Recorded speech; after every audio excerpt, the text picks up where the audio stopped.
first phase bans in your opinion? Because I think coming into the event, I would have definitely put some combination of Lina, Brood, and if you want to ban supports, then Treant and Rubik. But in your opinion, what would you take first phase bans? So like, if you're second pick, the enemy team has first pick, Yeah. you ban Brood for sure. You don't want to try to beat this hero. They're trying, but I guess they will stop A lot trying. of people are trying. Yeah, and then your second ban is usually Lina, Okay. unless like you see they're like not banning Prophet or they're not banning Prophet and another answer you have to Lina, so then you're kind of comfortable in trying to play against Lina. I feel like you're fine against Lina if either Lina doesn't have a Treant or you have the Prophet. So like you kind of need to look at the enemy's ban to figure out what you're banning, but Okay. usually would be Brood Lina.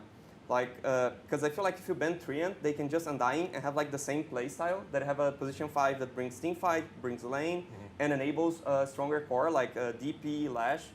So I feel like if you're the playing against the first pick, you don't want to beat these heroes. And then if you're the first pick yourself, what answers you don't want to see? Usually you don't want to see a Prophet because you don't want to first pick Prophet, but when they 6-7 Prophet, it looks good. So Prophet's a good ban. Also, I feel like DP is a good ban. You don't want to first pick DP, but the enemy team can 6-7 it. Yeah. So like you don't want to first pick and get 5 counters, but you don't want them to second pick it and you can just have 4 counters against Right. it. It's kind of a weird thing, but that's how like the drafting mentality works. Okay. I agree, except I will say that you do want to first pick your Prophet because they're going to take it. They're definitely Prophet in the first phase, I think, is we're going to see this hero the most. Yeah. Because especially after the first day, I think this hero's stocks went up severely high. So it's probably going to be the second Lina in terms of how much they're going to contest in the first phase of banning and the first phase of fix. What are your Prophet answers then right now? Although I guess we should specify Nature's Prophet because you rank Death Prophet very highly. I don't know if that's... I agree. Okay, you agree? Death Okay, Prophet's fine. super broken. But also. Nature's Prophet's still a little bit higher. I would say Nature's Prophet's probably the second best carry you can pick in this meta after Okay. Lina because you think Nature's the strongest Lina? I've been beating this drum for like weeks. Even during DPC, I got clowned every game. I was like, guys, this is amazing. I feel like you don't know what you're talking about. But this major, we're all gonna see Nature's Prophet is amazing. Well, what does Nature's do better than Lina that you rank so highly? Just the ability, the one thing that Lina can't do, right? Lina still takes time to be able to get fully online, right? You can buy a lot of space, she farms the jungle at an obscene speed, Okay. but she can't show up at 8 minutes anywhere on the map to ensure that you always have a numerical overload. She can't ensure that you just push all across the map. Like yesterday we saw a game where it was Liquid played Beastmaster and Nature's Prophet together, and it was ridiculous. Like, it felt like you couldn't really do anything at some point. You lose one fight, that entire side of the map is immediately gone. And even while you can still go back and keep farming, once you get to the 25 talent, I think Rebellion did this yesterday as well, where Saberlight was playing this from the offlane. And I think what you can do with Nature's Prophet, you can't do with Lina. You can first pick this hero, and then just see how the draft unfolds, right? You can put this hero in the offlane, you can put it safe lane, you can put it mid, and it can still build all the carry items. You can go like Daedalus, AC, Gleipnir, or whatever. You can go Aghanim Scepter if you need to in order to give you a bit more team fight. I just feel like he's so much more versatile than the Lina right now that it makes more sense to pick this up as soon as possible. With Lina, I can still see games where you pick Lina and then you have to sort of curate the draft around the Lina to make it work. You just pick Nature's Prophet and you can probably find a win condition. Like, I- just on the thing you mentioned, he's a first pick. I don't like him as a first pick because the hero doesn't play well against 5 counters. And when you have first pick, you cannot like flex your draft so much because you're gonna show your 5 heroes and the enemy team can figure out, is it a carry Prophet or is it an offlaner Prophet? So the good thing on second pick is that they will not find out. Like you decide on the 24 what's the role of the hero. So like if you go NP first pick, the hero has so many counters on the offlane and on the safe lane, and you cannot ban all of them. So like if the enemy team finds out it's like a offlaner Prophet, they will just like TB and you won't have a lane as the Prophet. If you are a carry Prophet, they will just like Timber on you, you don't have a lane. And they can like Timber on you and also have like a spec, a hero that counters you on the carry to carry matchup. So I feel like there are way too many counters to this hero and you cannot ban all of them. Like so offlane there's like Timber, there's Primal, Beast. Like those offlaners are gonna win the lane against the Prophet. And then on the safe lane you have like this TB hero, any hero that has like a high armor, they won't have problem against him. So you guarantee that he doesn't have a lane and he doesn't have a good carry to carry matchup. That's the thing on the hero. Okay, so I definitely agree with you that Nature's Prophet is an easily countered hero, which is a point that I wanted to kind of swing back to you. But based on what I saw on teams drafts, they are picking this hero in the first phase. And in the last tournament that was played recently, this has been first phase. I think one of the more common openers that I've seen recently has been the Rubik and Prophet together. So, of course, ideally, you want to draft your win condition in the second phase. You want to reveal your carry way later. But just based on the data and the way that teams have been drafting, they've been I agree with you. they've been Totally. gunning for this hero It's 'cause as fast as possible. I feel like we're using a different term. I'm not saying Yeah. like you shouldn't use on the first phase if you're first pick. So like general first picks, the first hero you're showing, and the enemy team gets to counter it because they have like the second pick order. I'm talking about like pick order, not exactly the phase. You definitely want the hero on the first phase, definitely. And especially when you say paired with Rubik, that's perfect. Yeah. Because usually it means you have the second pick then. Like the enemy team has first pick, and then you answer like Rubik Prophet. And you're gonna have general last pick, so they cannot figure out if it's a Prophet that's a carry or offlaner. So they don't know how to properly counter it. They will like get confused on trying to counter it, and you're gonna have the general last pick. So it's not about like the phase. I totally agree with you. It's definitely first phase hero, just not like first pick. Overall first pick. Like don't open your draft for the Prophet. Then we're on the same page here. We're on different terms. Also, just to respond to you, I do think that while Furion does offer more versatility to a draft, just the sheer scaling potential of the Lina is unmatched in this patch. So yeah, Furion can give you so much, but I just think that Lina's explosive potential in this patch, no other hero can beat it. I mean, potentially Morphling in a perfect game, but I don't know. This Lina hero, I'm so glad it lost yesterday. That's all I'm gonna say. Me too. Awful hero. Please get out of this game.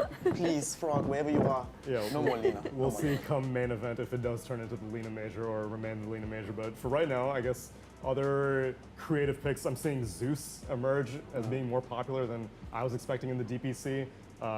Like you mentioned, Tusk as a core is kind of falling off and being used more as a support, which is kind of disappointing to me. How did it do in North America? Because I thought core Tusk was a force to be reckoned with. Oh, and N8 was broken, it was busted. Okay. Like, Rebellion literally picked it every single game. And interestingly enough, that was their response to Lina. When we spoke to Crit, I believe, he was saying he doesn't think that the Lina is that strong as a hero because it gets bursted, it dies fairly fast. And they would go either Tusk Rubik or Tusk, forget the other hero. But it was always Tusk. Like, that was their primary response to this Lina. Like, every single game, like, no matter what. And then he lost to TSM. Yeah. 2 Linas in a row. They thought they had the answer. They were like, cool, we'll get the Tusk. And TSM allowed them. They're like, we actually think Lina beats Tusk. And it's a plot twist. TSM won. It does. They forgot the Treant Protector on the equation that gives so much armor to Lina, and then you suddenly cannot burst Lina. So then your strategy fails. They like Tusk and Lycan, it's like physical damage against Lina. She cannot handle it. But Treant armor is just broken. So you cannot let this combo through. That's the thing. I think mid-Tusk can still be pretty good, but you just can't pick it so early on in your draft anymore because what's been happening to mid-Tusks these days is they're just getting Bat-Ridered. Right? Bat-Rider is still a really strong hero if you get that good mid matchup. And one of the most common heroes that mid players will seek to pick as kind of a gotcha is this Bat-Rider. So in the past, people were opening up with this Tusk just because of the flex that it gives you, right? You can flex it to support or you can play it on mid.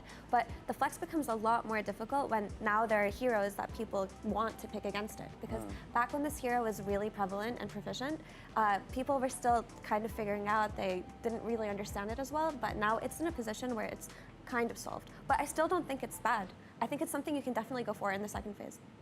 Well, let's talk about heroes. I'm a visual learner, so let's see what our schedule is for today on each of these streams, because 4 streams running concurrently, and the beauty of the group stage is that there's constantly Dota going on, so let's perhaps take a look at our Line A group of games. Starting off the day with Evil Geniuses versus Talon Esports. After that, Beast Coast, Hellraisers, eHome Execration, and closing out the day with Knights Geek Slate. Stini, if you had to pick one of these, what do you have your eye on? One of this. Yeah, one of these series that you have high expectations for being an exciting series. EG, I believe the EG series. I think EG has a lot of potential to go top 4, top 3, maybe top 1 at this like local major they're playing. Sure. So, But then where do you put Talon at the same time?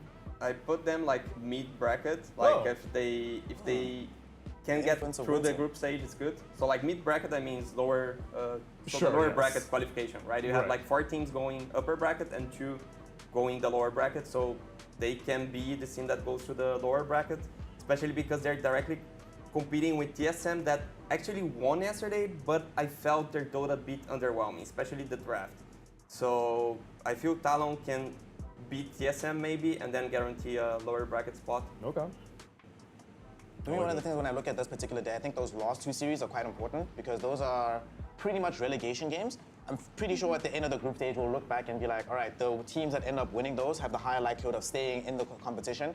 eHome, Execration, Knights, Geek Slate, those are pretty much everybody's like bottom teams, or at the very least on the cusp of being at the bottom. So I'm kind of happy for them that these games happen now, because if these games happen later, I think the quality of Dota might be lower. But now, because it might be like, well, we're already relegated, who cares? But now it still is an opportunity to stay in the tournament, so you have a greater impetus to try hard. So I think those are going to be very exciting series at the end of the day. It's also a confidence boost, right? Because these teams, if they can play against, I don't want to call them weak, but the weaker teams compared to some of the other teams in their group, if they can play them early on and get that win, it can be that motivation that just tells them we can do this, guys. We're actually not that We're still bad. in this. We can play better. So it is nice that it's coming this early on for them. I just want to highlight Knights a little bit in particular because I definitely was disappointed in the way that they played versus Entity yesterday. I think potentially they're disappointed in themselves, but they do have a lot to prove coming into this tournament. So I will also be keeping my eyes open for them today. Yeah, and Entity's looking hot. They also got their 2-0 against Geek Slate, so maybe also upper bracket contenders, top 4 contenders moving forward. Meanwhile, that is our line A. Line B, another 4 set of games. TSM versus Tundra, Shopify Rebellion versus Entity, Talon Esports, TSM, and Hellraisers versus Shopify Rebellion. Snare, same question. Which one? So I think the first two series for me are the ones that I really want to watch the most. I think Entity hasn't really been tested yet, right? Yesterday they played Geek Slate and they played Hellraisers. Right. Teams that were kind Or of Geek also Slate expecting and to be Knights. Knights, yeah, sorry, my Yeah. bad. Teams were also expecting to be sort of towards the bottom. So we haven't really seen the caliber of Dota they have to really try when the game is quite hard, when the skill matchup is a little bit more even. So seeing them against Rebellion is going to be good. Rebellion look really, really hot. Please don't ask Estini about this, but they look amazing, if I'm going to be completely honest. They beat Bedroom He's 2-0. Shoppified. They go 1-1 versus Aster. So seeing them against Entity is going to be fun. But I'm really interested about this TSM Tundra series as well. Because Tundra, when they beat LGD yesterday, the one game they had Lina, whatever, that game's a wash. But the first game, they played some IO Marcy strat. And that was very intriguing to me. And I don't think like LGD necessarily saw that one coming. It's not a very popular or very common strat, even though Marcy stonks have been on the rise. If he was telling me about this hero, saying, yo, it can actually be pretty good, I saw it, it's like, yo, okay, actually, I see. So I'm kind of hoping to see more of it from TSM. Dude, IOMRC is so broken. It's just been completely terrorizing pubs for the last 2 months, these IOMRC combinations. So it's a matter of time before somebody picks it up and tries it in a pro match. It's just not necessarily something that you can reveal so early on, but Marcy in general, as a hero, is one of the better solutions to Lina or to any kind of ranged carry, because if you get a Marcy and she gets items and it's being played as a core, she gets on top of your Furion, she gets on top of your Dro, she gets on top of your Lina, she wins these fights. So I think a lot of more teams are going to have their eyes open, especially after this group stages, if more and more people are willing to experiment with this Marcy carry, and I think they are going to be playing it. And especially with IO, right? Because you don't have to buy Battle Fury anymore to make the hero viable in the safe lane. Yeah, but that's a very specific hero combination. I don't think a lot of teams have practiced IO coming into this, so we'll have to wait and see. Like, I feel like if you just AA into it, you just win the game. Because the hero wants to build more degen, and there's an IO, you just AA. I feel like this hero might appear when we see this IO Marcy combo. And definitely something that LGD could not expect, but I felt like they could expect Kasane to play Lycan. It was like a 24 Lycan on a good Lycan game for Kasane. Yep. Every team bans this Lycan first phase against him. Yep. It's his most played hero on competitive. That's why I think like LGD, they're just letting the enemy team play what's their best. I cannot believe that they can't even like, won't even look at the Dota buff of the guy. It's like, oh, he plays this hero. So that's why I feel like they're Discopium that like they know what they're doing. They're like trying out, let's see the best that they can do. So I don't think TSM will get like this icon anymore. They shouldn't, ever. Because I don't think the other teams have this approach of let them play their best. Yeah. Maybe we just lose here, you know? Because every point starts getting more and more important as the group stage goes on. So I feel like TSM, if you don't let them play the Lina, you don't let Kasane play like a late pick on Zoo heroes, you should be fine. But definitely that's the best stream. Everyone should just watch it. It's like NA Dota, the best Dota in the world. Top to bottom, North America. Top 3 teams in the world are there. TSM, Shopify, Nouns, maybe 4, 5 rat, top 4 teams in the world. Just watch this stream, tune in, because it's going to be the entire day NA day. But if you want other regions, then perhaps we can take a look at Stream C and the games on Alliance C, because yes, this is North American Central, but Stream C has other things going on. We got PSG.LGD versus Team Spirit, which is going to be starting off the day, and no spoilers, but chances are that's what we're going to be looking at on this stream. Second series of the day will be Aster versus BetBoom, Tundra versus Gaming Gladiators after that, and lastly, Entity versus Team Liquid. Okay, Mira, it's your turn. Which one are you taking? Good luck. There are a lot of bangers.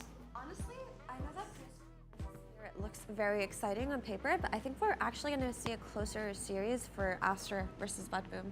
And both of these Wait, so teams. then what's your strong favorite for Spirit LGD?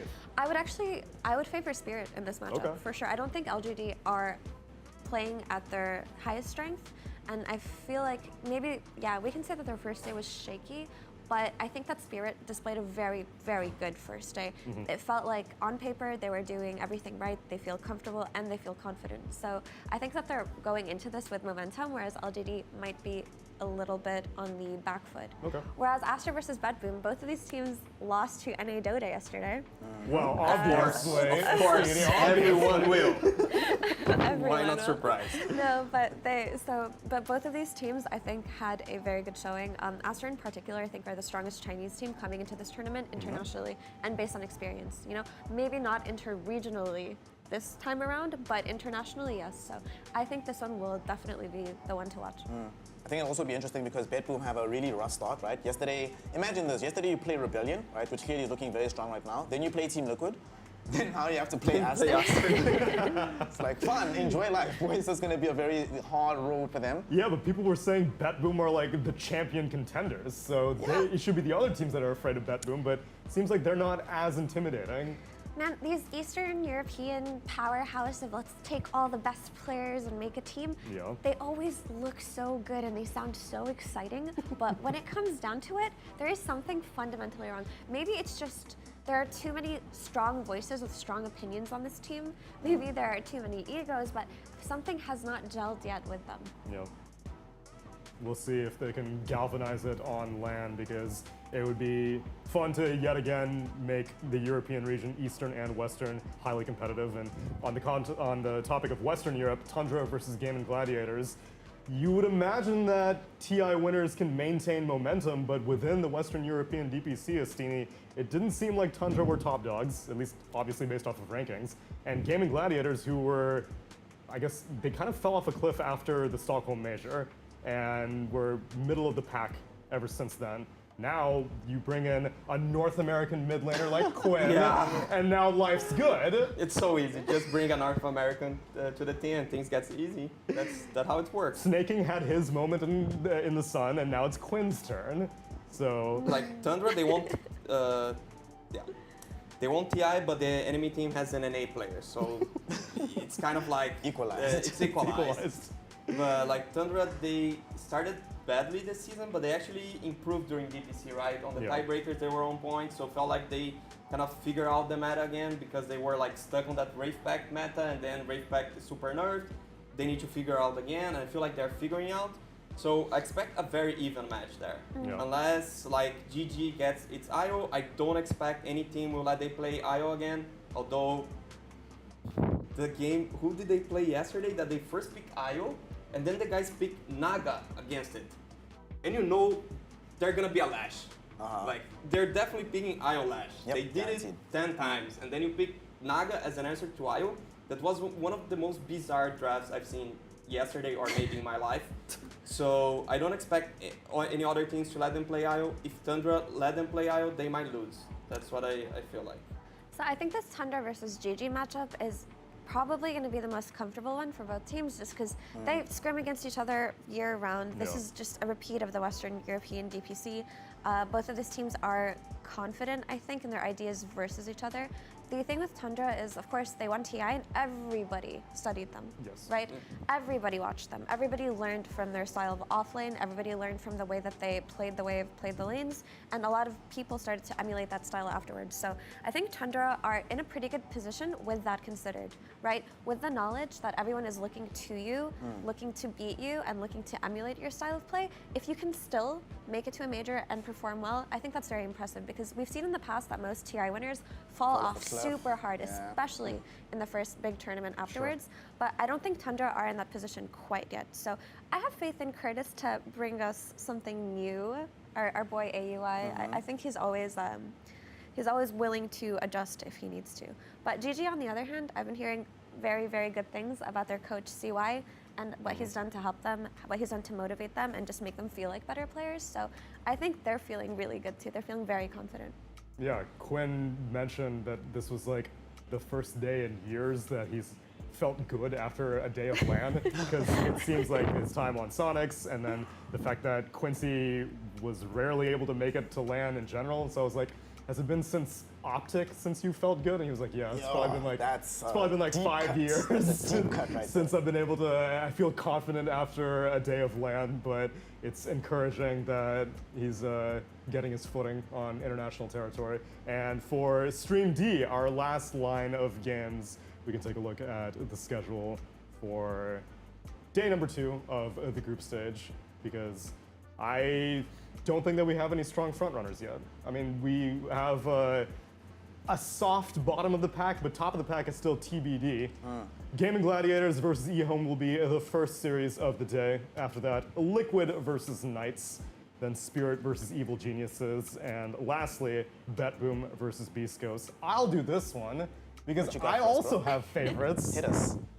Spirit EG, which I don't think is a hot take. No, I think that that's probably either that or BetBoom Beast Coast. Is just I'm cooled off on BetBoom though. I had sky high expectations just based off the names. They played some of the best teams. I don't care. In the entire They're tournament. one of the best teams. Have you seen how good Rebellion and Liquid look though? Those teams look I like have. genuinely incredible. They drew Liquid, which are the favorites to win this tournament. I think Rebellion looked so good yesterday that it made BetBoom look kind of bad. But based on how they played versus Liquid, I think they're not a team to be underestimated. That's why we're paying close attention to them today. Okay. I think to buttress this point, right, when we were talking earlier about the answers to this Broodmother, we saw Liquid immediately, they let Broodmother through. They were like, all right, we've got Pudge, Crystal Maiden as our answer. We think we're going to be able to stomp this lane.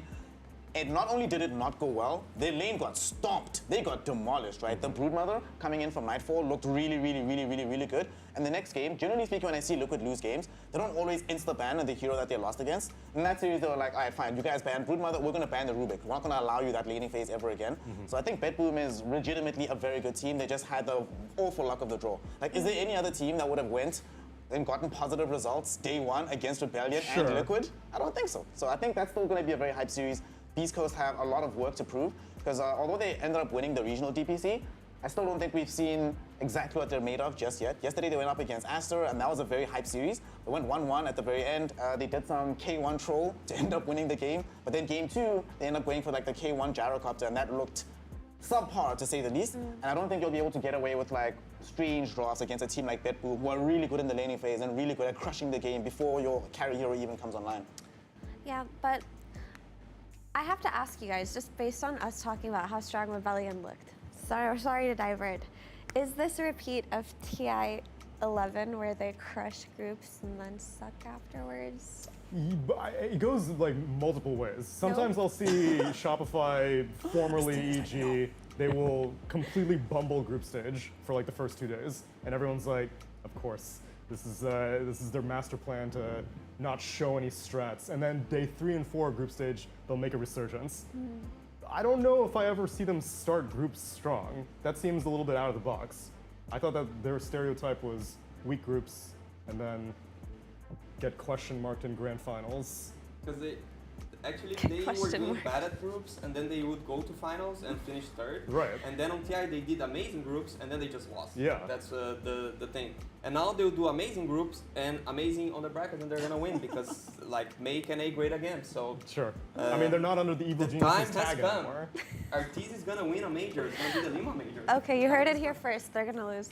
So they're going to win groups, It's been cursed. and then EG, now that it's South American, they're going to be the ones that have a mediocre Right. group stage That's what and I'm go thinking. all the way to the I think the finals. There you brand go. is cursed. I don't think it was the players that was cursed. I think the brand is cursed. Wait, that could actually. That's what I'm saying. But that's terrifying because we're rooting for the Beast South Coast American can teams. carry to the get- torch. Although, Okay, so okay. as, I think the general consensus, you think EG is strongest in South America. Yeah, definitely. Effie? Or do you think EG or Beast Coast? EG for sure. And Snare? EG. Yeah, so, and it seems like even Sorry for the the consciousness. South American community considers EG to be like their super team, that these were all players that were destined to be together, especially after last year's performance. So, if that is to be the case, then I think that is a lot of pressure to be putting on those players. If they didn't even win their own DPC and still everyone's like, it doesn't matter, they're the best team. But you see, that's the strat, right? You sign back at the last game of the DPC. You make sure you don't win, so you're coming in not as the favorites. Okay. That's probably why Rebellion's going to be doing so well, because they also made sure, let's lose to TSM, right? is We true. give them Lina twice. We come in second. Nobody's looking at us necessarily as the champions of the region. There's less pressure on us, then we can just play all the way to the finals. So they've thought about this. It's a carefully curated strategy here. I hope so. I mean, Snare's got it right. No, but honestly, I think that nerves and anxiety are something that every Dota player will face, especially coming to a major. And of course, you don't want to disappoint your fans or your region.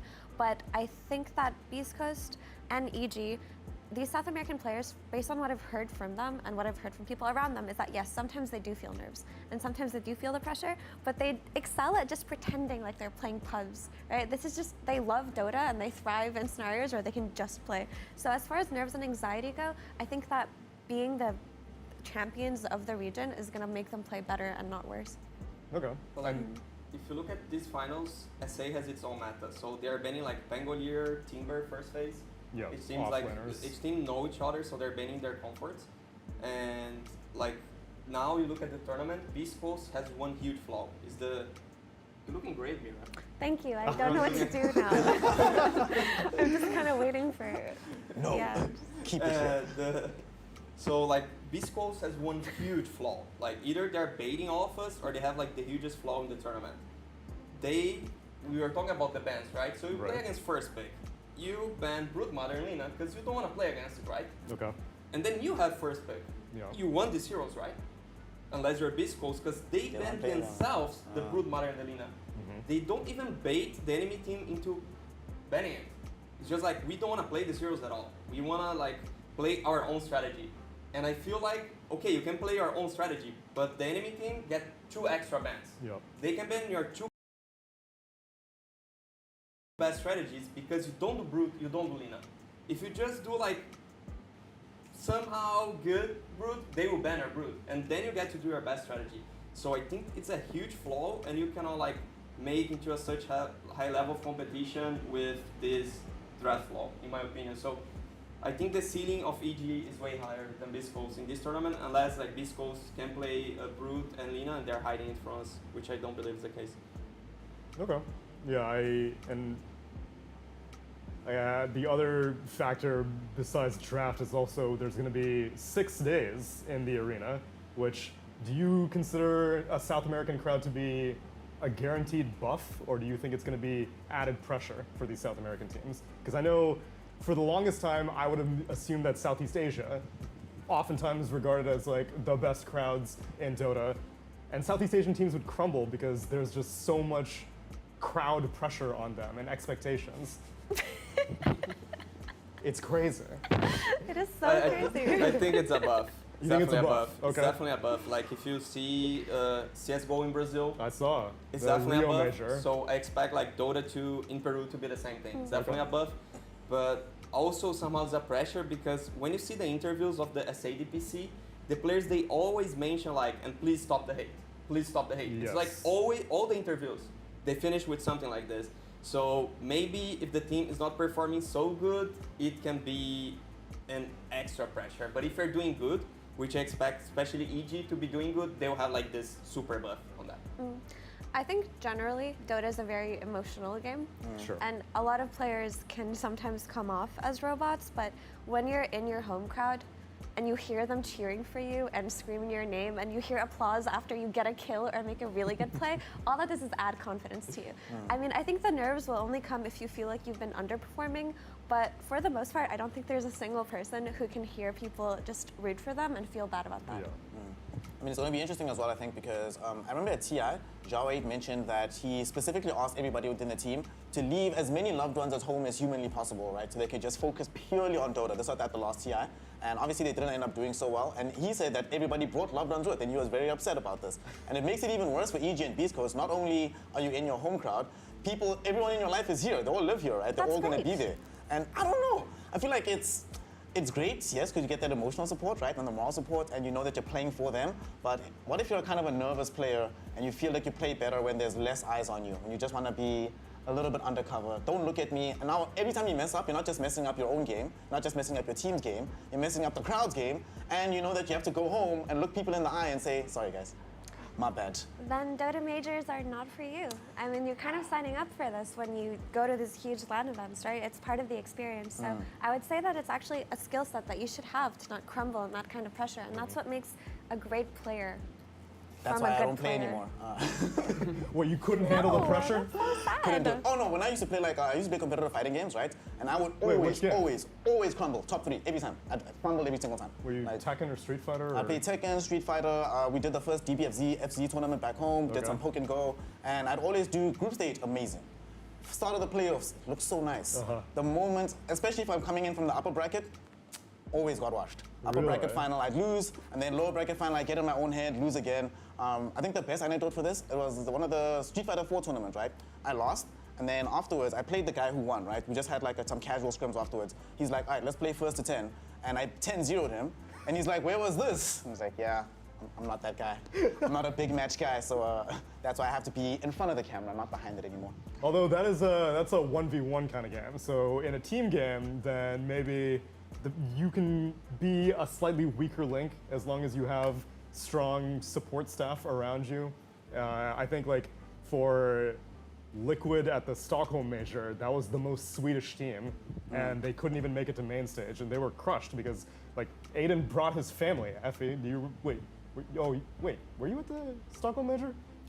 No, You weren't able to make it. I was in Jordan. God, okay. Watching the Stockholm Major, but Take thank my you word for it. bringing I it know Sorry. how up. bad it is not to make it, because we all didn't make it, yeah. Okay, we well, got take, the feeling. You take made my it. word Congrats. for it. Thank you. I got to watch Aiden have a very, very rough time realizing that he was hoping to be able to perform in front of a crowd and perform in front of a home audience, and it did not happen. And of course, it's really crushing if you don't perform. But I mean, ultimately, this is just part of your job, right? You're going to be playing in front of crowds. You have to find a way to taper your anxiety. And if you can find a way to thrive off of the support of your loved ones and the people around you, that's only going to benefit you, right?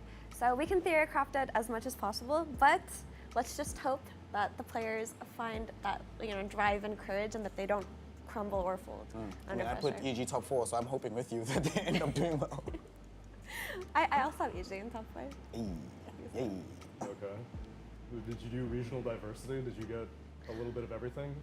I do have a little bit of everything, except I had 2 European teams. That's fair. Liquid and. Entity, I had. Oh, you had Energy. They're my dark horse team, even though yesterday, I think Avo told me that you can't consider Entity a dark horse anymore. But I think with all the powerhouses in this tournament, a lot of people probably wouldn't expect them to make the top 4. But I believe in them. I think they got this. Yeah, I was riding on the way from the airport with Watson, and he seemed really confident. He was just chilling. He's about to hit 13K, so I want them to Okay. do well as well. Yeah. But when what is the thing people say when the lion? Sleeps tonight.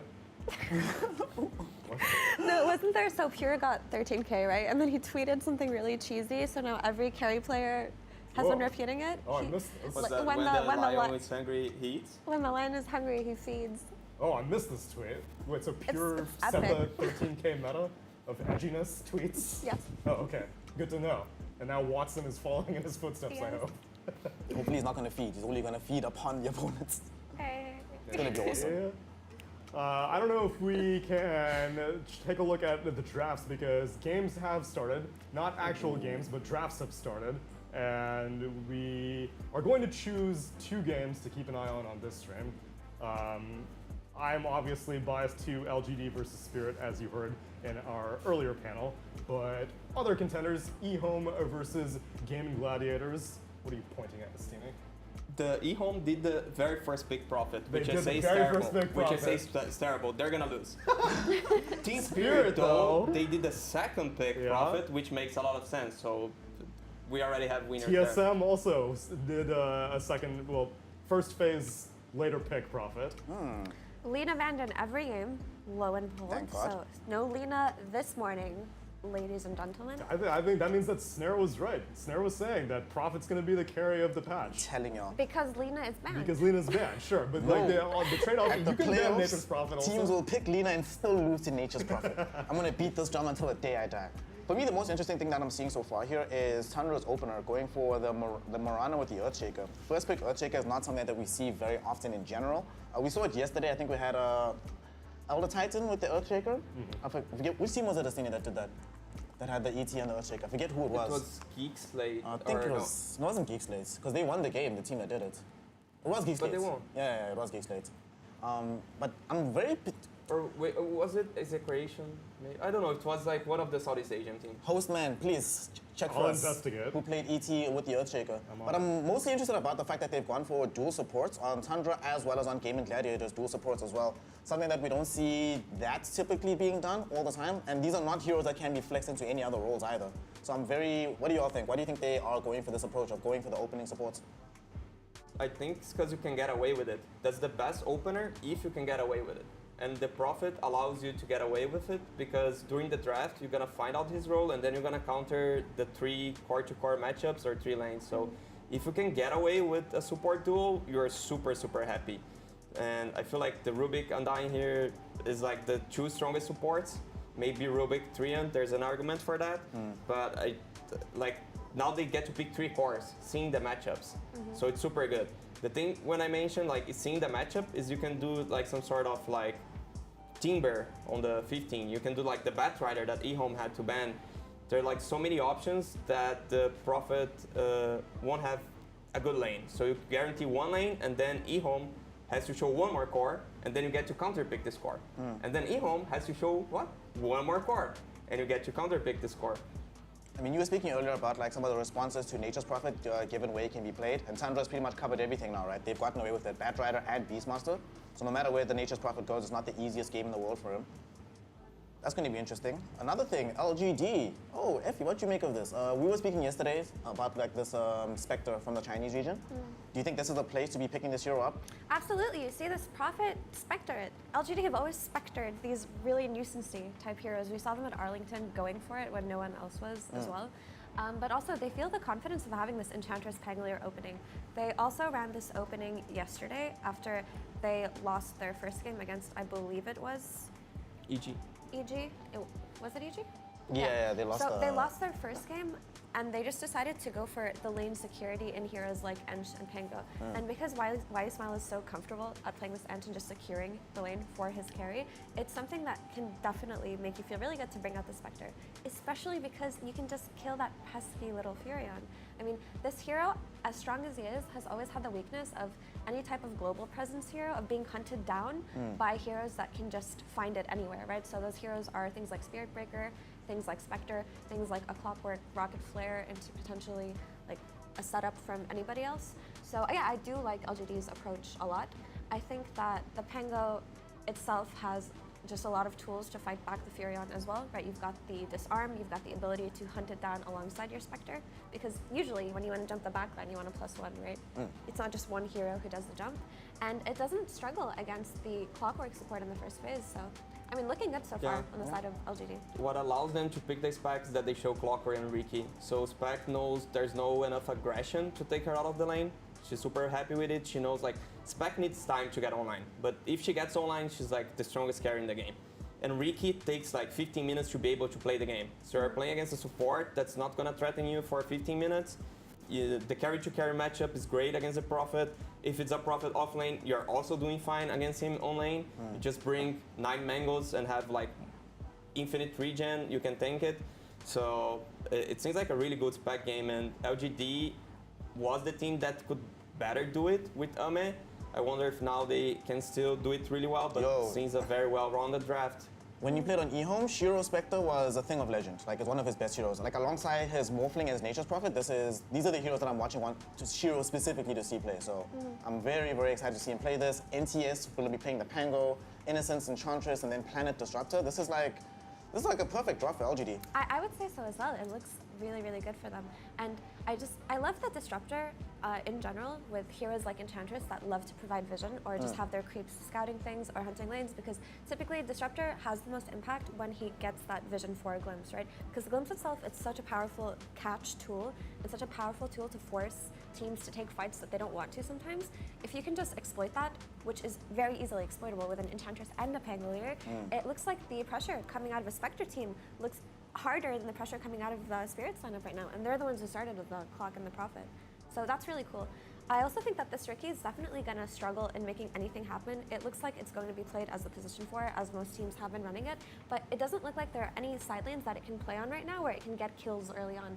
It's just kind of going to be a ward bot, rune secure bot, potentially just an AFK bot until it gets that dart. So, I mean, this is almost a perfect draft from LGD. And to your point, even when they do get the dart, right, we were speaking yesterday, myself and Estinia, about what happens after you get the sleeping dart and what combinations you have to kill the hero that's darted, either to reposition them or to force that fight. Here you dart and it's like, the follow-up is what? Morphling has to jump into the fight, Clockwork has to jump in. They're going to be doing that anyway. They don't necessarily need the setup or the sleeping dart. I'm not yet seeing what the Riki, what additional thing the Riki does for their draft that the other heroes don't already do. Like, I'm not sure how it changes their playstyle, so I really want to see what the last hero I think has to pair really well with this Riki. Batrider, I mean, Batrider does do the job for you. It's okay. This is a good correction from Spirit. They, most importantly, because of this Timbersaw that came out last for LGD, when you play versus this Timbersaw, what you need is a hero that can rotate from the mid lane and kill the Timbersaw, because you can't let it have free reign. So you need some kind of high magic damage hero that will come with a rune and kick it out. So Batrider fits that role perfectly. It's been a traditional counter to Timber in that sense, but also it's just a very active hero. You need to have an active hero that can match the pace that's going to be coming out of NTS's Pango, and you've got a greedier draft with you waiting for this Prophet to come online and farm, this Morphling to come online and farm, and Riki to wait for the Sleep Dart. So this is probably the best pick that was available to Spirit at this phase of the draft. Yeah, the Timber seemed like a cheese till you see the Batriders open. So that's like the advantage. They have a flex, so they can last pick and counter core matchup. It feels like a really great Batrider game. Like, I feel like he's the carry this game. Oh yeah. If it's he needs to create the space on the first 15 minutes so Riki can get online. So it's both drafts look decent, to be honest. Yeah. I get the idea on both drafts.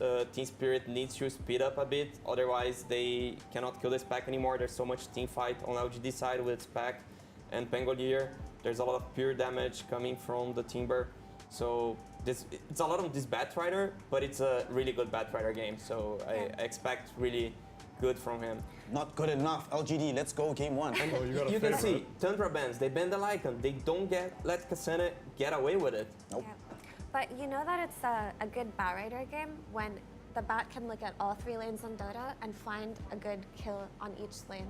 So Laurel definitely has to be the one on the side of Spirit to move the game, but I think he should be able to, given that he does have the rune security coming out of this Riki. I think the power runes are going to be very important this game, so what I'm going to be watching is who's securing what rune and who does it better for LGD Spirit, because I think that's going to be the defining aspect of this game for the first 10 minutes. And then how good of a Batrider does this top right game look to you, Effie? Nine's going to be on it. He's got a silencer that he has to deal with, so I don't know if going to the bat lane is going to be that exciting for him. Mid lane is going to be against the Ember Spirit, and he's going to have to be dealing with a Riki as well. I think it's still a pretty good Batrider game for Thunder 2. It's not as impactful as the last pick Batrider that we just saw, because it seems like they have tools to deal with it. They have the chains early on. They have the Prophet's ability to rotate if the Batrider overextends, like TP on it and potentially kill it. They're going to have the global silence that comes out later to potentially stop any kind of Batrider rotations, but it's still a pretty good game, right? The only issue is you can't really lasso a Tide, but I don't really think that's your lasso target anyway. That's not who you're going to look to catch. So, I mean, 2 really solid Batrider games coming out this early on. Oh God. Treant, Lina for EG. All right, time to pack it up, boys. That was the only This game one that is over. Lina It's did not get EG. banned. Yeah, you play Lina Trent, you win. Let's pack it up. Well, And there's another title on the enemy team. They But- definitely yes, win. and Elder on that- Titan is 100%. But you were- winning. Yeah, so on the question that you were asking, it was Execration versus Talon. Talon, right. Only played the Elder Titan Yeah, with yeah, his yeah. Earthshaker. But hey, you were talking about this Tusk being played versus a Selena, and Yeah. Talon do bring it up, so we're going to see how effective it is. Yeah, and it'll Uh, be a core Tusk. Yep, and you do have Rubik, of course, which it's a pretty solid Rubik game just based on the Treant and the Lina, right? You can steal armor if you need to, which is also good. You can kind of play the protection of the tower mini game. Also, stealing armor is really good against any target Lina goes on. But you can steal the Light Strike Array, which we touched on this yesterday about how most Linas got good and with playing against Rubik, and they just put 1 point in the sun, and they just leave it at 1 point the entire game because you're depending on your Gleipnir anyway to kill people. You don't really need that LSA. It's just a nice bonus to have. But honestly, Lina just feels like, okay, I'm gonna Dragon Slave a creep wave, I'm gonna press Gleipnir, and I'm gonna kill everybody. So that kind of sucks, but I think Talon do have a good idea on paper versus it. It's just the question is it enough? I mean, these are 2 of the most broken heroes in the entire meta. Meanwhile, last big Timber. I thought this Prophet heroes Mid-Timber. so many flaws. It has so many flaws on this hero, and you're gonna find out his role. Like now they show like Legion and Ursa, so like, oh, they can play the Prophet mid. So what can I do? I pick a Timber mid to counter this guy. I feel like they're super countered on this specific match that we were looking at, the GG match. I really favor GG here. Yeah, Why agreed. also did Ehome pick Legion Commander? I don't really, like, there's no... Against the Naga. Against Naga. Because like then you cannot play Prophet on the off lane because he okay. won't have a lane. Yeah. Then you're forced to play in another lane, so they decided to play mid. Because he also couldn't play on the safe lane because they already picked a safe laner that was Ursa. Right. So that's the issue playing against the second pick. They will have all the answers. So you kind of like, you try to outplay the enemy, but you're kind of outplaying yourself. You're flexing yourself, and then you're like, oh, now I'm losing all the lanes because I try to mislead them and I misled myself. That's the big issue with this hero. It's like very dangerous on that sense. And we see they pick the Void Spirit against the ET. I guess in one point that means the ET is not like a reliable stun. It's like on the topic we talked about yesterday that I don't like ET because of that. You need somehow like a frontline stun so he can follow up. On that sense, he has a Tusk. Yeah, he has Tusk and Tusk can feel better. Like you can shard the guys, they're gonna be locked, and then you can follow up with a stun. So it's a better ET game than the one we looked at. Where is this Void Spirit? It's What's the with, EG EG? Talon series. You can see it on the above our heads on this picture-in-picture. But Because that's the last draft. Which we have. Spirit and Lion. Actually, I will say, tell me. this Void Spirit, Yeah. it's one of Chris Luck's specialty pocket picks. Is Honestly. it a good hero, though? He thinks it's a good hero. I actually do you talked to him think? about it. Yeah, I talked to him about it in lobby yesterday, and he's like, "I like Void Spirit." Okay. Seriously, it's just the most random thing, but potentially it's the hero that they want to practice in the group stages too to get a good read on it because it's a hero he wants to play, and he's like, "Let me know that he wants to play it." So maybe they just need to see how good it is. But as far as Void Spirits go, you have really good targets to get on top of. You've got this Rubik who absolutely despises playing against a snowballing Void Spirit. He just one-shots you. And you've got this ET who's also very susceptible to dying because there's no way for ET to defend itself unless it's the one that is following up on an initiation on the Void Spirit. So actually, high hopes for this Void. I mean, if you're ever going to play a Unless I Void read Spirit, it. right, it should be in a game like this, so there's no hard disables either. But looking at those drafts, it's like, well, there's Rubik, there's Tusk, there's ET. Will any of them reliably be able to lock down a Void Spirit playing at a high enough level? I don't think so. And even if they do, their burst damage is not necessarily the best in the world. And they have Treant Protector to help him out as well in the event that he does get caught out sometimes. Yeah, if there's ever going to be a Void Spirit game, I think this hero is terrible, but if there's ever going to be a time, you know. Because we mentioned, right, like how does ET stuns you? You need to be locked somewhere, so you need a shard. But this hero has 2 abilities to escape the shard. So he doesn't care about the stuns. It feels like he's playing into no stuns. Yeah. It's like a spirit playing against no stuns. It's really good on that sense. So he should have a really good early game. I just don't like this hero on the sense of you need frontliners for Lina. And this hero is a hero that wants to jump a backline. So you need to play as a ball when you have Lina. You have like Lina is gonna have BKB around like 18 minutes. she's gonna go for the tier 1 tower mid if she didn't kill yet. Go Roche, get Aegis, just run in a lane. You just run, you hit the tower. You need to protect the Lina. It's defense of the Lina. And if you're playing defense of the Lina, you don't want to jump away off the Lina, because then you're not doing the objective of protecting the Lina. That's why I like something like Centaur here for EG if they want to go for it. I mean, you see the Spectre, Centaur should be able to sit and farm on this lane, and he can be the way to disengage and protect this Lina if that's how they want to play. So they do have options here to correct this from the off lane. Dawnbreaker. Yeah. That should be the first one, right? I don't think we've seen this hero Yeah, I so think far this in is the the first leader. dawn of the tournament. Hey, I love this. We haven't seen Lion, we've only seen like Lion once before. This should be the second line for EG, the first Dawnbreaker, the first Void Spirit. I love that they're like digging into the They depth of the drop. played Lion at EG against No, they LGD. did, yeah, they played Lion, yeah, but they definitely didn't play Dawnbreaker, Void Spirit. Yeah. Those two are the first, and Yeah, then the EG, Dawnbreaker, yeah. they played, who did they play yesterday? When they played LGD, was it? Just LGD. Yeah, they played, I think they played the Lion in that game as well. I forget if it was game 1 or game 2. I like the Dawnbreaker. I think that, okay, it's not a traditional frontline in the sense of having something like a Doom start for you or a Centaur Slink stun and start for you, but it's something that pairs very well with Lion and lane. So Dawnbreaker as an offlaner has always been a high kill threat type of offlaner, right? She has her Celestial Hammer, which gets her on top of any kind of squishy support. All she needs is something to start that for her. And Lion, if you're gonna pick this hero and force him into your draft, you have to enable it by giving it something that it gets kills with. Because Lion sucks if you're not getting kills. Yeah. Like, it's important for you to get early kills on Lion. It's important for your early rotations to succeed. So I think Dawn as a laner enables Lion's desire to kill. So if this Lion Dawn lane goes very well, then there's a lot of cool things that they can do, right? If they get this early blink on Lion, he can blink initiate, right? Blink hex on this like Queen of Pain or the Spectre or whatever. Then boom, you get the Solar Guardian. You've got these two heroes just playing on the side lanes, and there are already minimal stuns on the side of Talon. So if this Void Spirit does get caught out somehow, you've got the added security of the Dawn protecting him from anywhere on the map. Yeah. So I like the idea. It looks a little bit different and unusual, but I'm glad that EG are experimenting a little bit. And honestly, I think it's going to work out for them. And it's also like, to your point about this Dawnbreaker showing up out of nowhere with Treant Protector as well, that's a stupid amount of sustain. Yeah. Now all your options for, normally you think about how do we deal with Lina, Void Spirit, we burst these heroes down before they can do anything because they're relatively squishy. That's not going to happen in this game. There's like so much sustain, so many ways to just get there on the fight immediately. Yeah, I actually like the Dawnbreaker as well. I think that's probably going to work out for EG. And Queen of Pain, you know, we've seen this before. Queen of Pain played into an instant hex. Historically has not necessarily gone that well for that hero, so I'm intrigued to see if it's going to work out for But them. what means that it's a Tusk 3, right? That's the interesting part of the Queen of Pain, because they had Tusk, Rubik, and ET. Yeah. So I assume it's Tusk 3, which is good against the Lina. What if it's like Queen with- of Pain 3? It was It was Mikoto. We saw Mikoto. Mikoto. What if pick it. Mikoto's playing off? Then What can Talon is happen in is like a big Rubik trouble. 3. Like if it was Whisper, he plays Rubik 3, or they could play ET Jabs does play Rubik 3, 3. maybe. Some like if it's sad, like just tell him to play like sad. Just oh be my sad. goodness. Yeah.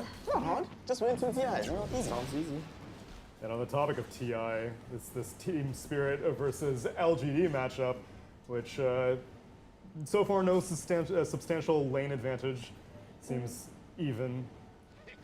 I mean, it looks like mid lane's gone even, like we expected. The rotations, the early rotations and the rune security is going to be what the defining factor of these two heroes and these two players and what they can Oh, do. this is the where power this game will be. game that you were talking about, yeah.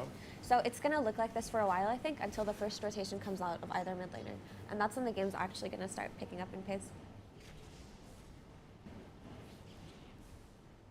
That actually feels good for LGD. I think like the Pangolier was supposed to have a worse lane on the mid. He's like on top of last hits. Spac's not getting kicked out of the lane. So Ricky's having a real adventure. Oh, well, there's your rotation. Swashbuckled to death. Didn't even need the rune for that rotation. Yeah. NCS just shows up. Really nice. Yeah. Didn't even have to pop the ultimate for that one either. Literally just a freebie. All right, so 1-0. 1 Pango, 0 Batrider. He's got to step it up. He's got to step it up. He's got a lot on his plate. But I like that they rotated this Ricky to be the safe lane support, by the way. We didn't talk about that. They actually put the Clock versus the Ench and the Ricky top with the Morphling. And I think it actually works out for them because Clock can pressure the Enchantress a lot more than a Ricky could. Ricky is bad on both lanes, so they just get the better lane for the Clock in that sense, because Clock can be actually useful against the Encounters, especially now you do double damage and increase. Like, NTS is still parked on this top lane. Yeah. Yeah, and almost got a second kill on Mira, but not quite. But isn't this a cool idea that you bring the Pangolier to the Timbers lane before Bat can even move on this Timber? And all of a sudden, even if the Bat wants to rotate, your Pango is there ready. That's actually a really interesting concept that they just did. Also, Masters is morphing out of the lane earlier than you would want to, right? Before he's really, he just has like the mask. He can still farm jungle, but they're gonna go for NTS. That ward. What a player. Dude. Yo, this is actually This looks crazy good. aggression. This Yes, is nice. yes, I love this is so different from yesterday is what I was gonna say. Yesterday I felt like LGD just wanted to like farm, win their lanes and just farm, right? It didn't feel like they were doing things like this, but today it looks like they've got a fire lit inside of them. The team talk must have been very rough, which he's like, A lot ah, of, boys. a lot of faces were washed. Do y'all remember that story? I think it was from TI5, TI5. After they lost to CDC, in, I think it was in the upper bracket. I forget if it was the upper bracket or group stage. Apparently, Jawed said, all right, boys, we're going into the hotel room. Nobody is leaving until we have a solution. And they stayed there until like 3 a.m., specifically just figuring out CDC. So he's that kind of guy, that kind of coach. And at the time, he was playing as well. So I can imagine as a coach, he's like, I don't have to be in the game. Y'all And gonna look at make this sure. mid lane. Wait. Yeah, they're both Shiro here. I think NT's just gonna roam the whole game. And I don't think he's gonna stay Yeah. in any part of the map ever for longer than 3 I think minutes. he understands that he just needs to outpace anything Spirit can do, and they might just get rolled over. I like this idea of LGD of let's break the laning stage. Yeah. Because like Batrider will have lasso and he can get a kill on any core he wants. So Spec just leave the lane, he TPs mid, he gets all the TP farm, and Pangolier kicks off the Morphling on top. So it's just like this, I'm not happy with laning anymore. Let's break the lanes. Yeah, and not just that, the way that they broke the lanes was so cool, right? They brought this Pangolier to the top lane on minute 7, and he stayed there for a good minute and a half. They kicked out the Riki, they killed him once, and they forced him away with no HP, and then they killed the Morphling in the jungle.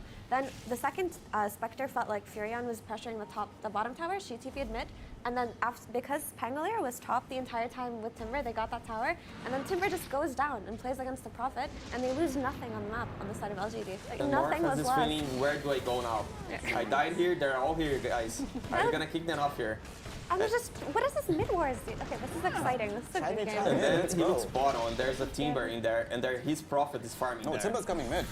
Timber's coming mid. Yeah. Timber's gonna help him secure Literally this mid tower as 8 well. heroes Then he'll go back mid. bottom. You guys know, I like Old 11 a lot because he uses my voice line.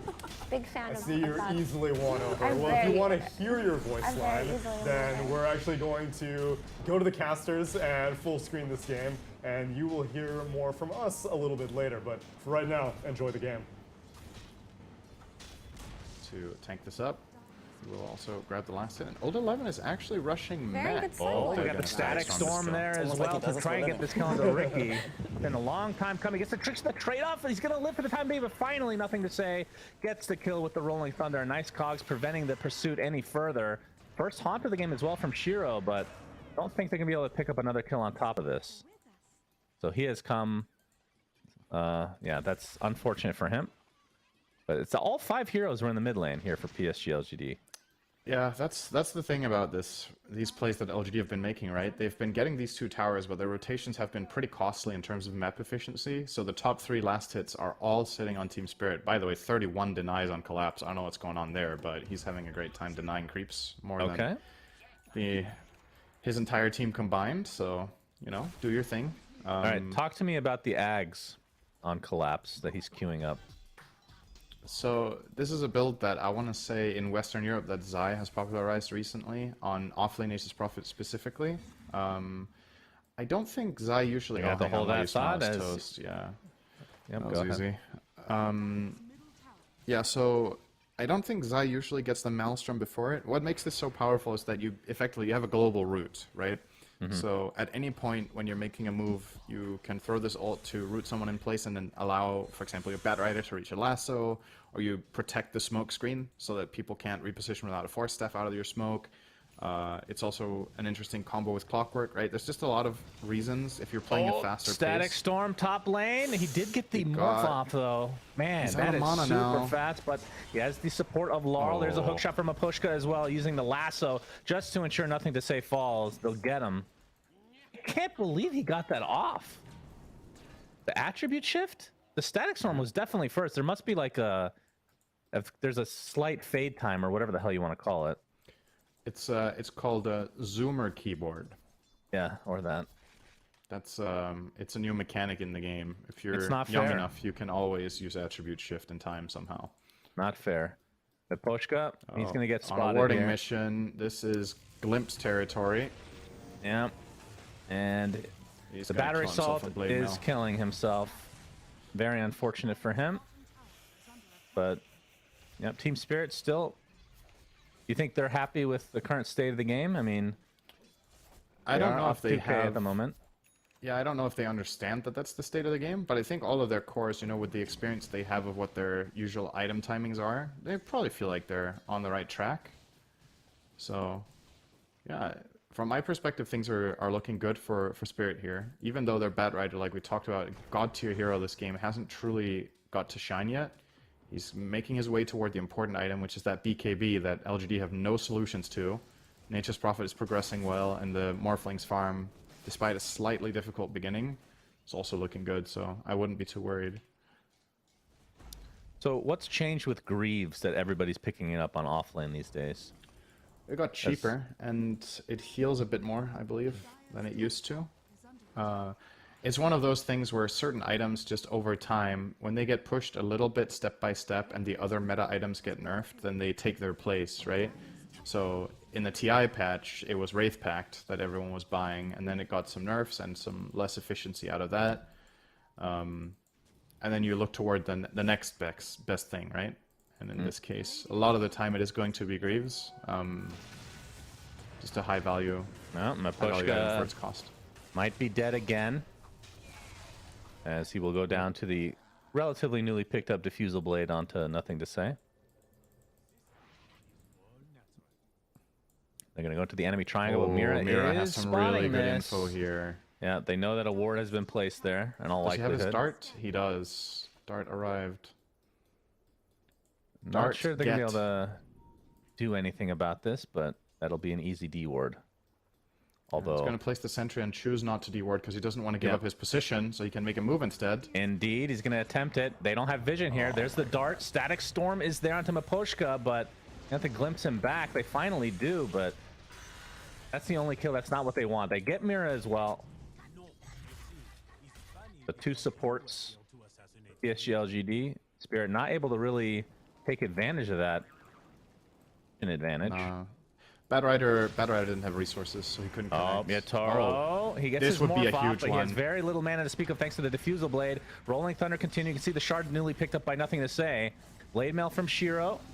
Not going to do too much. There's a swatch again. He gets glimpsed, and, well, Toro gets taken out for That the was such second a time. cool attempt, though, from Yotaro, trying to turn into the Timber Saw and chain into his own base, but the glimpse on the mark from Planet. Let's not let it happen. That was probably a millisecond off, literally, from working.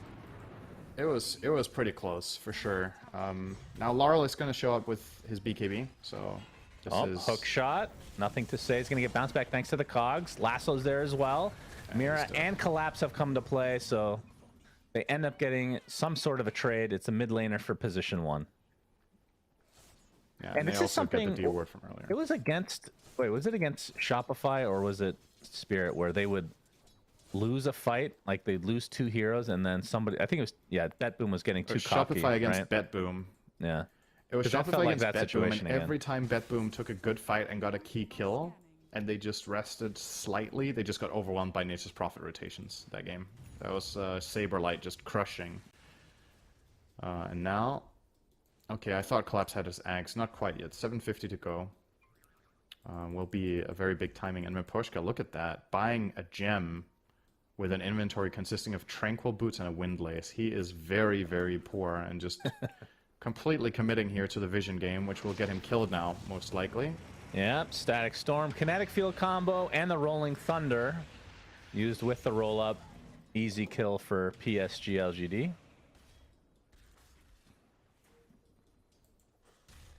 And I want to try to turn this into a mid-tier 2. No Spectre available. He doesn't have his Ag, so he actually can't connect here. No Haunt. So this would be a flat-out 4-on-4 if Spirit fancy this, and they do. Yeah, all 11 looking at potentially lasso somebody. You can see Mira has already used the dart onto Nothing to Say, but I don't know if they're actually going for this. Laurel gets glimpsed back, not fully committing to anything. The swashbuckler, there's a huge Ags. Wrath of the Nature, Aghanim Scepter, and all the good stuff that comes with it. Massive amount of damage, nothing to say, gets waveformed and brought down immediately. Old 11 still stuck in place despite having the Greaves, not tanky enough. 3 dead for LGD. That was the Aghanim's reveal from Collapse, and that did work. What an amazing reveal. There are 3 heroes stacked up. They get hit by a root that none of them knows exists in the game, and then they get 3-man hookshot Cog. That could not have been any better for Spirit, and they're going to get the collateral here with a Roche with a DD morph. Just perfect. Such an insane Nature's Prophet. Looks to be the free Roche for Team Spirit now. Yatoro is the one here we haven't talked about. Item progression has the Yasha and is going for the BKB first, has the Mithril Hammer so far. And will now have the Aegis. So Team Spirit taking a very important fight that has given them a bit more control in this game.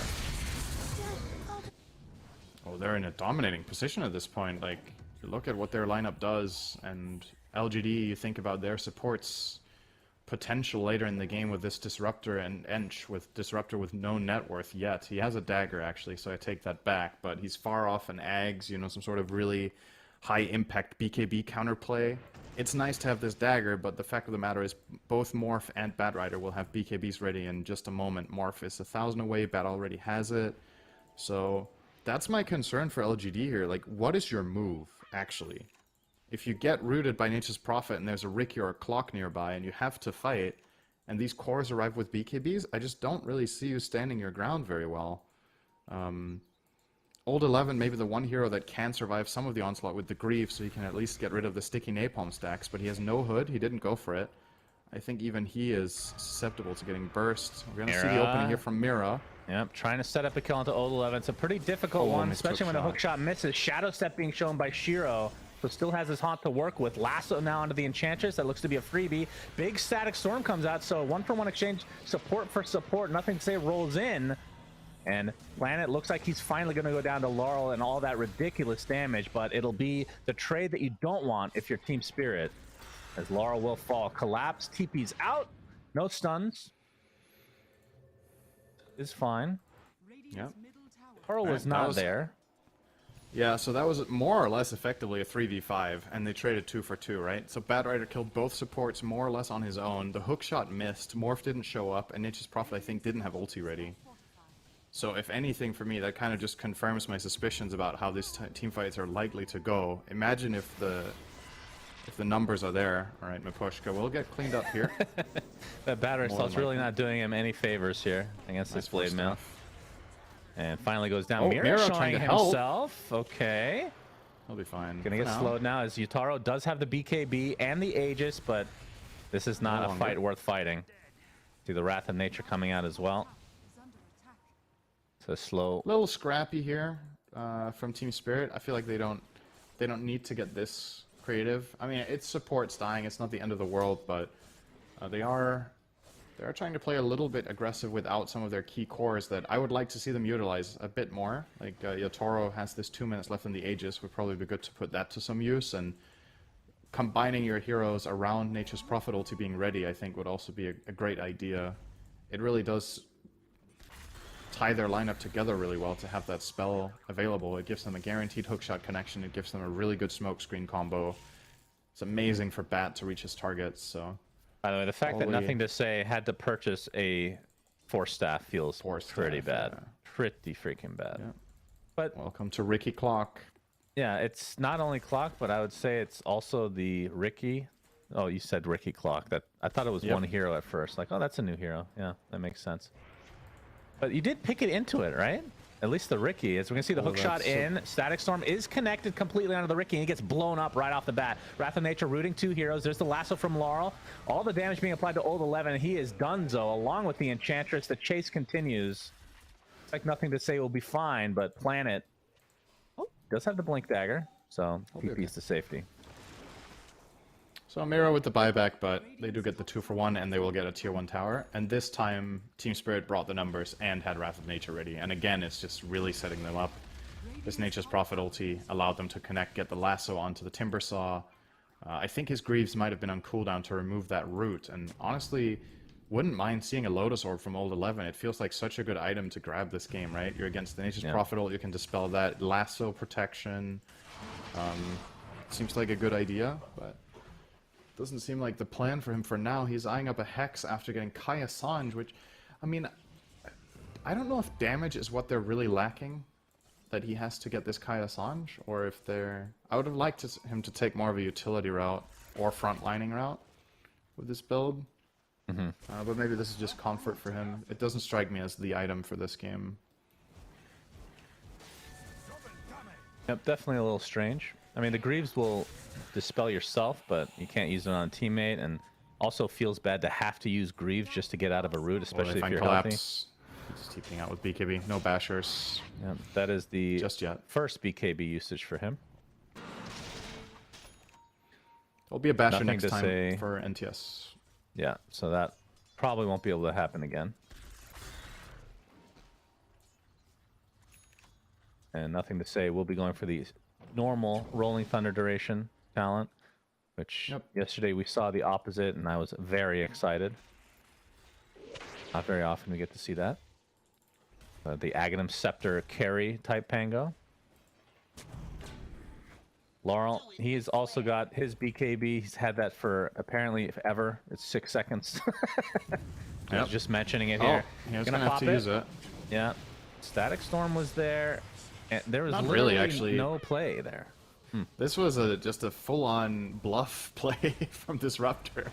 Actually, there's no teammates nearby. I don't know if he was hoping to get the spell off and then somehow blink and survive, but yeah, he baited a BKB out of Laurel, which, as you said, was already minimum duration. So if they're not fighting in the next minute, it doesn't really matter that that's on cooldown. But it could open up a potential play here for LGD. Keeping in mind they have the Spectre with both Haunt and the Shadow Step. Very easy to connect. Collapse. Not gonna get caught here. Good read on the map. Yeah, Batrider will now complete Octarine, so huge upgrade for him. Cooldown reduction, and the cast range is very, very nice. And he's eyeing up a Dagger as his next purchase, so pretty standard all around here from Laurel. And for Shiro on the Spectre, he's had the Ags for a bit now, and is at 1,000 from finishing Manta, which obviously we've talked about how important dispels are going to be this game with the root from Nature's Prophet.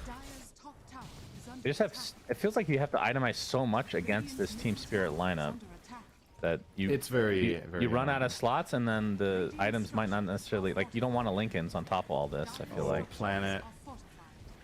He doesn't know. He is dead inside the silence. And a tier 2 tower looks to be next for Team Spirit, as a Shadow Step is being shown. Just to get that off cooldown. It did a good amount of damage to collapse, but yeah, actually, I'll just shrug it off. And 8k lead, so Spirit continue to grow the lead. Lothar is on, or good lord, how do I still say Lothar? Shadow Blade. It's because Shadow Blade is such a lame name. Let's be real. I don't know what's lame about it. Actually, if you think about it, it's kind of a cool name. Shadow Blade. Oh, I'm glad you figured that out all on your own. That's. I don't know. Lothar is just so hard to kick. Let me know when you want to talk. The dart into the initiation from Laurel. That is a dead Pango. And the root on the hook shot. Man, this Timbersaw cannot do anything. Just completely stun locked. But Static Storm on top of Laurel is trying to get away from this Batrider. Wait for him. Guitarro turns into the Timbersaw, now focusing all his efforts onto Shiro. A couple more right clicks will do it along with that Flame Break. Double kill for Laurel. 2-0. Team Spirit looking extremely good in this game number 1. Oh, they have a good Another ward dart. here. They see 11. Up he gets pushed back into the silence. But the glimpse will keep him safe for now. Mapochka, he might be the one in trouble. Thunderstrike upon him. Looks like he will drop. But likely to be a tier 2 tower, or at least heavy damage to it. This is a bit too dangerous with Pango spawning. I think Spirit making the right call here to just get the hell out of dodge there. Yeah, good warding though. This is again one of the big benefits to Ricky's support, is his ability to find these angles and place deep vision. It really enabled them to get the surprise jump on LGD there. And is obviously running around with a gem of his own, so he can feel pretty safe as long as he covers the... If he's running in areas where high ground vision isn't possible, then he can play with confidence that they won't see him, right? As long as he is covering the ground parts where sentries could be. Gonna grab himself an Illarune here, which could bait something out as well. And to add insult to injury for LGD, Silver Edge is online for Collapse, so that is a break against the old Spectre, who just finished the Manta style, and into the pit they go. This seems kind of desperate. It is. And that's very clearly doing not happening. Laurel with the Firefly. Well, doesn't hit anything with the Flame Break, but at the very least they force LGD out. I mean, the fact that you have a hero like Batrider with the sticky napalm just giving you the vision briefly in the pit, pretty big advantage. I feel like Bat and Ricky can defend this pit together for like half a minute against 5, because they have to be so terrified of getting jumped at any moment by the clock, the Nature's Prophet ult, and the Batrider himself. So in the meantime, you saw Yotaro didn't even move. He was just farming Ancients, getting his Ags. He's like, you guys got this. I don't need to do anything to help you defend Roche. Yeah. And now that the timing is online, they're going to make their own move with the smoke. The Aghanims on Morph going to turn that against Spectre, going to lose a ton of attack speed. The dart, there it is, onto Shiro. Lasso to follow it up. Inside the Static Storm, they don't care. They just pop the BKBs and finish off the Spectre in style. 60 seconds of no carry for PSG.LGD. Now YU Smile looks to be next, gets bursted down. And Old 11 likely to be next. It's not a big Whirling Death, actually kills off Mira, but it will likely cost him his life in addition. So triple kill for Yotaro, and now they can go and finish off the old Roche if they want. Yeah, probably. No DD this time, but I don't... Oh, actually, it's right DD there. bottom. Yeah. It's the wrong side. Classic. Yeah, Nature's Prophet's going to go and grab that. And then he's going to Silver Edge all the way over to Roche. But I don't know if he's even going to make it there in time. Well, looks like he will. He'll offer a bit of assistance here on the last third. But he's going to go down. Aegis on Yotaro. And yeah, as prophesized, this game is reaching unsolvable levels for LGD's lineup. Just don't have anything against the BKB Morph and Bat going in. They're just food. Yeah. It's really difficult to play Dota like that, especially in this patch, I think, where if the enemy team initiates on you and your only counterplay is run away, you need to have really specific heroes to make that a reality. Like, you need some hard Dispel save against that, or you need Bench swap, you know, something like that. And their lineup just doesn't have it. So whenever Bat or Nature's Prophet see a core, it's just go. You know, you just grab that kill, and the counterplay is non-existent for PSG.LGD. Yeah, I will say it is unfortunate for PSG.LGD that they did not get the Philosopher's Stone, Syndra. I think Disruptor would literally have Ags if he had that. That would be close, I guess. That is a neutral that actually has quite a big impact on these supports. Having said that, I don't think that's really the thing that completely tips it back into LGD's favor. As there's the initiation, Old 11, they're trying to burst them down. Haunt, still available actually. Okay. This is about as good as it's going to get for LGD. Lasso on cooldown and Firefly used. If there ever was a time to try to look for a fight, this would probably be it. Okay, Yotaro just using the Shadow Step as he was Spectre for a bit. That is quite nice. It's pretty nifty to have as Morph, I gotta say. It's one thing when Spectre Shadow Steps on you. Imagine being Shadow Stepped on by Morphling. Yeah. That is... Oh. Meanwhile, towards the top, we got some action. Nothing to say. Gets on the Rolling Thunder just in time. They take out the Ricky, but it's going to be a trade for their Disruptor and Enchantress. Hookshot misses from Aposhka. See if LGD want to try to reset here. Aposhka able to retrieve the gem. As he does have the Philosopher's Stone, by the way, Cinder. That's why he's so rich. Has something to do with the team doing so well this game. Yeah, it's got to be it. All Philly Stone. 21k difference between the two. Philosopher's Stone accounting for about 15 of that. Yep, Old 11. Old 11. He is in Good a lot saves. of trouble. Oh, Greaves, but then he gets rooted at the last moment. Okay. But he will limp his way back into the fountain as the fortifications Great pop. defensive play by the two to not lose anyone and hold the tower here. Oh, good bash. Yeah, nothing to say with a nice swashbuckle. There's a shadow step, but Matochka is going to live for the time being. Oh, he actually gets cogs off in time as well. They keep pushing back Shiro. Is he gonna? He's actually 3 gonna live. Are times you he gets pushed kidding back. me? And Shiro probably very annoyed right now. To get that. Oh boy, LGD. That's just not enough, man. You gotta get at least one exit kill there. Just getting outplayed. Clean disengage from Spirit. Even though their defensive play, once again, it was good from LGD to not lose that tower and be able to hold it with Timbersaw and Pango in combination, but you're not really gaining anything in return. You're staying alive, you're keeping your head over water, but barely breathing at this point in this game. What do you think about Shiro's? Oh, nothing to say. He got silenced, or he got the darted. Disc. He's pretty fast with that haste rune. All right, and he gets force staff. Mira, in the meantime, getting quite low, but here's a hook shot, and Old 11 is the one to die instead. So not exactly the target we were expecting. I was just mentioning Shiro's choice. At first it was Scotty, which would have been quite normal. Now it's Lincoln's, which I understand why he would want it. There's Lasso, and even I would argue Morphling's ult being used with that Aghanim is the biggest Scepter. problem, I think. Yeah. As we're going to see. All right, Laurel. The Shadow Step being used. But I feel like getting Lincoln, I don't think that's going to help you win. It's not a game-winning item. Gotta play to win, not play not to lose, or whatever the hell that saying is. Yep, that is true. 48 seconds left on the Aegis, so we'll see if Team Spirit want to chillax a bit. Or they're going to try to find something Shiro else. here. They're reading this movement perfectly, that they're going top. Laurel. Yep, Planet first. The dart. He didn't react. He didn't see it coming, so didn't Manta. And hook this shot. could be trouble. And this could be the end of the game, potentially. He gets rooted inside the Sprout as well. Has the blade mail activated, but those cogs will prevent you from going anywhere. Does not finish off the Bat Rider. Oh, return kill. He did, actually. After his death, though, so doesn't get the experience, which would have been really nice to get his level 20 talent and more, but this might at least stop the push from Spirit from continuing. Although, and they could try to force a buyback here. I think the morph kill is still really difficult for the Radiant to pull off, even without Aegis. Now he has Butterfly. So I wouldn't mind seeing Yatar just going in here and starting to hit this tower, or he's just going to Shadow Step in and look for the kill. Just turns into Spectre. He's like, I'm better than you. Okay, Eon disprocs on the nothing to say. And Old 11 just has to brush off this damage. Yatar's BKB is done. So he does have to be a bit careful.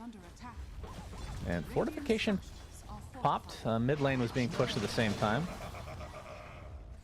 But without the Bat Rider, I was going to say Team Spirit would maybe back off, but they look to be wanting to aggress.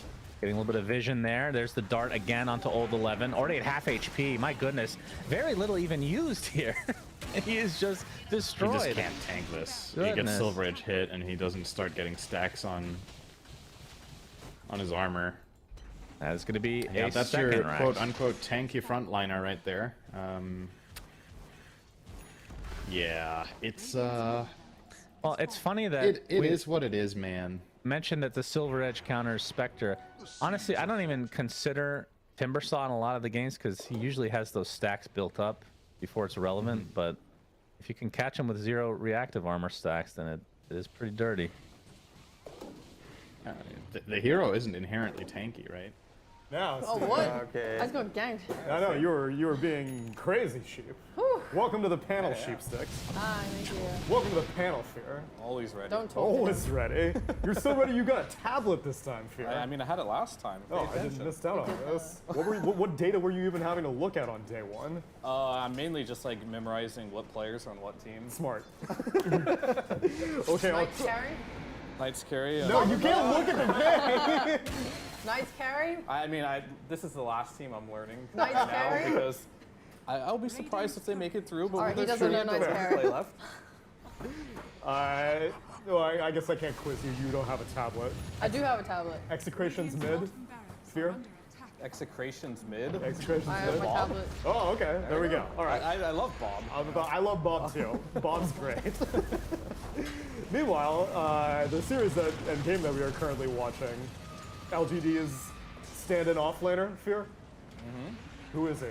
LGD? Old 11. Yeah, old 11. Old And 11. he is Yeah, baby. losing right now against Team Spirit. What was your prediction seeing the draft before this game started? Did you think that this was a suitable outcome?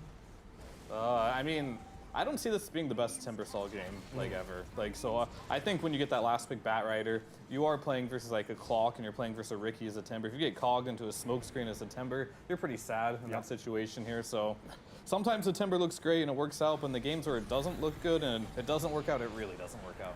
This is one of those games. Yeah. You have the duality of Timbersong. You have Koi now on the mid lane, tearing it up. Yes. 20-minute GG against E-Home. It has been a snappy couple of series on the other lines. Tundra smashed TSM pretty quickly, and Gaming Gladiators with their mid lane Quinn Timbersaw took down E-Home. And now Spirit have won game 1 against PSG.LGD. Exciting times. Yeah, what's common with the 2 matches that got stomped? The first pick NP. That I is told true. You, there's a formula to lose 3 lanes. You pick NP first pick, and then you outdraft yourself. So they went on this let me outdraft myself strategy, so they got stomped, the 2 first pick profit. And then we just watched a second pick profit. What happened?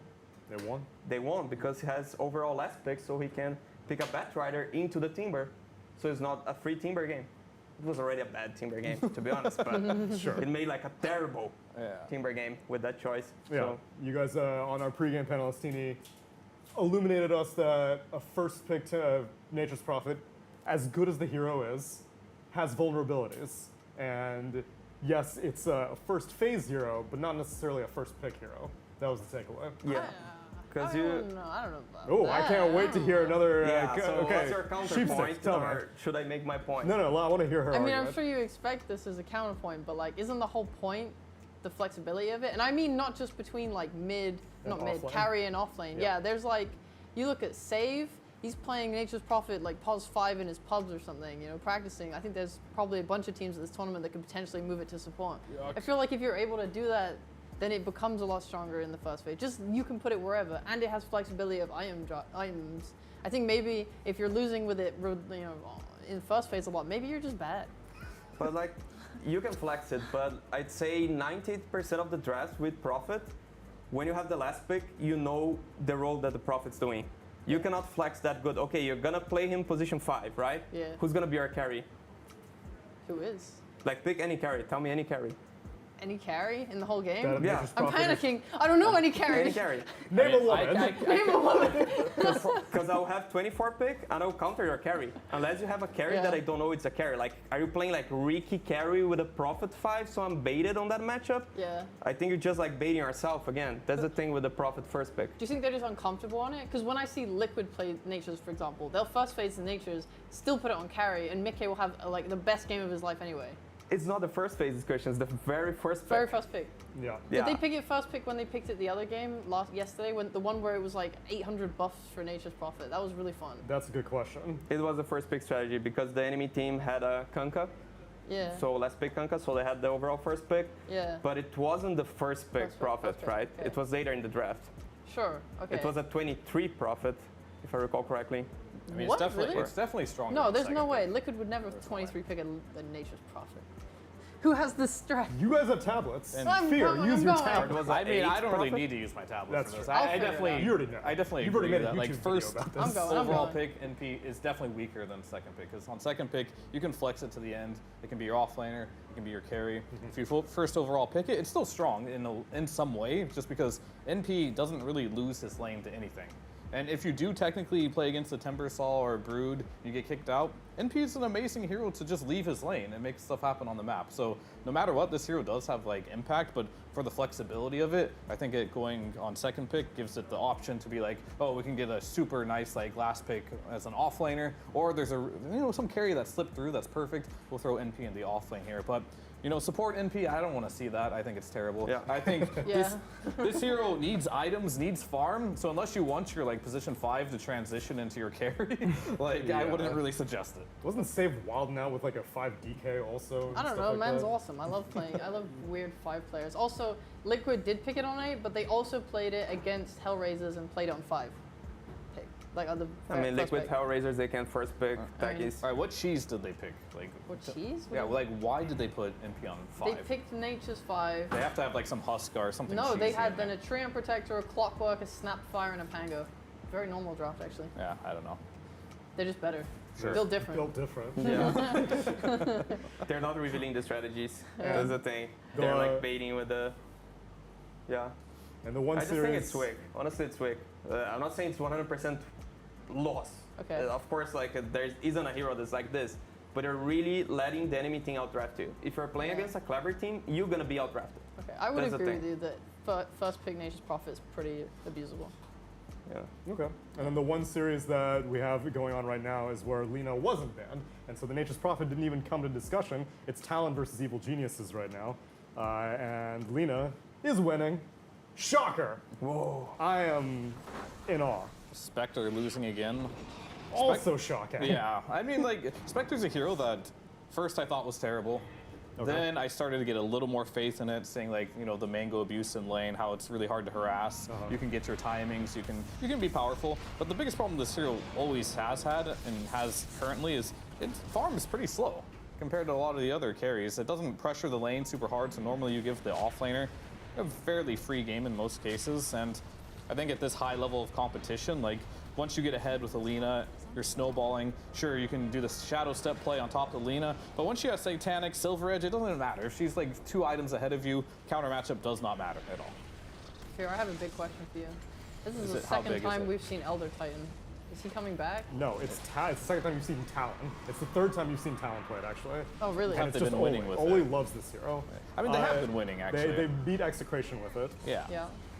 but it's your question, Fear. Do Yeah, you I think mean, he's coming back? it's my question. It's your sure. question. So like Elder Titan in the meta, I can see why some teams are going back for it. I'm like thinking back, like when did Elder Titan get popular? A lot of people like to think, oh, it's all about the aura, but in a lot of cases it's not. Sometimes you want to have like that long range stomp against like ranged heroes, such as the Lina. So you can put the Lina to sleep, and then you can position around her and then get the jump.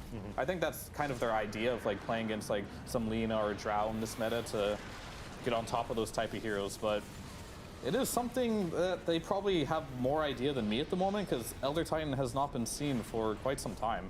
But that's just like my guess of why they would pick it. Do they need a setup for his stomp? Because right now it seems like that's kind of lacking. At best, you have Rubik Telekinesis. I would have thought that a Ricky Sleep Dart into ET would be pretty sweet.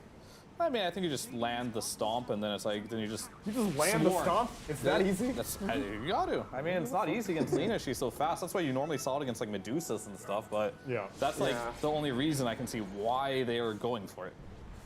I really think you need a setup stun. In this case, they would have the Tusk Shard, but then it was countered by the Void Spirit, so he couldn't like gank the Void Spirit at all. I think like it's not a reliable stun. Not I think. It's definitely not a reliable stun. You cannot rely on that as a stun. Yes, it's I can. a follow-up stun, and you need a very strong frontliner. So you have like a Tide. Your Tide's frontlining. Yep. They cannot initiate on the Tide. Otherwise, you're gonna stomp all of them. So that's the idea that I see working for Elder Titan. So on this game, I also don't see much point in having this hero. I cannot see this hero having impact. I think it's just an Oli favorite. Yeah. I don't know why I just thought it was a different team, but it was Talon just 3 games now. Well, You're what's right. your opinion on Elder Titan? Do you wish that he comes back? I spent time around Fogged, you know, and he's just going, oh, Wow. Elder Titan, Yeah, this hero okay, that's a bit- sucks now. I miss Elder Titan. Any player that has a signature always bemoans how bad their signature is. You were on your pregame panel apparently talking Meepo for course. some reason, even though utterly Someone else irrelevant put right it up. now. It wasn't me, actually, for once. Here, Maybe. what's your signature? Is it actually Sven? No, not really. But that was your free-to-play set. I mean, yeah, I had to pick one. You had to pick one and you I picked mean, I Sven. had some iconic moments on Sven, You so did, it like yes. was gifted to me. What about Okay. that? What would That's you my- consider your signature? I don't have a signature hero.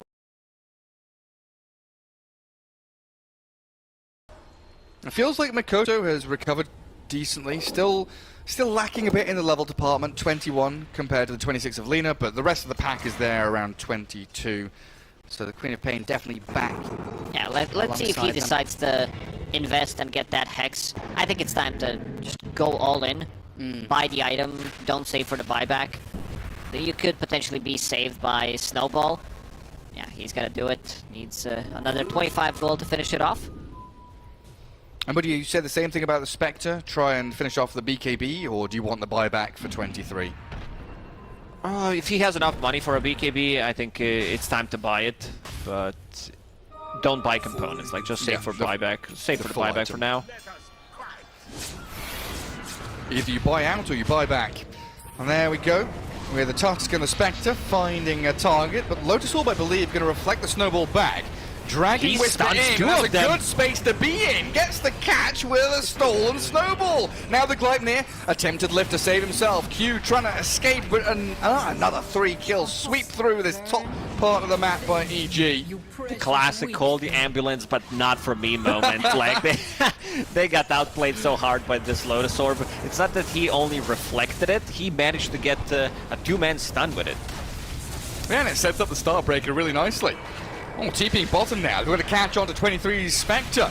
Solar Guardian, in we go with the TP from Lina and blow her up. She does have buyback, as does the Rubik and the Tusk. I'm just wondering if they use it immediately or let this lane fall and wait to defend your throne. Once they start hitting your throne, you need to use it, because I don't think they're going to go for mega creeps. I think you start hitting the tier 4s because you're so much closer to it. Let's see, Pakaz. Trying to push the waves in. Okay, they're going for megas. I would have agreed with you, yeah, go for tier 4s in the throne, but it looks like EG want to be systematic. Topple It's the a safer dominoes one choice. by Yeah, one. we just want to see the world burn. Where's Buybacks Pakaz are coming gone? out. Pakaz has gone out of there. Trying to get in with the catch onto the Lina. Makoto. Quite a bit of damage here onto him, but she's got Satanic and Gleipnir ready to pop at a moment's notice. Nice Sideway pushes pushback. it back and the kick in again. They kill off Pakaz, while only really losing their Rubik in this engagement. Whisper trying to escape with a Celestial Hammer, but gonna get closed in on by the Shards and Stolen Light Strike array. Whisper down and Talon hold.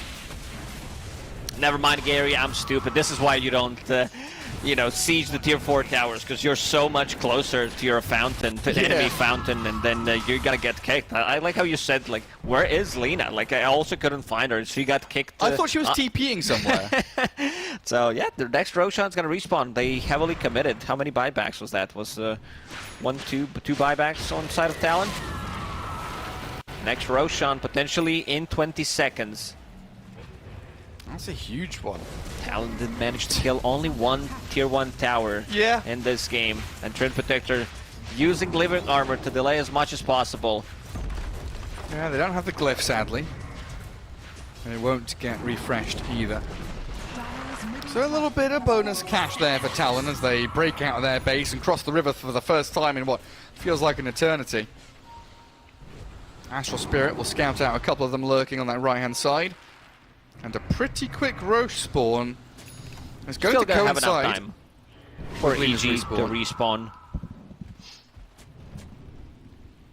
4 heroes with buyback only. I mean, Tusk will have one available in 100 gold, so potentially 5.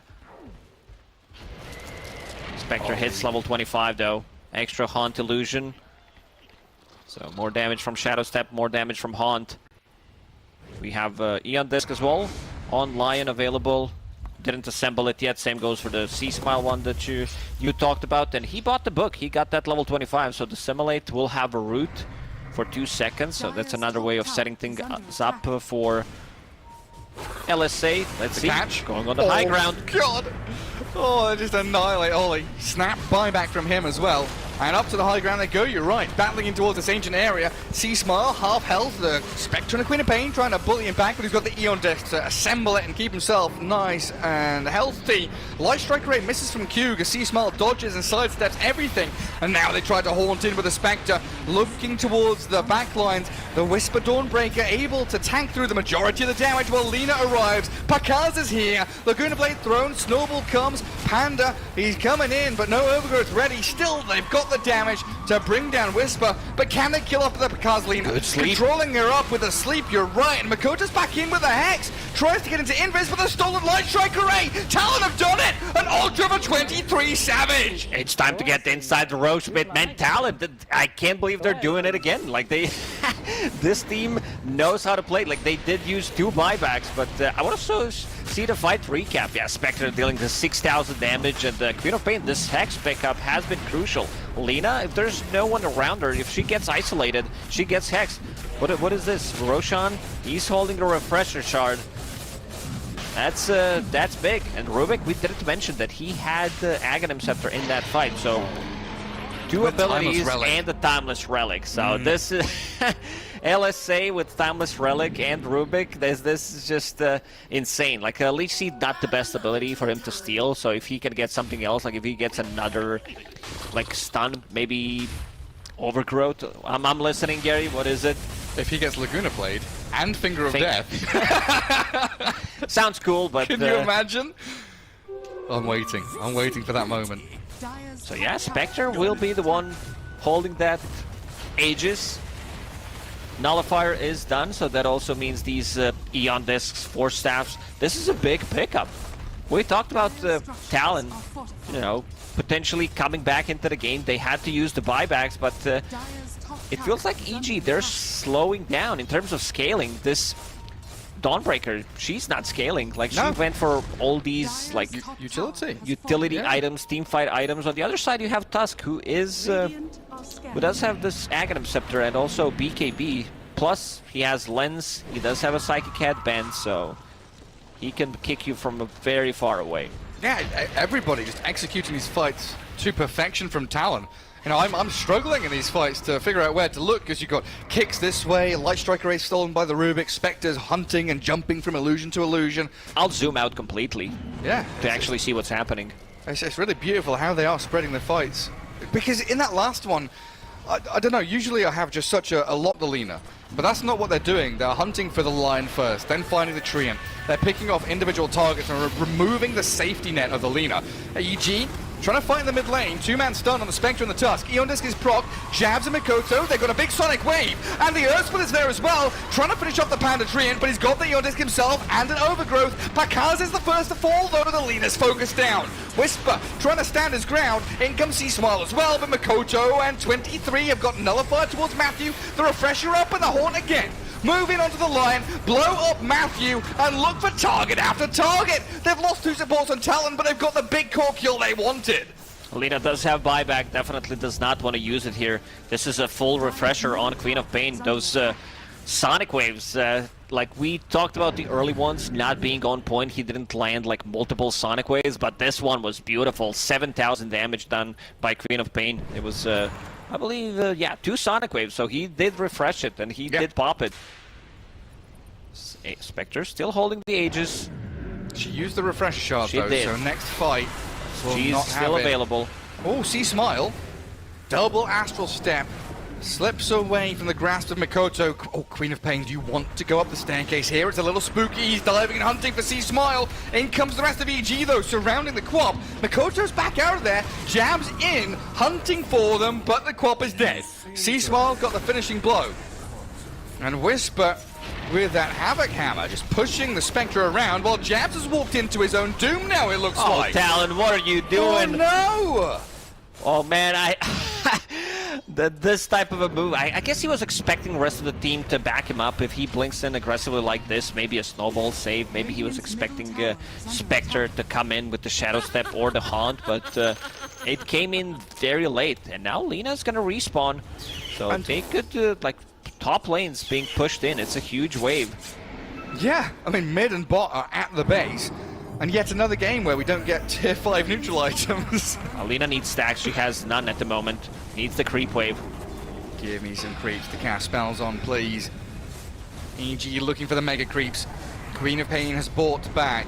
No Tusk for 70, and that's been your vital element, but they're blowing up C-Smile. Void Spirit down and out for a good old time, has to buy back as they turn on towards all his ET. Matthews on disc procs, Inspector being turned on. It looks like EG's got this one in the bag now. Aegis claimed up. EG 5-man strong and 2 heroes dead on Talon. So a 3v5, make that a 5v2 now. 2 minutes without the spec and the base is cracked wide open. No Tusk, it means that they can't be kicked underneath the tower. Tusk, unfortunately, his buyback is on cooldown for 2.5 minutes. Let's see what they can do. Mikoto does have Refresher available. They buy back on spec. Looking for the Lina, the stolen damage, trying to zap her down. It's a good amount onto Pakaz, and they blow her up. But she's got buyback. She can return to the fight. The throne is exposed. Makoto's in with his BKB, but Pakaz is here, shredding through everybody. Looks for the buildings now, and EG going to secure game 1. It was close for Talon, though. Almost mounted a comeback. 15 minutes in. I think they had a couple of more fights left if they didn't go for this aggressive move, the aggressive blink from Queen of Pain, put them in a really bad spot. Like, your Tusk doesn't have buyback available, so you want to be playing a bit more cautious. Very entertaining game, however. Yeah. It looked like EG has been dominating the first like 25-30 minutes. Then the Lina's net worth skyrocketed, and after that, it looked like maybe they're going to be able to close it out cleanly, but still, you got to give a lot of respect to this Tusk kick when you're sieging the high ground. Yeah, absolutely do. But this is what we know and love. We expected as well. Southeast Asia against South America. Team fight execution, action-packed games. Just beautiful, really beautiful Dota to watch and enjoy. Like, the way that Talon kind of grasped back, clawed their way back into this game was really wonderful to watch, like you said, around that jabbed Tusk, as well as the ET stomps, the Q steals of Solar Guardian and Earth Spike, while EG looked like they were in a solid position, but definitely had to tighten up as the game developed past 35-40 minutes. Definitely helped they got a number of those Roshans and Aegises, though. Oh, for sure. If they had a bit of a better start than Queen of Pain, I would say that maybe she could have kept them in the mid game, but it was a bit difficult. Like we talked about, Queen of Pain blinking in. There's so much burst damage. Lion Lina with the finger, you have like Sea Smile unleashing every single spell on you, so they can burst you down. You got to be very careful, and there haven't been many saves on this Queen of Pain. She has also been out of position a few times, but wondering what's going to happen in game 2. This one was a very exciting game to watch, and seems like we're going to have an even game in the second one, I would say. The Talon might need to step it up a little bit, but looked decent, I would say. Yeah, I'm always curious about this Lina effect, right? I'm It's definitely Lina wondering, Treant. Like, do we change bans? Do we let the Timbersaw through against Whisper? Do we ban the Lina? Do we let Brood go through? I feel like, Whisper wasn't really a massive Brood player previously, but definitely has stepped up and practiced the hero, playing it at LAN now as well. But we'll find out. Game 2 coming up after this quick break.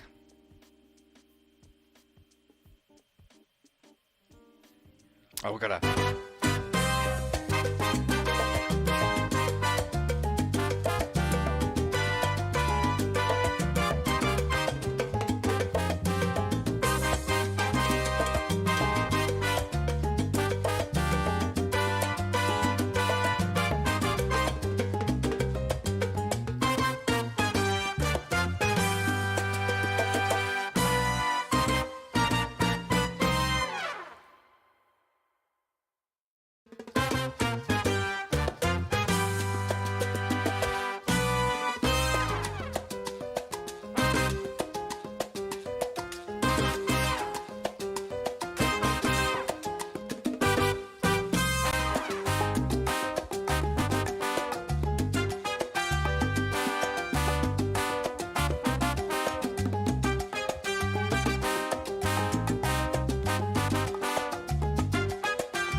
Welcome back. Here we are, game 2, ready for your viewing pleasure as we head into Talon versus Evil Geniuses for the group stage at the Lima Major. Lacoste, game 1, it looked very good for EG, but then there's a slight moment there where Talon almost came back into the game. It was very looked tight. like they might come back into the game with how they played with the heroes that they had, but in terms of the execution, it just didn't happen. But very, very good Dota, I would say, overall in game 1. EG, this time around, they're going to be opening up with the Rubik and the Naga Siren for themselves. On the other side, Talon, Nature's Prophet plus Tusk. This time around, Lina has been banned out by Talon, so no real surprise there. Treant Protector's still available. I mean, one of the things to point out is that Talon, they did give them Lina plus Treant. This combo has been, I'd say, figured out how strong it is in the lane, how well it scales into the mid and late game. So a bit surprised that Talon decided to give it away. Yeah, now opting to ban the Lina rather than the Timbersaw, so that is still in the pool potentially for Whisper later down the line, but absolutely worthy of a first phase ban there on the Lina for them. And moving into the second phase of bans, Pango and Puck, two of the very popular heroes, especially for the mid lane, for Mikoto being removed out. And you were saying Pango, what is he, out of 9 games? He's got 8 wins, something along those lines? Yeah, it's just a refresh in case something happened. Okay, so he lost another game while we were talking the last time about him an hour ago. Still looking very hot, so a sound ban there. Mirana banned out by Talon now, so a little bit of aiming towards Matthew. Maybe see the Hoodwink ban later on as well, but it's a little more difficult with Rubik picked up. This could be the 5 or the 4. You're never quite sure where he's heading. Primal Beast, an interesting one, is I guess he's pretty good against Nature's Prophet in lane. Very, very tanky, can get on top of the Prophet, trample down the Treants. Yeah, you always have something against Nature's Prophet pre-BKB where you can charge on him. You can find him in the trees where he's trying to hide. They also did ban out Mirana. Good setup with the Naga Siren, like either sleep or net in the arrow combo. Even with the Rubik, you could still go for this type of a play. On the other side, the EG, they are banning out Pango that you mentioned, Puck and Ember Spirit. So most likely this Naga Siren is going to be a core here. So looking for some heroes for Talon to be picked up against the Naga Siren. Still Lashrak available if they want to run it. Nature's Prophet also a hero that does okay in terms of the itemization and in terms of his skills. So Wrath of Nature, you can build the Aghanim Scepter, you can go for the Gleipnir, Maelstrom. These items are very good. This time around Talon will ban out Timbersaw in the second phase. Yeah, when you play against Whisper, you have to do it. You really do. You really do. He's a terror on that hero. And Ricky, first Ricky that I've cast this tournament. I saw, a ton of it. We saw it across all regions. A load of this little nasty devil. And coming in here, going to be, a nuisance when he gets the shard. 15 minutes or so into the game. Going to be setting up for the potential for Nature's Prophet to TP, Tusk to blink onto heroes. As EG deciding to respond to that with their saving grace, the Treant again. So very likely going to be the Rubik 4, Treant 5. And we start to now look towards the pairings with the Rubik. What do we give to Whisper? Again, the thoughts around the Centaur and heroes like that to be the big tanky bullies in the lane that can deal with the Nature's Prophet Treants nicely. Oh, they're going to snatch this Lashrak. I like what EG just did, because this hero has pretty much everything. This hero scales really well. Bloodstone Carrier. When we had the patch, when we nerfed the Bloodstone, I thought it's going to be something massive. That didn't happen. But Lashrak still very popular. Against certain teams, you have to ban out this hero. I think Gaming Gladiators is the first one that comes to my mind. Quinn just excels at the hero. And now you have a hero that can move around the map. He can buy time. You have Treant Protector to play with him with the Living Armor. Sometimes any kind of buff that Lashrak can receive to put him to an edge where, an extra some kind of a heal. So a mech could sustain him enough for his Bloodstone to come off cooldown, and then if you don't have enough damage to kill Lashrak, so they need to figure out how they're gonna approach this Naga Siren. Okay, that's damage. That's damage. That's the burst damage that they needed against Lashrak. He can keep the distance. Looking at the heroes from EG, they don't have the best heroes to find this Zeus. Like he can also find Treant Protector in the jungle, which is always going to be nasty. So looking good. I don't mind the Zeus pick, and it also gives you a bit more global presence. So imagine Ricky 15 minutes, 20 minutes into the game with Shard roaming around, sleeping dart into Nature's Prophet, deeping in one snowball. So it's relatively easy to execute with what Talon drafted for themselves. Yeah, I mean, it looks pretty good for Talon. Tower damage from Prophet, magic damage and team fight from the Zeus and the Tusk. EG, a similar story, I'd say. Lots of setup with Overgrowth, Song, Telekinesis, split damage, magic and physical between Lesh and Naga. I would like to see EG go for one of these kind of Dawnbreaker heroes that either has the maneuverability across the map through the Solar Guardian for Dawn, who's banned, or Centaur's Stampede. But more importantly, I want that intermediary stun. Like, okay, you're going to Overgrowth, you're going to Song, but I want something to follow through onto that so Lesh and Naga can output their damage as they'd want to. They banned out Bloodseeker. I also wouldn't mind seeing... If this Nature's Prophet is on the off lane, I think Drow Ranger's the hero that works out really well, because EG, they don't have the heroes that can get close and just close the gap on this Drow. They might be a bit squishy, I would say, with Zeus and the Drow Ranger, but Drow Ranger with Shard deals well with Naga Siren Illusions. You have this Hypothermia, works well against Treant Protector and Leshrac. So if Talon still have a couple of options left where they can put Nature's Prophet as their carry and then have something different from the offlane. What does the Snapfire ban tell you? Because that's quite a curious one for me. EG banning Snap. Huh. Like, is there a way they can move their heroes around to fit It could be offlane Snapfire. I don't mind that. We've seen Team Liquid play it yesterday, and Zai was godlike. It's the Aura Buyer, but it also a hero that deals a lot of damage. You have heroes to play with, especially Tusk, where you Shard, Snowball, punch enough time for kisses to actually land.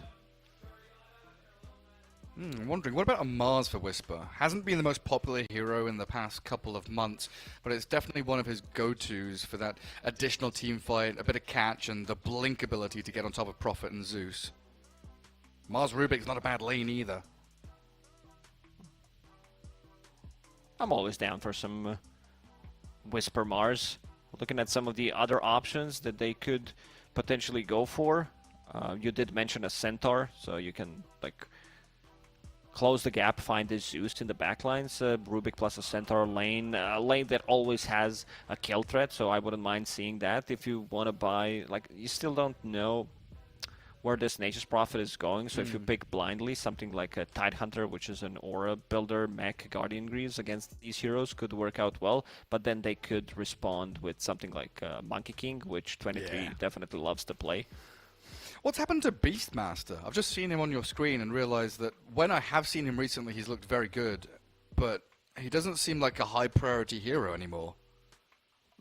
For some teams, I would say it does. I don't know, team like Tundra, they would definitely pick it up in a situation where it looks good, like when you want to have a better vision, if you want to hit the timing with the Helm of the Overlord, like if the heroes can't kill the creep, it's still a good option, I would say, here.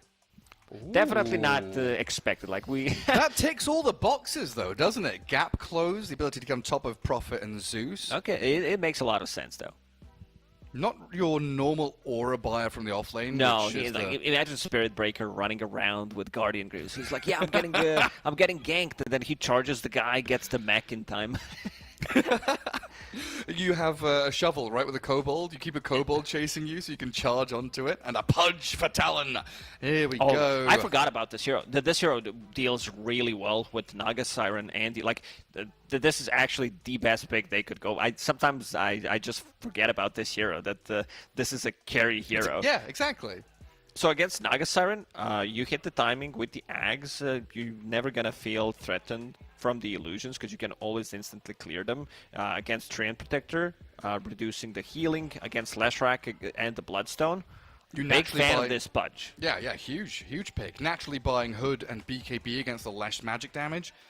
Yeah, not a target that wait, hang on. It's a Sea Smile Spirit Breaker.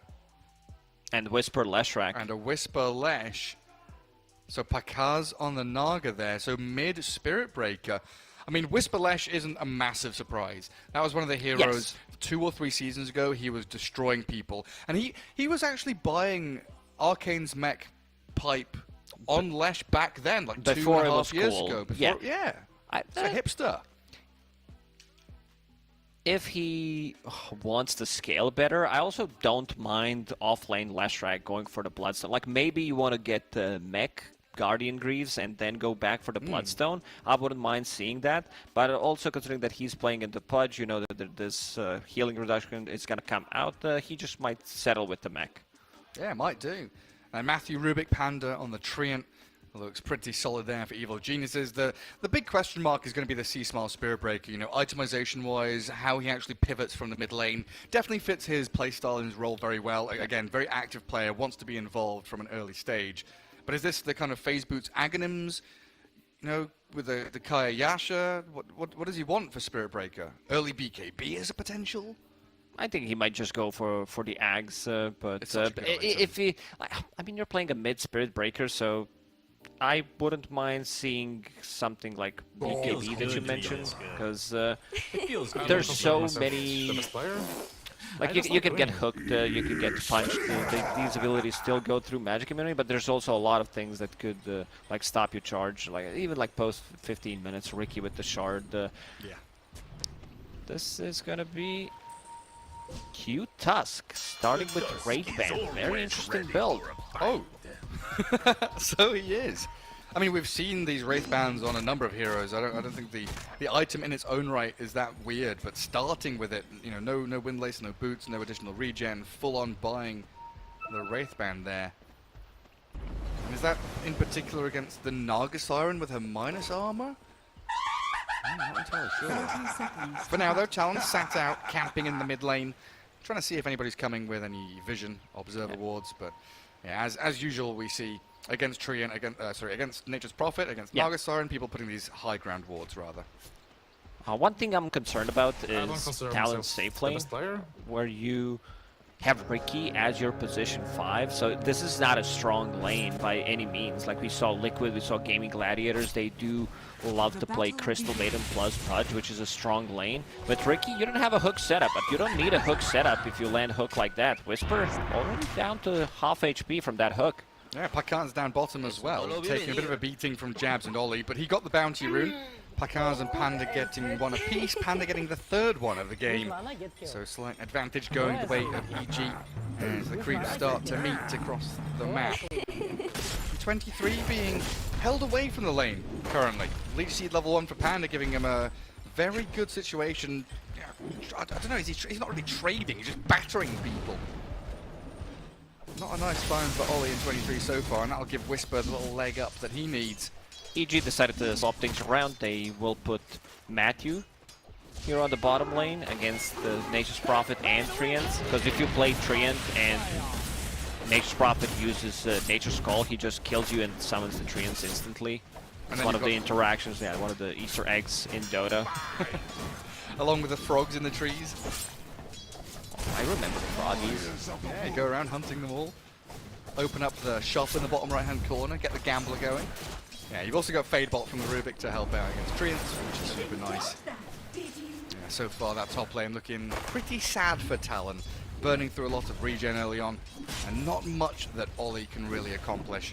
So both of them sat at around 30% health, while Whisper pretty much free farms in this first minute and a half of gameplay.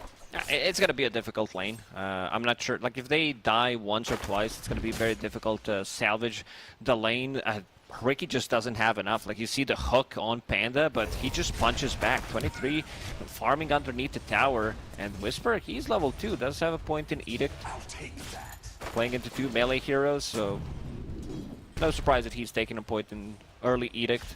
If they isolate Pudge, this is going to be a lane where I don't think Pudge is going to, like, as soon as they hit level 2, level 3 on their heroes on EG's off lane, things are going to be very difficult for 23 to try to get some farm right now. Like, you also don't want to buy regen on Pudge. You want to look for that ring of health, and Ricky doesn't have any regen left. He's bringing some tangos with the courier, but that's about it. Yeah, they burnt through it all so quickly. And a hook off the mark there, not going to be able to connect onto a hero. 23 will heal up under his tower for a little bit. Back into the lane he goes.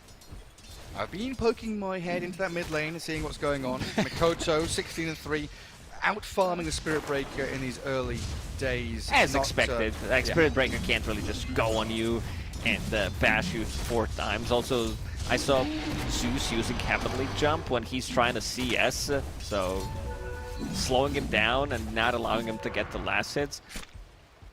He did opt to go for bottle on Spirit Breaker, using charge to get some farm and try to harass Zeus. It's not going to be very effective, but this is also a hero that they decided to pick to match this global presence that Talon is bringing. Yeah, that attack speed slow from Heavenly Jump is really annoying for Spirit Breaker. Every time I see it, it's going to lift the lantern, failing to land it on the creeps. So far, very good for the Zeus, but of course, like you say, we're waiting for that mid-game to come in for C-Smile. As Ollie escapes from danger top, gets out of the range from that left rank of Treant. Down the bottom, looks pretty decent for the Nagasaran so far, not under too much pressure, while Jabs... Would you expect Jabs to have a little more farm here, or is he doing all right? Sitting at 12 and 7, like, you don't deal well with the Nagasaran and the illusions.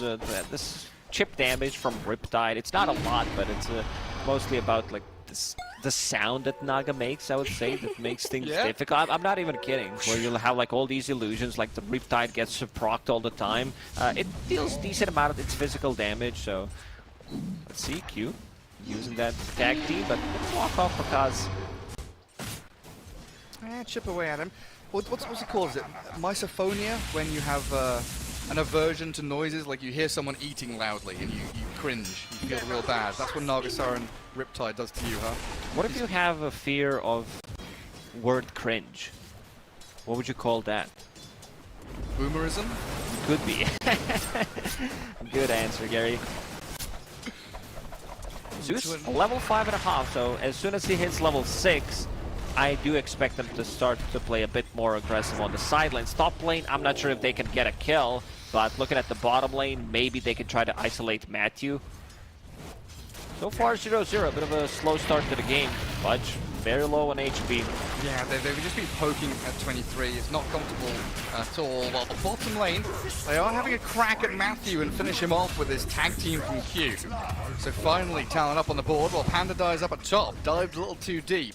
Did kill off the Pudge, but Ollie able to trade back. A feel-good moment there from EG as they are already pressuring the top tier 1.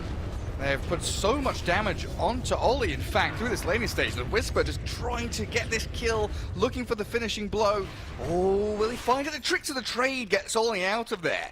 Barely escaping with his life. And Whisper with no levels in Lightning Storm can't finish him off. Needs to go back. Trent Protector mid, refill the bottle for his Spirit Breaker, and they will get Pakaz with that first usage of the Zeus ulti. Yeah, very, very well done. Jabs now closing on level 5. Double Wraith Band with his Gloves of Haste. His base attack time, of course, got buffed several patches ago, so he's throwing these punches out very quickly. Nicely paired up with the tag team in that bottom lane. So Talon striking back 3-1. This Pudge lane isn't looking too good, but there are other lanes making sure things are going smoothly. It looks like they saw Matthew going off to ward up that high ground.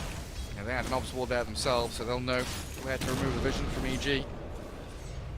A good start for Talon, I would say. This bottom lane doing really well. He has 20 denies on Nature's Prophet.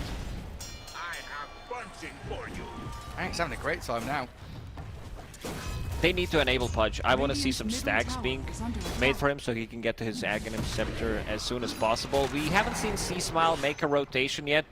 Does have Nether Strike available. They were trying. Gets the move forward onto Ollie. Smoke screen down. One more hit will do the trick for C-Smile and finds the kill. And 2 observables there. Radiant and Dire both placing vision in very similar places.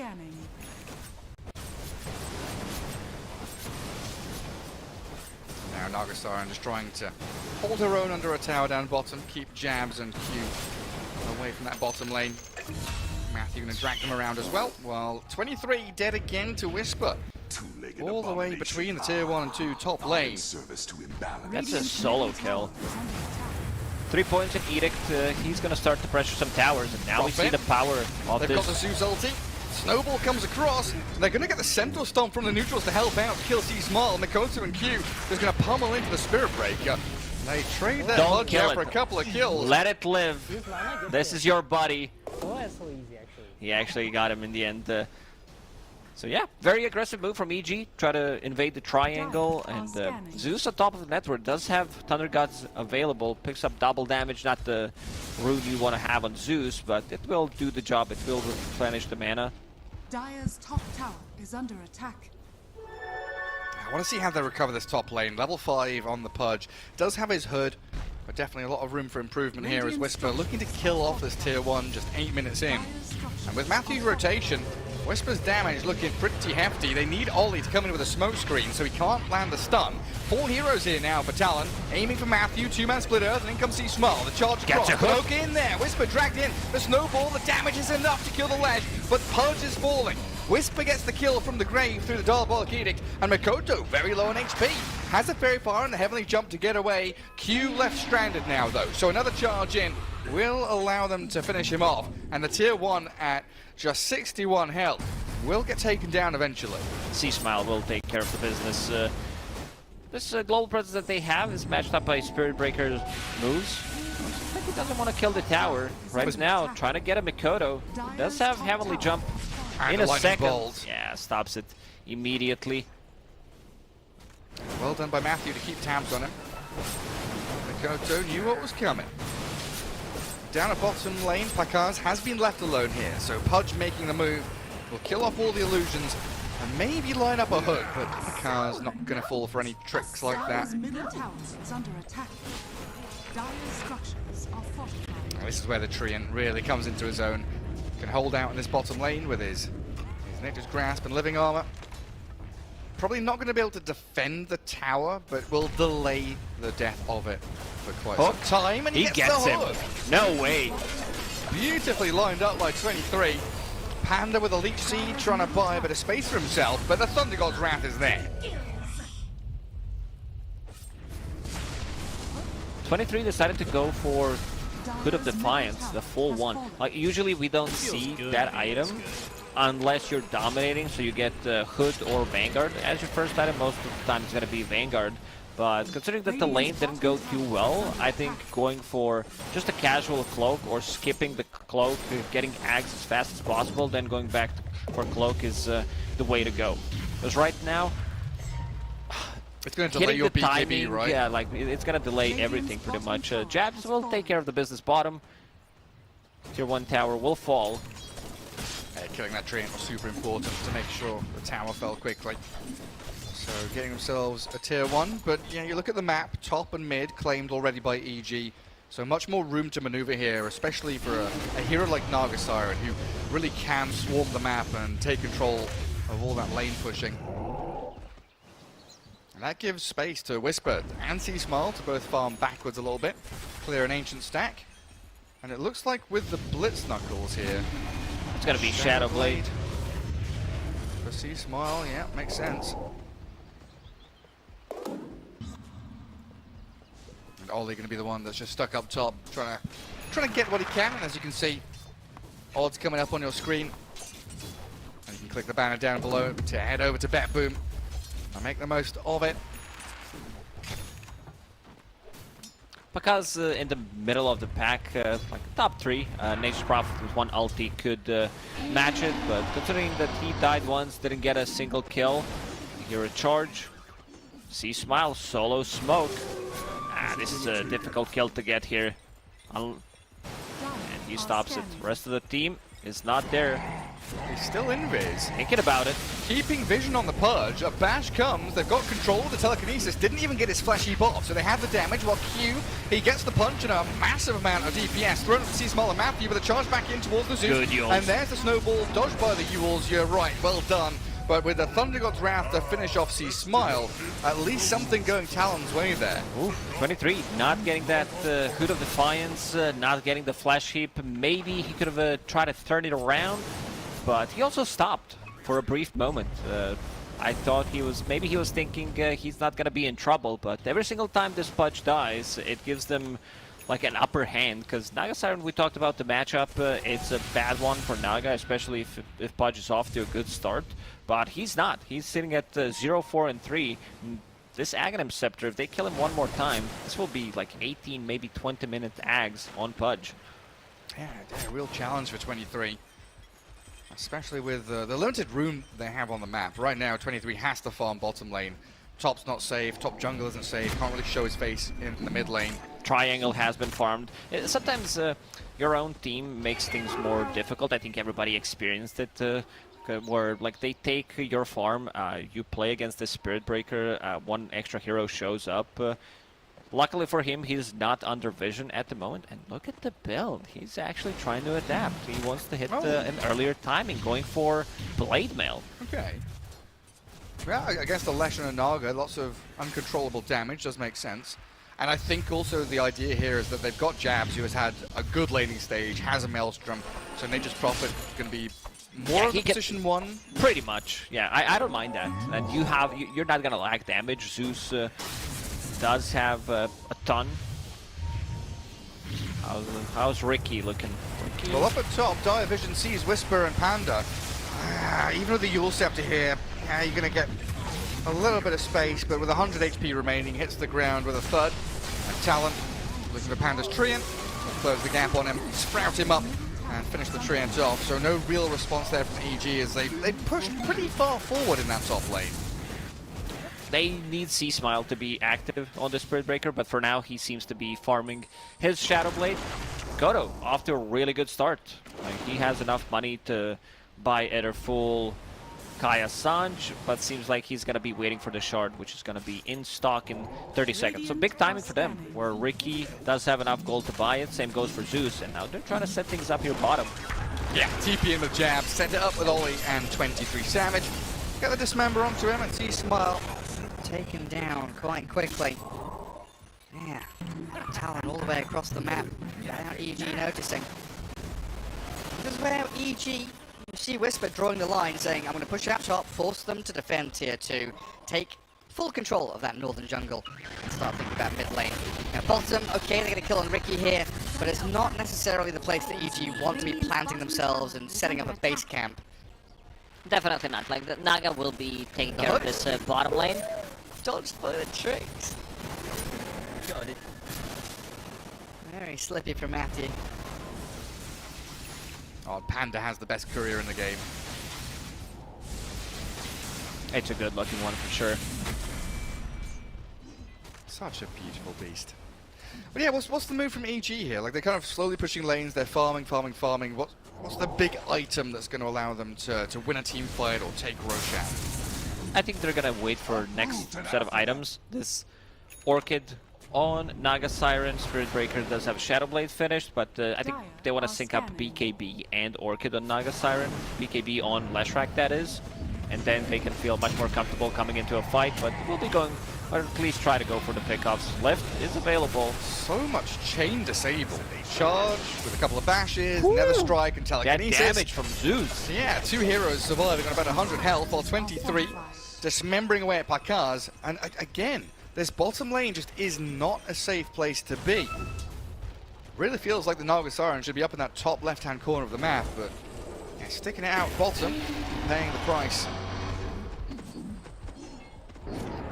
Molly getting charged, doesn't use tricks of the trade. Sleeping Dart. It's a good setup for a hook. But you talked about the scaling. Jabs did finish off his Gleipnir, so he's more of a position 1 in this game until Pudge starts to get some of his items. Blade Mail has been finished, now going into Aghanim Scepter.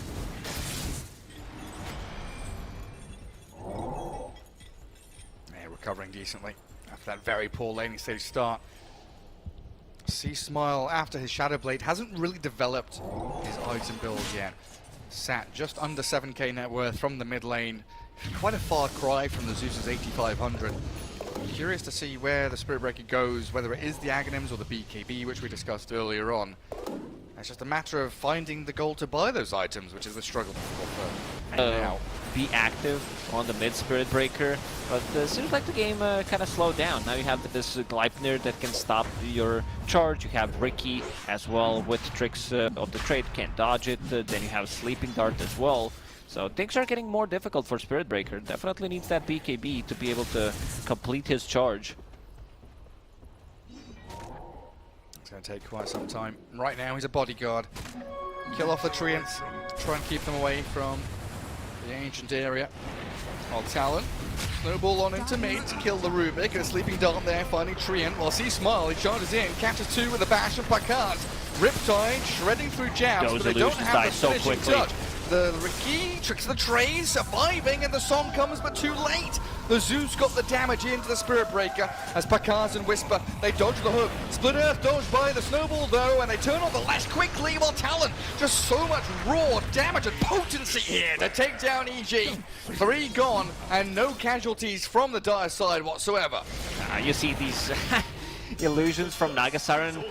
It looked really good when he used the split and the Manta style, but they disappeared so quickly. Zeus used Chain Lightning 3 or 4 times, they immediately die. Pudge was not even there. Imagine Pudge being there with the rod. So now 4K gold lead for Talon. I'm really worried for EG. Like, we talked about the matchup against the Nagasiren this Pudge, and 23 Savage did manage to catch up. He's almost as farmed as Nagasiren, which is pretty impressive considering how top lane went. Like, he died multiple times. They took out his tower early on.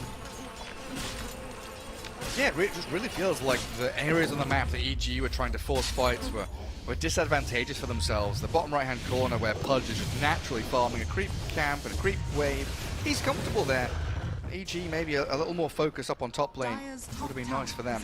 EG also decided to take a fight. Leshrac was missing 100 gold for his BKB. They're gonna take out C-Smile, but most of the time when you see Spirit Breaker being taken out, you're like, yeah, you know what, it's just a position 4 dying, but this is a mid Spirit Breaker. Yeah. And he charges in, under vision, darted, bolted, blasted, and down bottom 23 going to dismember up and eat the very tasty vegan Treant there, but he's got the backup of Whisper and Matthew. Connecting with the stuns, the Snowball saved though. Q, he comes in and buys time for 23 to run away, gets the punch out, the Thunder goes wrap, finishes off Whisper, the hook will miss, but Jab's now TPing in to kill off Matthew's Rubik. Talon. Every time somebody gets gone on, every time there's a Treant or a Spirit Breaker charging and hunting from the tree lines, they've got the response.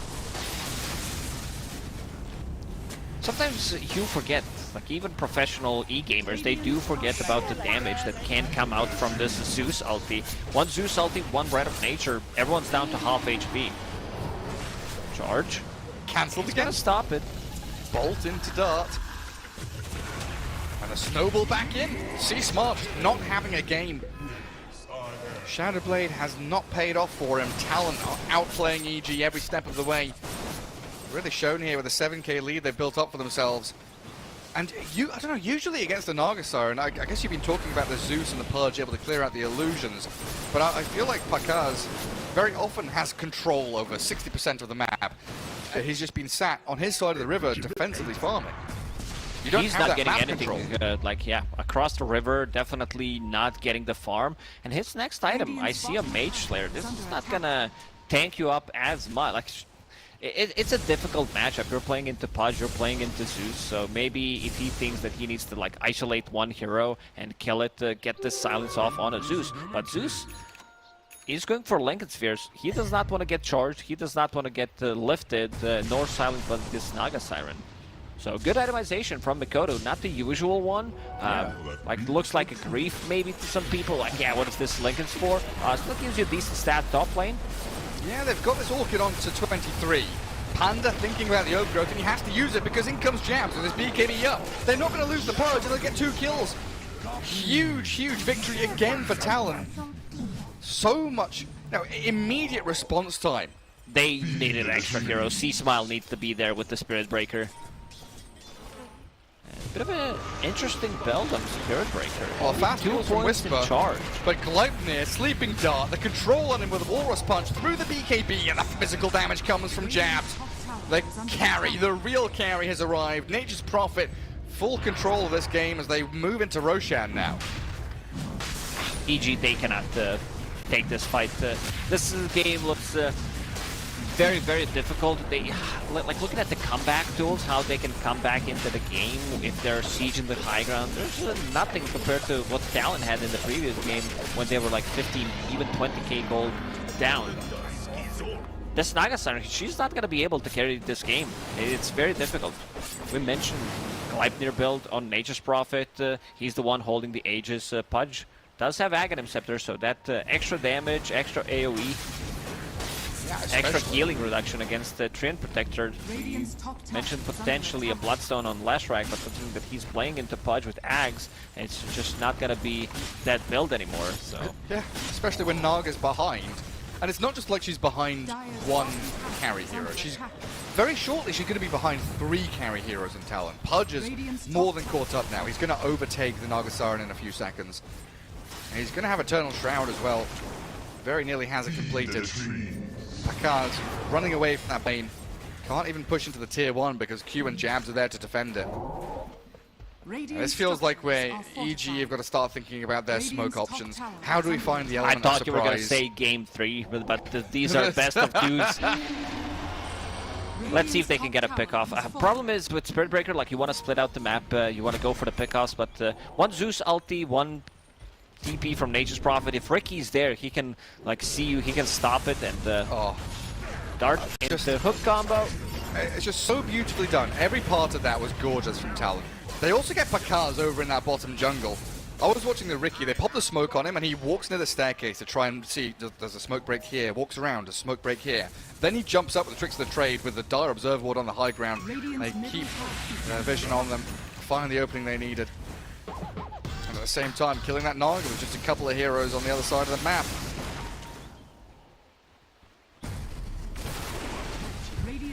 This is going to be the second tier 2 tower. EG doesn't seem to be in a mood to defend it, or never mind, Panda blink again.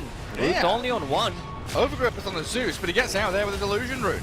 The Zeus going to get telekinesis up, but Jabs is just opening up onto these heroes. The Yule's up from Whisper allows the Pulse Nova to kill off the Nature's Prophet, but they've already lost the Spirit Breaker, the Treant, the Leshrac about to fall, a triple kill for Jabs, and he looks for more. 23 dominating, and this game looks like it might be over. Yeah, I would not be surprised. No way for EG to fight. I would not be surprised at all if EG just calls it here. They don't have what it takes to punch back. Like in terms of damage, Nature's Prophet did 3.3k. Zeus didn't even have ulti in the previous fight, and now off to a high ground they go. And Glyph forced out. Don't think they're stopping though. Very comfortable with the state of the game right now. Easily clear out the creep waves. Living Armor's going to slow it down a touch, but Jabs with a fully completed Assault Cuirass at this point makes things very stole simple. the hook, alright. This is it. This is the comeback. This is it. Gets Jabs, drags him back. Telekinesis up, but he's got BKB if he needs it. C-Smile does connect onto the Tusk, so no play there for him. Well, Yule's from the Lash. It does allow him to get the damage out with the Pulse Nova, but when he lands, he disappears. Now Pakaza's turn with a Song of the Siren. Gets the sleep onto a bunch of them, but then gets slept himself. The Sandman comes, and it's Ollie hiding from the Invis in this Ricky form as Spirit Breaker and Panda that charged in towards the Gleipnir of Jabs. Held in place, rooted up, Illusion sent forward, but that's it. Lights out.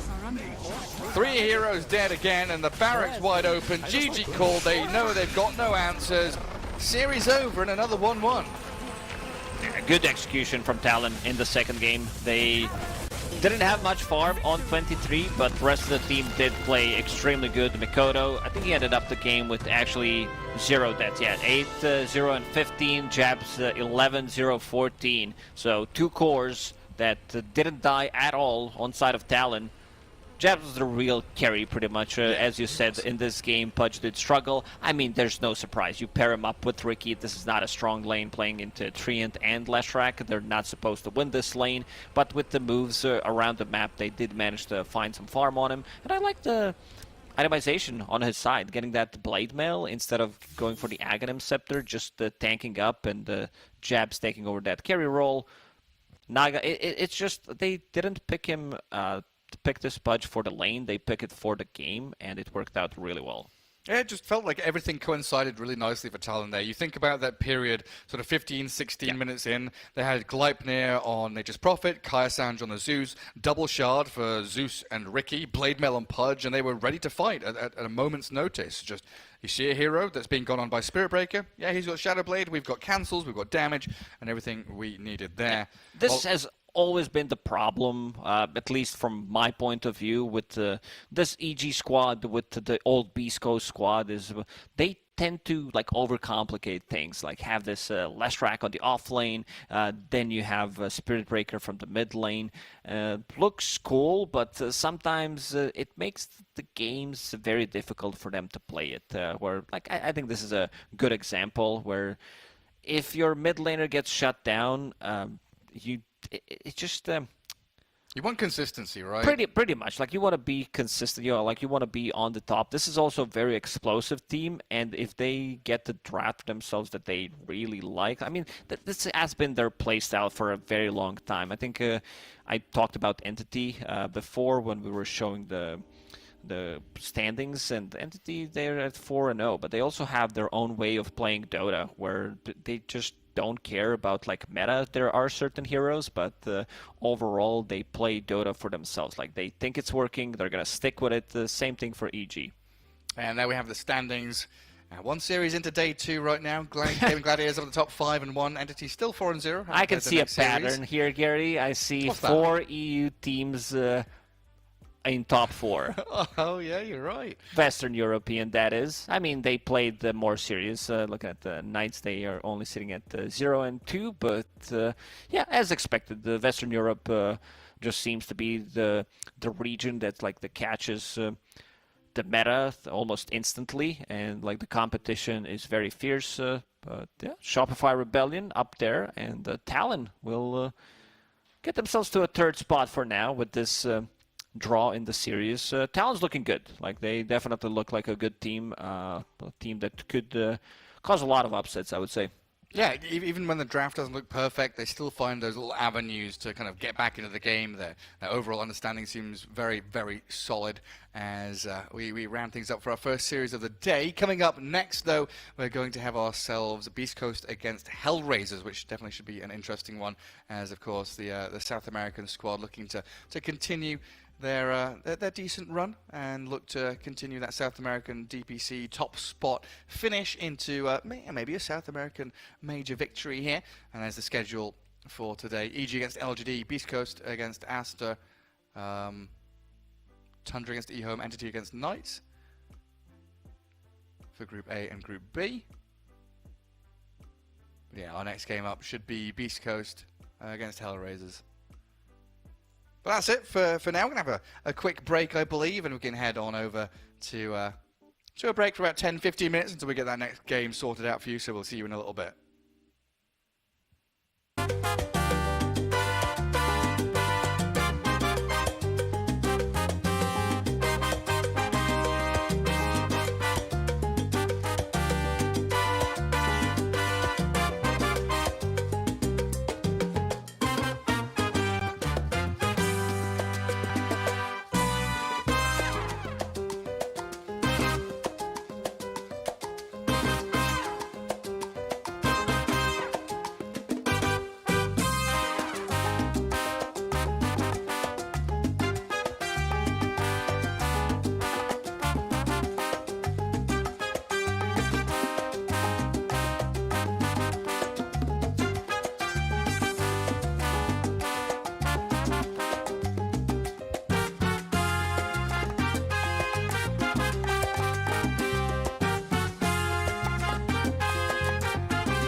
Hello, Suns fan here with Cinderin.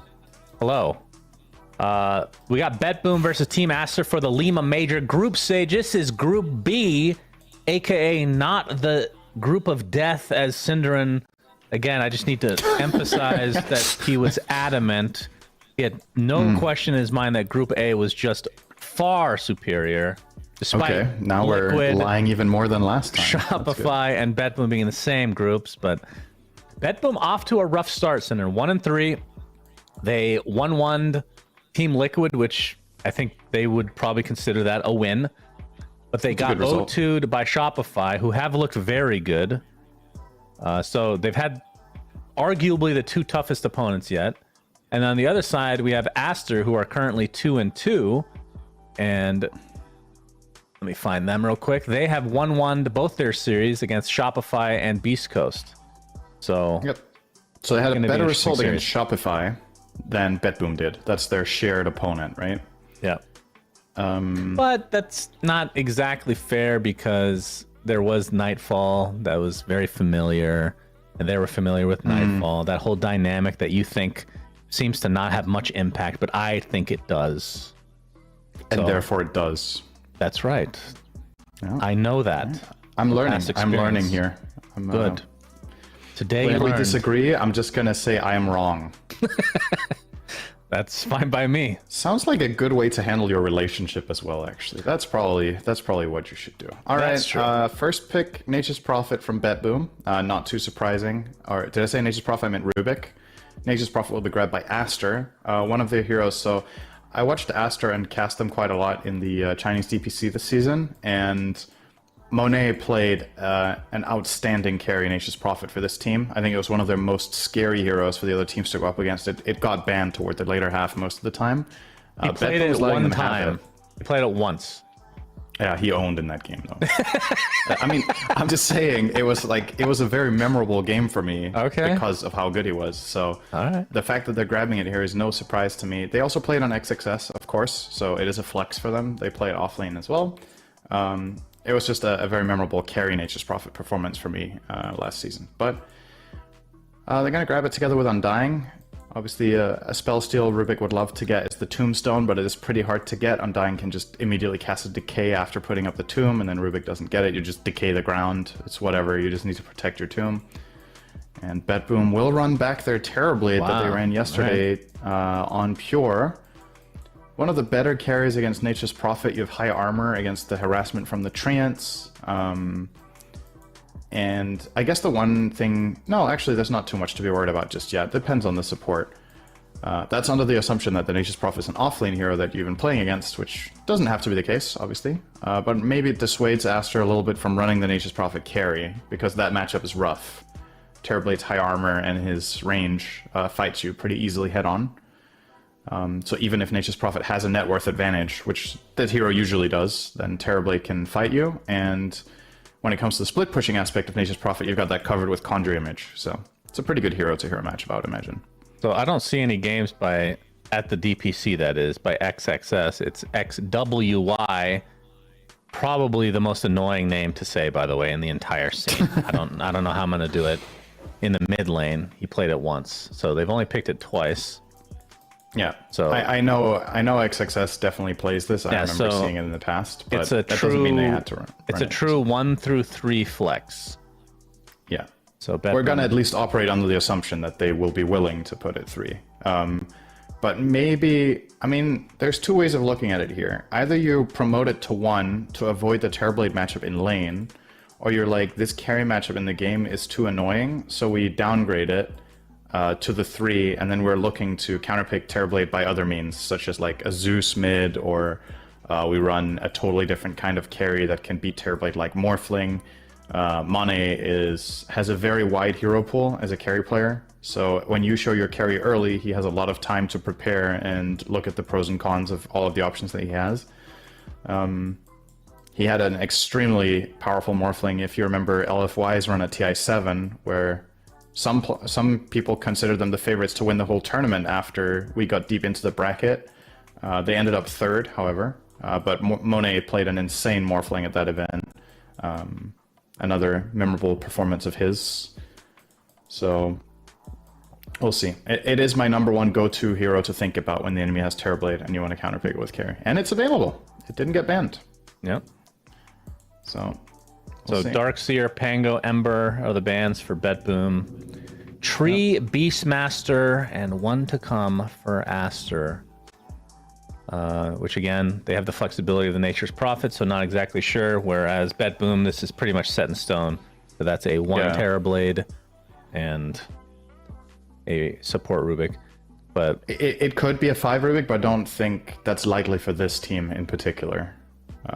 They could, but I do think most of the time I can check, Cinderin. I have the stats. Sure. Yes. They've played it in the DPC again 4 times. All 4 times were save on the 4. Yeah. Yeah. Not surprising. But things can always change, of course. There have been other tournaments, and I'm not looking at those stats because they're not relevant. They don't matter, Cinderin. Okay. This is the major. Only true games count. As Leshrac is the last ban in the second phase for Team Aster.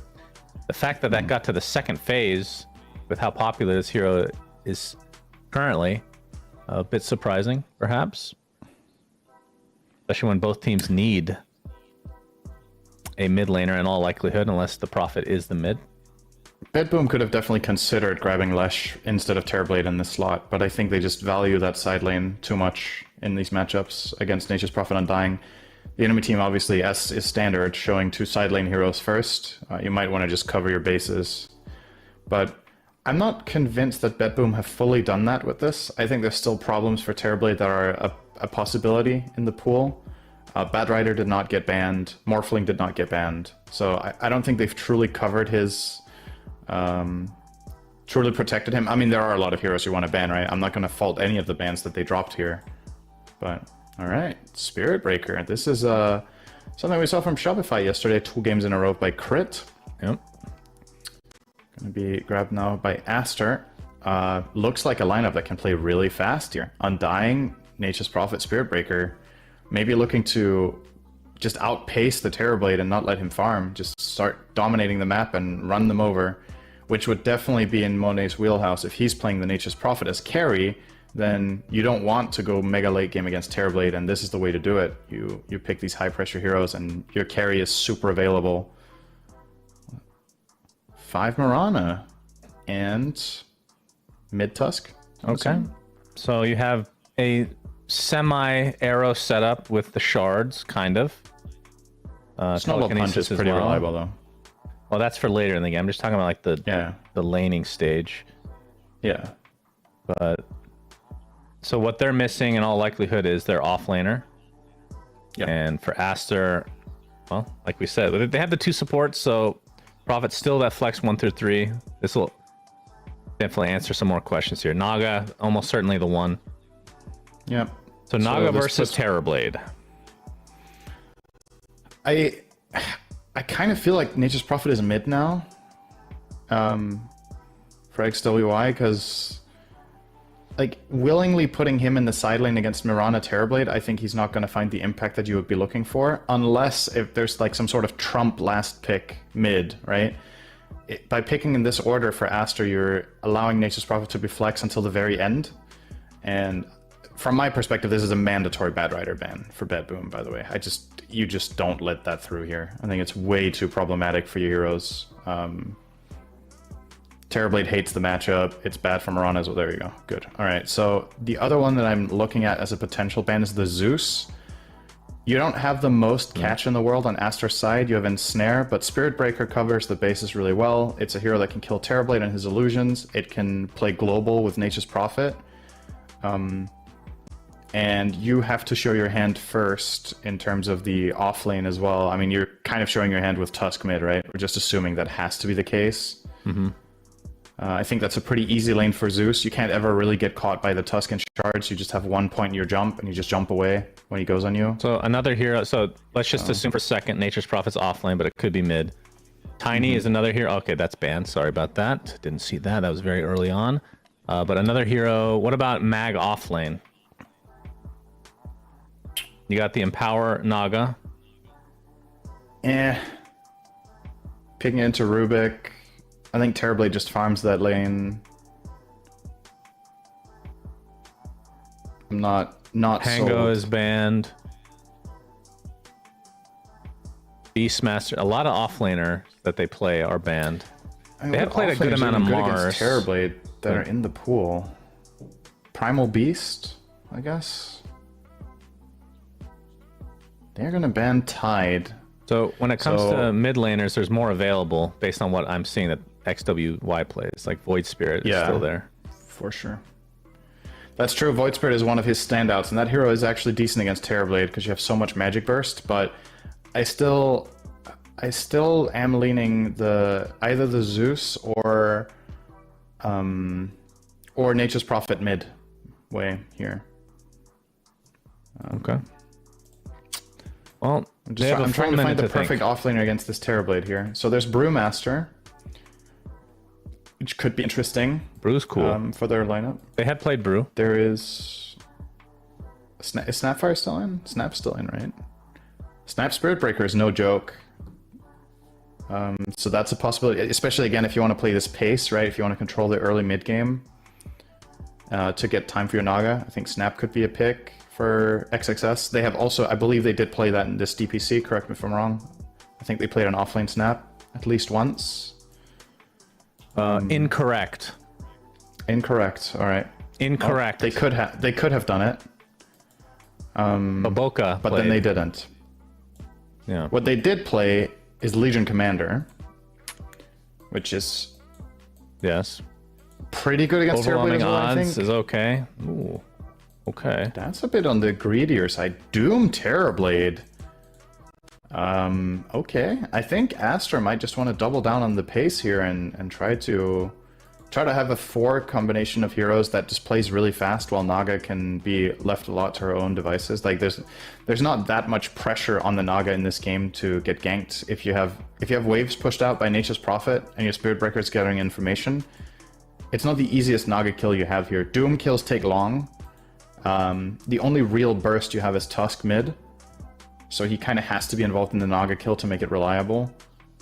All right, it's another spellcaster mid that has a lot of magic damage against Terrorblade, right? So I kind of like this. It also fits the pacing bill, right? It plays fast when it has 1 item. It can jump around, and well, will you look at that? XXS will be grabbing the Nature's Prophet now, so it is happening.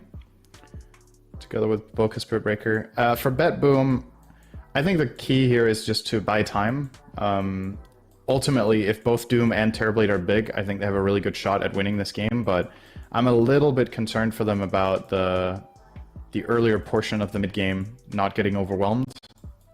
If they get Doom on the Storm, that's obviously huge. So any sort of stun on the Storm, be on the ball with save on the Rubik, get a Telekinesis so that you have time to cast Doom. That should be the name of the game. Yeah, this should be a very, well, you said Bet Boom's lineup is greedy, but they do have some gank potential. I mean, the Mirana is kind of a wild card, I feel like. Especially considering Toronto Tokyo is using the Rabbit mount. That makes it even more of a wild card for some reason in my mind.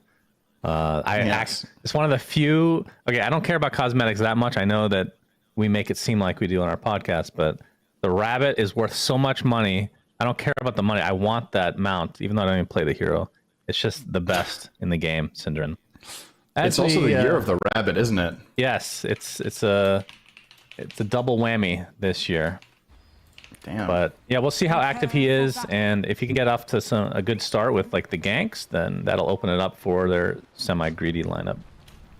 But like in a game like this, let me ask you this: when you play Doom, is Midas 100% needed?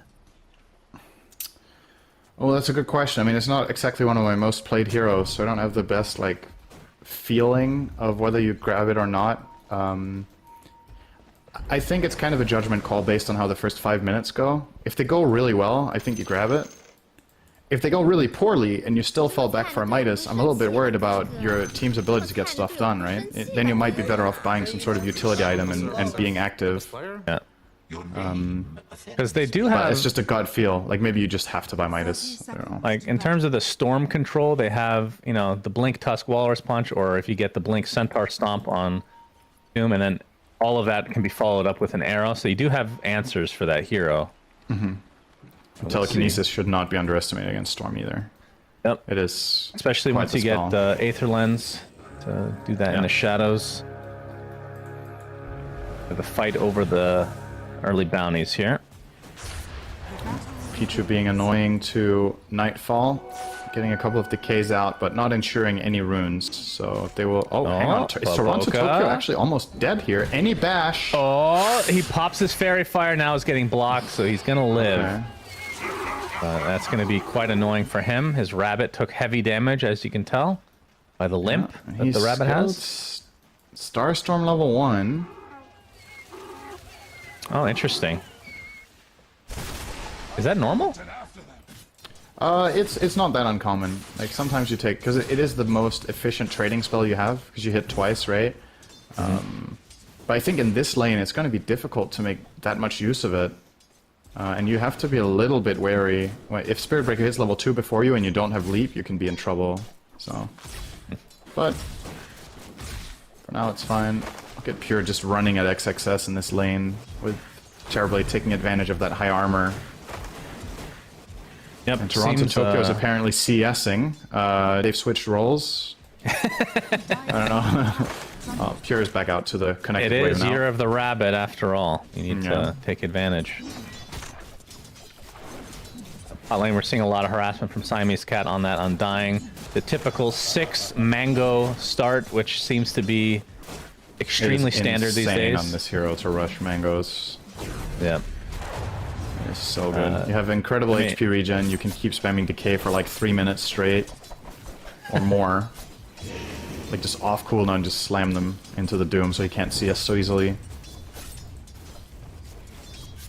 Yeah, well, luckily for Doom, they did change him so that he has some base armor now. That used to be a thing where I think Devour was actually giving you armor temporarily, right? They did that for It still does, but it gave more, I think. Oh yeah, you're right. If I remember correctly. Or no, Devour gave HP regen. That's what it was. So he had no armor, and Devour gave HP regen. And he then was basically from Devour, and then it gave armor. He was basically Centaur before, right? Kind of. Oh, Centaur has a lot of base regen and no armor. Yeah. They just flip-flopped them. As they do. I suppose that's true. I guarantee you they do that stuff on purpose, Cinderin. They have lots of spreadsheets. Lots of nerdy stuff. Ah, yes. You're a big fan. Of spreadsheets? Yeah. Okay, yeah. It gets you excited. You probably watched the Excel esports tournament. You probably watched that. The only Excel I watch, Shannon, is you excelling at having a good room. Thank you. I love my room. Yes. Well, mid lane, XWY. I might just call him Storm Spirit for the rest of this game. It's just easier. It is a bit of a tongue twister as a nickname. Well, XXS is also, like, if you do it enough, you get used to. You can just call him X and then say the word excess, right? Yes. So that's fine. I got used to that. But XWY, my goodness, that's a lot of syllables. It's really the W that gets you. XY. But then it sounds like the... Was he Malaysian player, XY? I think he was. Has been killed. Not too mistaken. So. Anyway, Yep, like you true. said, the mid lane's going well for Storm. This is a free lane for Storm. It's a big part of the pick here for Aster is that Storm against Tusk. Tusk just can't stop Storm from farming. Every time he drops Static Remnant, you need to not take too much free damage, basically, on the Tusk, and that means Storm will get all the CS he wants. So off to a good start on him. As far as the bottom lane goes, Doom, as expected, kind of struggling against the decay spam, but his CS is not too bad. Sitting it's on pretty close. On the 18 there on Nightfall, so good job between him and Save, pulling the waves and obviously counterplaying. These guys have a lot of experience playing against Undying. This hero has been popular in the Eastern Europe for a very long time because that lane is that region has historically been very laning focused, and Undying obviously being a laning monster. Yep. Speaking of which, Tombstone, ooh, that's a lot of money for Save. And he's only has one mango left, Cinderin. His time has come to an end. Now Nightfall can continue to farm to his heart's content. He does have Midas queued up, so we'll likely go for that regardless of how well this lane progresses here. Double leap in the top lane. Toronto Tokyo wants to do some damage to XXS. He does so, but he's going to take a charge now. No leap for 5 seconds, and he's donezo. First blood for Acer. Oh, the instant pause. Cal. I believe this is a Kale moment, so he's lagging. Yep, he did disconnect. This is not a BM disconnect. The timing of it was just funny. It's like instant kill, pause, and DC. Yeah. But yeah, a bit of an overextension there from Toronto Tokyo. I mean, you want to play this lane on the edge as Mirana, because you want to... The more you pressure away the Nature's Prophet, the more free farm Terrorblade gets. And you can see from the CS that they've done a pretty good job keeping XXS down to 17 against the 24 of the Terrorblade. So that is all fine and dandy, but the First Blood is going to kind of cover that loss, since that is about 5 CS and just raw gold that the Nature's Prophet gets from that kill. Yep. So overall, still probably pretty even here in the top lane. Let's see Terrorblade versus Nature's Prophet. Yeah, they basically have the same net worth now with that First Blood. Man, lots of damage in the bot lane. Siamese Cat super low, Monet getting there as well, but they have the cover of the tower, of course. Nightfall still has 3 mangoes, so mana's not an issue, but HP kind of is, as he's gonna be delivered Oh, I thought it was going to be regen, but it's going to be the infused raindrops instead, so that'll help with both the mana regen and nuke damage. As mid lane, ooh, XWY actually stuck between the cliff and the Mone's shards. possibly in GPK trouble down getting here. charged though. He's going to get initiated on. Walrus Punch comes out. Toronto Tokyo's come to play as well. Baboka looks like he's going to take the brunt of the damage and will fall eventually. Action everywhere. Yeah, a lot of damage bottom as well. Yeah, I mean, they went on Monet. He did survive here, but the Doom Rubik combination got him down to about 10%. Monet kind of foresaw this, though, and bought Tango as well as a healing salve for himself. So now that all those resources are expended, he's actually just going to be free farming here. Neither of the enemy heroes don't have anything. Telekinesis is there. Baboka came in with the charge to give a little extra space for XWY. Maybe I'll get used to it. You're trying your best to make it sound normal, at least. It's rolling right off the tongue when you accentuate the W. W. It's a really bad letter to enunciate. But mid lane, like you talked about, Storm with a slight advantage is bot lane. Oh, they're going to have XWY come in, though. Nightfall. He's getting charged. There's the Electric Vortex, and that should be the death of him. May gets credit for that one. These kind of rotations for Storm feel really good and bad at the same time, because you know it's a meaningful kill and it's really good for your Naga, but you burn your entire mana pool, and it just takes so long to refill this. Uses a Clarity, he has bottle charges, and he has one Mango, but still, 700 mana is a lot to regain. And it's this hero's resource for everything, obviously. He needs it to farm, so... Gives a little space for Baboka to get some XP in the mid lane, though. But yeah, you can see GPK with the level advantage. It is not a ridiculous amount, but about half a level at the moment. And when we look at the actual net worth, GPK is ahead, just slightly. Yeah, the Storm rotations have cost him an efficiency department. And overall, BetBoom in a pretty good spot, right? Like all three of their cores are top of the charts. And the Rubik's net worth is solid. It's the same as the Spirit Breaker. Oh, some decent damage here. Yeah, that's a big zip. Save is dead. Credit goes to XWY. And Baboka setting things up. He's going to try again on the charge here. Likely This not play to be does not an actual exist. kill. Makes him use the snowball, though. Yeah. All right, Toronto Tokyo does have arrow now, Cinderin. Mm-hmm. See if they can set something up. Gonna be hovering around the mid lane. Gonna find Baboka here. Actually showing his ward, hitting him from the low ground. So Astor now should know that there's vision here. He doesn't know for a fact which ward this is. Let's see what sentry he places. He's gonna place the wrong one. He assumed it was on the enemy side, but it is right under his nose, as a matter of fact. It feels like BetBoom are getting... They have like 3 almost free lanes to just CS away. Yeah. And I guess the net worth shows the same. Top 3 in the game are on BetBoom's side, just slightly, of course, not major advantage by any means. Did not Arrow jump there. connects. And is that enough damage? The telekinesis just enough to keep him at bay. GPK now on the run as the TPs have come in from XXS. He gets off the sprout, but an instant destroying of the trees. Was that a... I guess that was his quelling blade. So they lose the Rubik, but it was for a Storm, which you'll be quite happy with if you're BetBoom. And now the Doom has the Midas. And that just felt like a slow reaction from XWI, didn't it? I wonder if he was looking at his hero there when he was getting snowballed on. There was plenty of time to zip a little bit, at least, to reposition the fight and get assistance from his team, but maybe they were planning it as a bait because his team were nearby and wanted to turn around, but the damage was just too much with the arrow.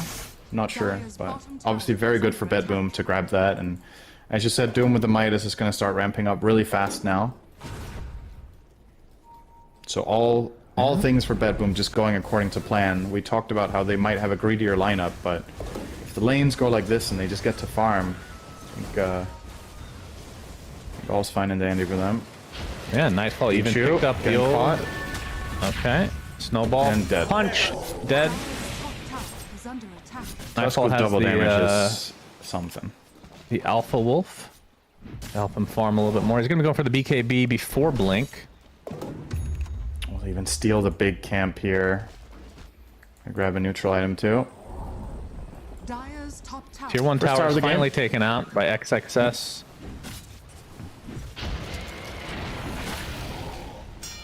But Pure has just had kind of a free game other than this last few seconds of pushing in the top lane, but hasn't been much harassment towards him after like level 3 or so. We'll see if that continues for the foreseeable future, but I mean, which hero would you be more scared of in general, a Naga or a TB getting free farm? Dire's structures are fortified. I don't know, that really depends on the lineups at play. I think in this game, free farming, I don't know actually, I think it's kind of even. Arrow Okay. not gonna hit, but nice job by GPK. And they're actually gonna get extra gold on top of that, but wow, Aster actually wants to fight. charge. Take out save. The charge connects onto several heroes. There's the electric vortex. Storm has to be a little bit careful. He's died a lot of times. He's gonna get doomed in the meantime. GPK, just a couple more right clicks will do it, but Oh, they failed the I deny. thought that was a deny. GPK, like he's gonna get chased down eventually. Is Baboka with the charge? A couple more right clicks should do it. So 4 dead in favor of Aster.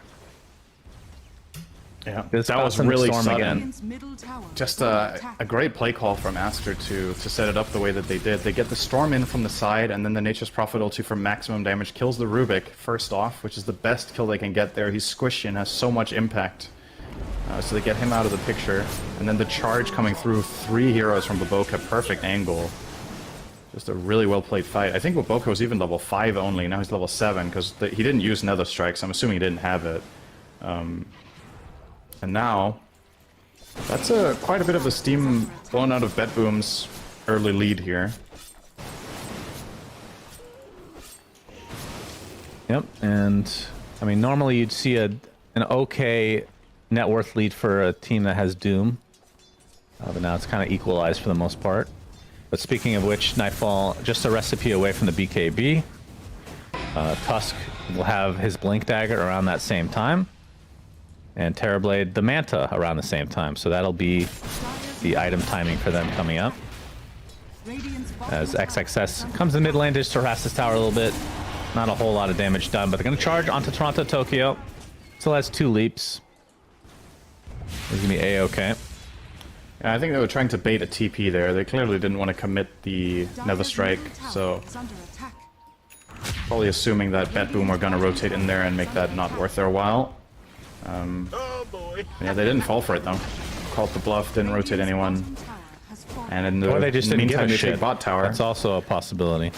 What's that? They also may not have just given a shit. Oh, it's let just him Toronto die. Tokyo. He won TI already, whatever.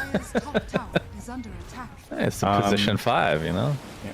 In the meantime, Save takes bot tower. He has stolen Nature's Call, so he's currently playing as Nature's Prophet in this bottom area, just being annoying and pushing the wave out. He's under a ward now, though, will get charged, and that will give the info to XWY.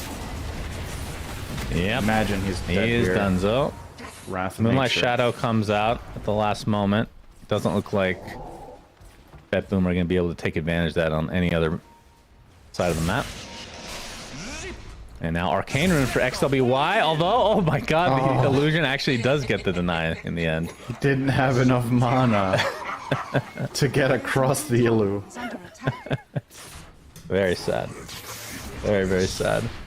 Just a reminder, BetBoom's not just another team, but they're also a sponsor of this tournament. Click on the banner below the Twitch stream to get 100% deposit bonus. This will be an interesting game to see what the odds are, because it does feel quite even at the moment. Never mind, advantage Aster. Courier has been killed. For sure. But items for Aster, what's coming up? So Gleipnir is on the menu for XXS. XWY is going for the SNK. That's not too far off as well. And Monet, I mean, cookie cutter Naga build we don't really need to talk about, but Manta will be first up. I find the Kaya Sanj an interesting concept against Doom, because like some heroes want to buy status resistance against Doom so that they can get out of Doom as fast as possible and then start casting their spells. I just don't theoretically consider Storm in the same category, because it feels like if you get Doomed, you're just gonna die, right? Like, it doesn't matter if the Doom is 10 seconds or 15, you're still gonna die. Yep. But he's still opting for that, which makes me wonder if he's just looking for more of the amp, because you could have made a case for going other items here as well, like Orchid, as a rush, but it is Kaya Sanj. The Kaya is obviously always going to be an amazing item on this hero, just without saying. So maybe Yep, as we're going to see Siamese Cat get taken out. I mean, what about just a casual... Are people ever doing casual Kaya into other items? Is that ever worth it? It does happen sometimes, but I don't think they buy the Kaya first if they don't upgrade it. Mostly. Actually, I think that has happened in the past, not too long ago, that Storms would get Kaya and something else. Oh, he's... Oh, close call. Yeah, he doesn't even have TP ready, but I think Nightfall is expecting him to have TP'd out already now. It's gonna come off cooldown now, and he's gonna kill the next wave, and then he's out of here. Yep. So Nightfall working on the Blink Dagger, and I would assume he is gonna be on the lookout for the Centaur creep. The glyph. Actually, Fortify. Yeah, they tried to TP down the Tusk, but they knew he was TPing out of there, so canceled that. Alright, SMK complete. officially done. So 9-6 advantage for Aster, but the net worth lead on the side of Bet Boom at the moment. Looks like Scotty's next for the TB as the charge onto Toronto Tokyo with the Nether Strike and the Ensnare just to ensure the kill. They walk away. That was actually close. Yeah, they were anticipating TP rotation. So I like that they play it safe there, and if that guy gets away, then so be it, because the risk of staying there with the real Naga and getting caught is just not worth the payout of killing a 5 Mirana. So yeah, I make a quick little move there, and again, it's one of those situations where if you get TP rotations, that's a win in itself, actually. That mid lane, XWY baited out a little bit there. Yeah, we got the snowball and Tombstone on the high ground. He dies instantly. Well, used They're all not in his position to no avail. All right, now we got a Blink Dagger on Nightfall, so he desperately needs to find this Centaur. Where is the Centaur, Cinderin? It doesn't exist currently. The Wolf is also really good for Terrorblade, though. He'd definitely go Centaur. Come on now. 30% damage in meta form is no joke. Notice how he didn't use Devour? He's looking for it. Yeah. I mean, you're probably right. I'm just saying this is not the worst when you're playing with this type of carry. Like, Terrorblade's base damage is stupidly high. I mean, I guess it depends on how confident... You do have Tusk with the Blink, so you have the instant jump on a Storm, so you don't technically need... But just in addition to that, like... Tusk Punch into Hoof Stomp into Infernal Blade, especially once you get the Shard, it's like 7 seconds of disable, or whatever the hell it is. It's a lot. Like, to the point where you don't even need to Doom Storm at that point. Yeah, I guess that's fair. I mean, I'm definitely not going to say it's a bad choice to get the Centaur. I'm just saying this is one of the better games to have Pack Leader's Aura. He's still looking, by the way. Oh, he is. He's really annoyed that it's been I think it's pretty clear at this point time. that he wants a Centaur. Oh shit, it's the Satyrs. Oh man. All right, let's do some scouting for him. What else we got? Oh, there's Centaurs in the triangle of Aster right now. Yeah, they don't have a ward there though. Let's smoke to their triangle in case there's a Centaur, he's saying. That's what I would say. Is GPK getting initiated? Already at half HP. Tombstone's down.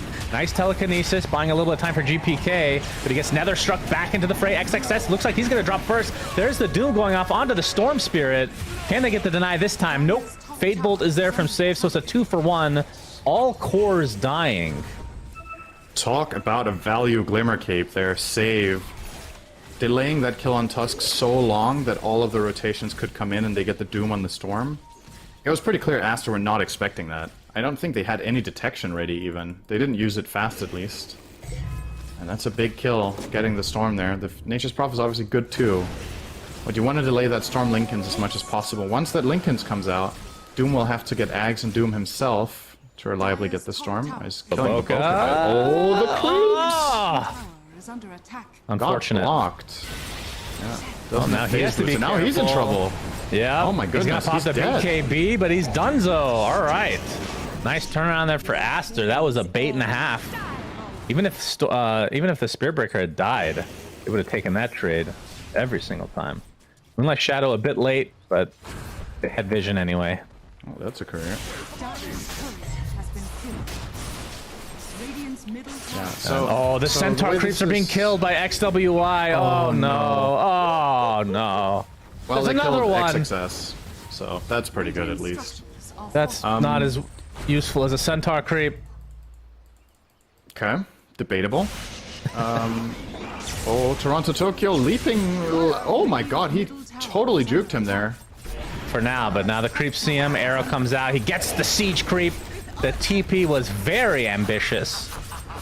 This is a big tower for them to get. I mean, okay, BetBoom took mid tier too, so access to outposts for both teams, and BetBoom are going to grab that immediately with save down here. So the way the nature of buying Lincolns against Doom now is so different from what it was 2 years ago, right? When this Ags didn't exist, or even a year ago. I'm assuming that's this AoE Doom came in August, probably. Doom is going to buy Ags and Doom himself and need to run next to Storm, and the way you solve this problem, there's a couple of things you can do. Naga can buy Ags, so she can ensnare the Doom, and Storm can get out of the AoE. You can buy Force Staffs, or you can use Song of the Siren, especially with Shard.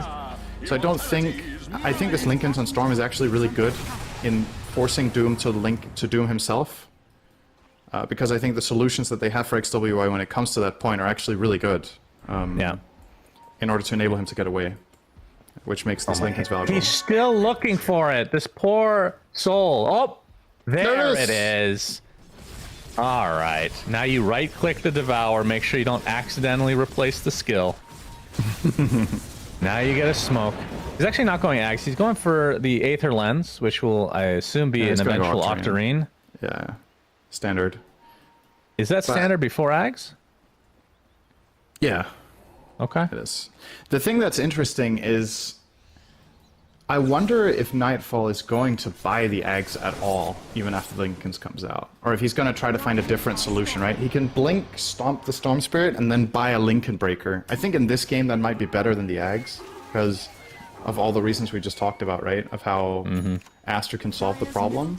So on top of that, they also have Spirit Breaker, who's a really good hero at just getting Doom off the Storm. Just charge anything near the Doom to knock him back. Well, that's a way to. That's a Lincoln's Breaker on its own as well, globally. Yeah, but it's on the other team. Yeah, I'm just saying theoretically, if they had it on their team center, they had that Morphling this time. You know. Yeah. That could have been better than. That could have been better than Terrorblade even. Just because of that one interaction. But then you wouldn't buy Storm, the Lincoln Sphere, right? You got to think of these things. Very important. Just think about it. You know? Yeah. I'm done thinking about it. Back to the game. I feel like I'm making you dumber by the minute. Oh, yes. There's no doubt about that. Absolutely. Just a few IQ points dropping there. I mean, I don't have any left anymore. Pure has Manta Style, I have Scotty, and Butterfly is going to be next. Now, they are going to be going for, I would assume, they already have the Orchid, so when you upgrade that to Bloodthorn, that's a way to counteract the evasion. You probably don't want to go MKB on the Naga. Moonlight Shadow. Trying to find some sort of an opening, but it'll just be more of a ward expedition than anything. To the side of BetBoom. The fact that this tier 1 tower is virtually untouched. 25 minute mark. Radiant's top tower is under attack. Dire's middle tower. See if they want to try to get an actual aggressive smoke here, but Pure's going to get charged for the time being. Snowball coming in. Okay. He found the enemy team. He did. So information gathering, it just cost him his life, as Naga now has the Heart of Tarrasque. There. Nightfall Pichu looking knows for an this is opening. coming. He's breaking it immediately. Yep, he Nice does break. successfully, but Snowball actually hits on 2. Let's stomp the follow, perhaps. He does have his Doom available. We'll be using immediately onto the Naga Siren. Arrow comes in, also connects onto the Naga, despite being a million illusions nearby. They have the Stark Storm as well. Looks like the Naga will fall one way or the other. Double kill for Pure. They fought back on the Undying as well. There's a nice pure Sunder coming out to keep himself healthy as Baboka is charged up. He's in the trees. I don't even know if they want to bother chasing. They will. GPK. They don't have vision on him. He gets the decay off. Baboka is seen. Reflection hits him. So a 4 for nothing on their side of the map. Unfortunately, it's such a good engage from Bedboom. So I love what Pichu did there. He read that this smoke was probably coming, so he positioned himself and placed a sentry and covered the area, but they immediately blinked across and they managed to get Naga in a collateral there on the snowball. If these two heroes are not close together and it's just Pichu they catch, I think this fight is actually a disaster for Bedboom. So it makes a huge difference that they isolate the Naga and get the Doom on her. If they Doom Storm, it's terrible, because he has Aegis.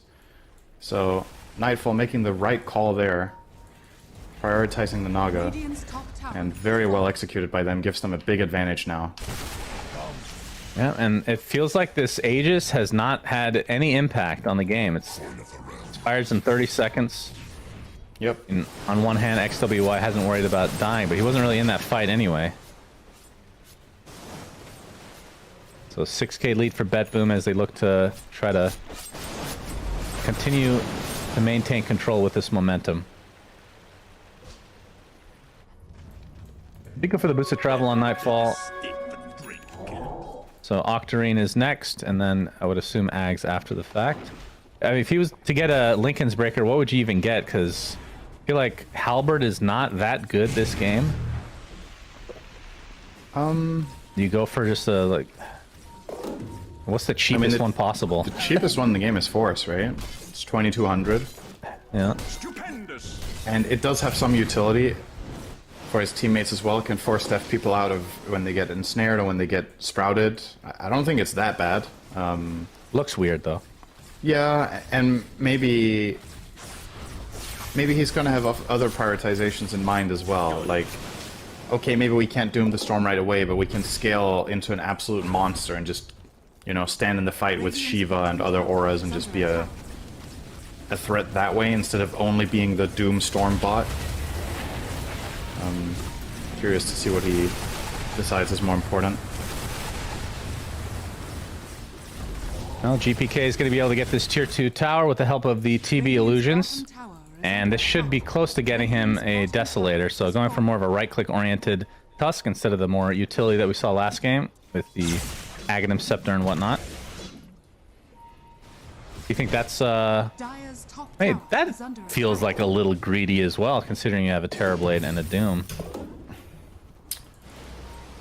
To go Deso, or yeah, instead of like the Ags build that we saw, is this just not a good Ags game? I mean, I think you'd be hard pressed to not find a good Ags game, right? I guess against Storm, it's one of the weakest heroes to have it against because he can just cover that big distances. But maybe they just want to make sure that all of their heroes are a threat later, and then they can scale. So even if Storm takes one of them out of the fight, they still have a lot in the tank. Yeah. I do think in this patch, a lot of the time, if you're not running a true aura hero, it is powerful to have all 3 cores scale into damage. So I don't really mind it too much. You can see it's also what the other team is doing, right? Nature's Prophet goes Gleipnir. The Storm is obviously going to do damage, and so is Naga, so you also have 3 damaging cores on that team.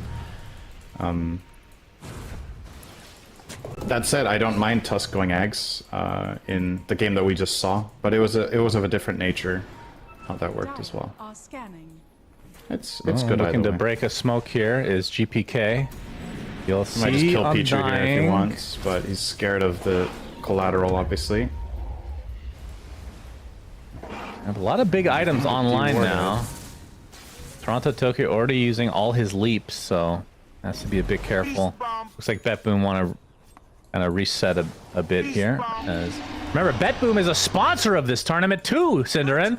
Click the banner below the stream and get a 100% deposit bonus.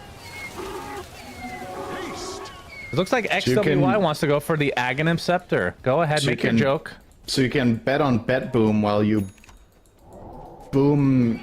Yes, that was hard. That was nothing. I knew that it was going to be bad, and you really took it to a new level of badness. Yeah, I'm not Exhibit, okay? I can't do it. It's that's a rapper, right? Yeah, he's the I'm sure you know this reference. No, I don't. You don't know? All right. No.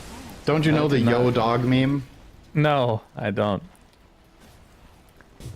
Apparently I should, though.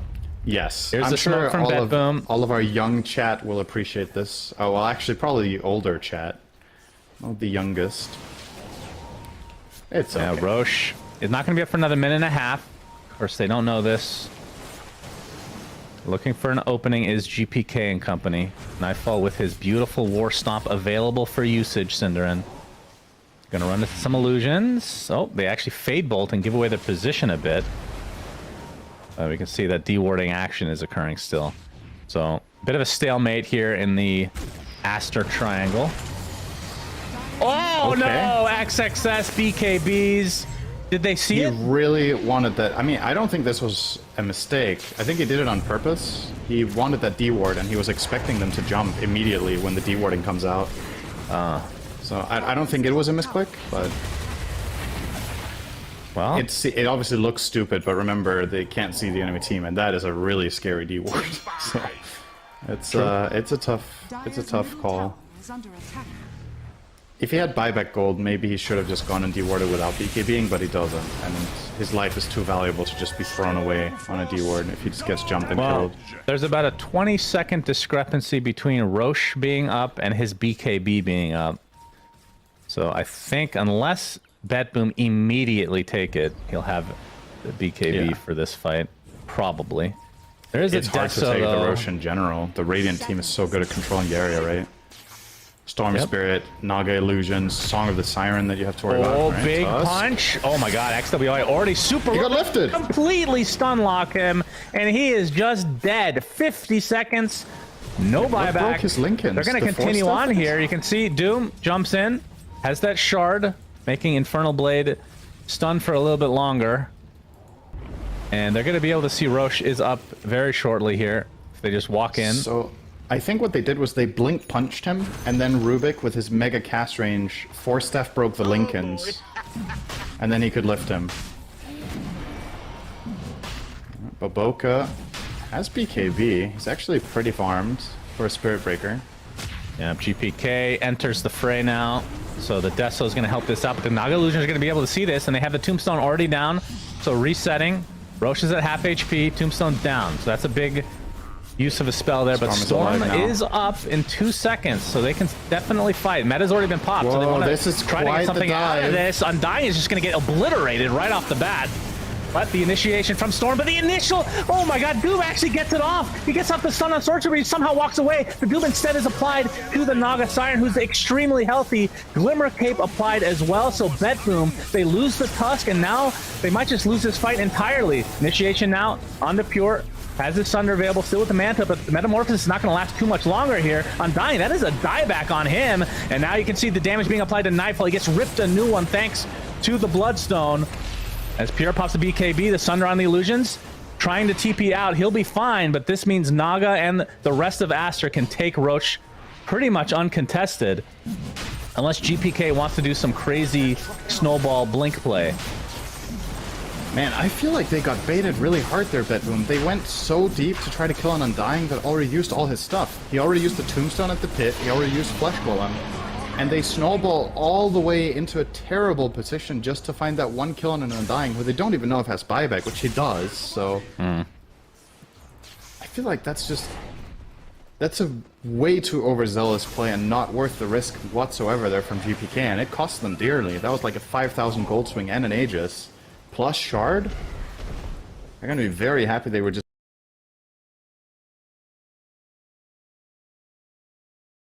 basically gifted that Aster. I think... So it's hard from Bedboom's perspective, right? Because you can't just go and kill Roche when there's Song of the Siren in the...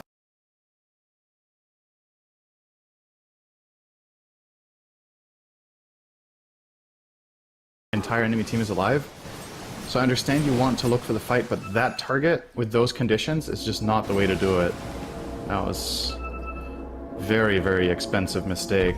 Basically their whole lead down the drain there. They might be 2k gold up, but they have Doom, so you're meant to be up. Indeed. Well, they definitely had a discussion on who should be taking the Shard, because initially Baboka took it and just put it in his stash. But the planar pocket this game, I mean, how many single targets do we have? I mean, Doom being reflected. That's actually pretty good for Spirit Breakers to get doomed with all his status resistance. It's kind of cool. But they did give it to Storm, and so it'll be the Overload. On the Overload. I really like the idea of Spirit Breaker getting a shard, actually. Even buying it. Just to reflect the Doom if he's in position for it. That would pretty much force the Ags out of the Doom, I feel like. Now it would be another problem for him. Dire's courier. That's GPK's courier goes bye-bye for 3 minutes. That's a plate mail on the ground, so, or not on the ground, but in base. Another 1400 net worth unavailable. Effectively puts Astra at a gold lead right now, if you think about it. Yep, true. And they will get the tier 2, and okay, so the next fight seems like it could just flat out be game deciding. Astra have all the advantages in the world with this Aegis, as well as the free shard that they got. They've reached some key item timings. AC on Nature's Prophet. The Naga is close to Butterfly. So I wonder what you do as Bet Boom in this position right now. I think the game is a bit tricky. After you made that one mistake in the enemy triangle, do you just slowly try to wait out the Aegis and farm? Probably, I'm guessing. Like, I think any aggressive move here is really likely to fail. I think they gave the shard to Storm, but I see Naga also has shard now. Do you typically buy this? Yeah, both heroes buy it sometimes, so I'm actually not sure who they allocated it to. I feel like the game should say that for spectators, actually. Gifted by Roshan. Just say, player used Aghanim Shard, right? Oh, you mean in the chat? Yeah, but not for the enemy team, like the Aegis being claimed, right? But oh yeah, true. Just that, so spectators can be nice. see who used the shard. I feel like that could be quality of life. Yeah, quality of your life. Yeah. Your life's not important enough for Valve to put a patch in I just thought you were for going to say it was really low quality, so even the smallest thing is a quality of life upgrade. Oh man, that would have been so good. Damn it. You missed the mark on that one. Yeah, that's because I'm funny. You'll get there. If you expose to me enough, it might rub off on you a little bit. Yeah, I'll give it a few more years. That's okay. Ooh, GPK. Got the smoke here from Aster. They have vision here. They don't see him though. Yeah. I'm gonna get some vision Both from the teams Naga being illusion. Very cautious. I mean, I say that after BetBoom made that overdive, right? But I think they learned from that mistake and they're not going to try that again. Every time smokes break, the teams are very timid. They understand just how powerful the counter initiation of both lineups is. Now, GPK, he picked up the Enchanted Quiver, by the way, not the most typical melee neutral item, but does add 200 plus damage to your punch, so why not? Just looking for the instant. Yeah. Insta-gib. It might push him over the edge to assassinate the Undying in one combo, actually. I think so. I think it can one-shot combo him. But it's the only hero he can solo. Spirit Breaker is way too tanky. And all the cores are obviously way above that.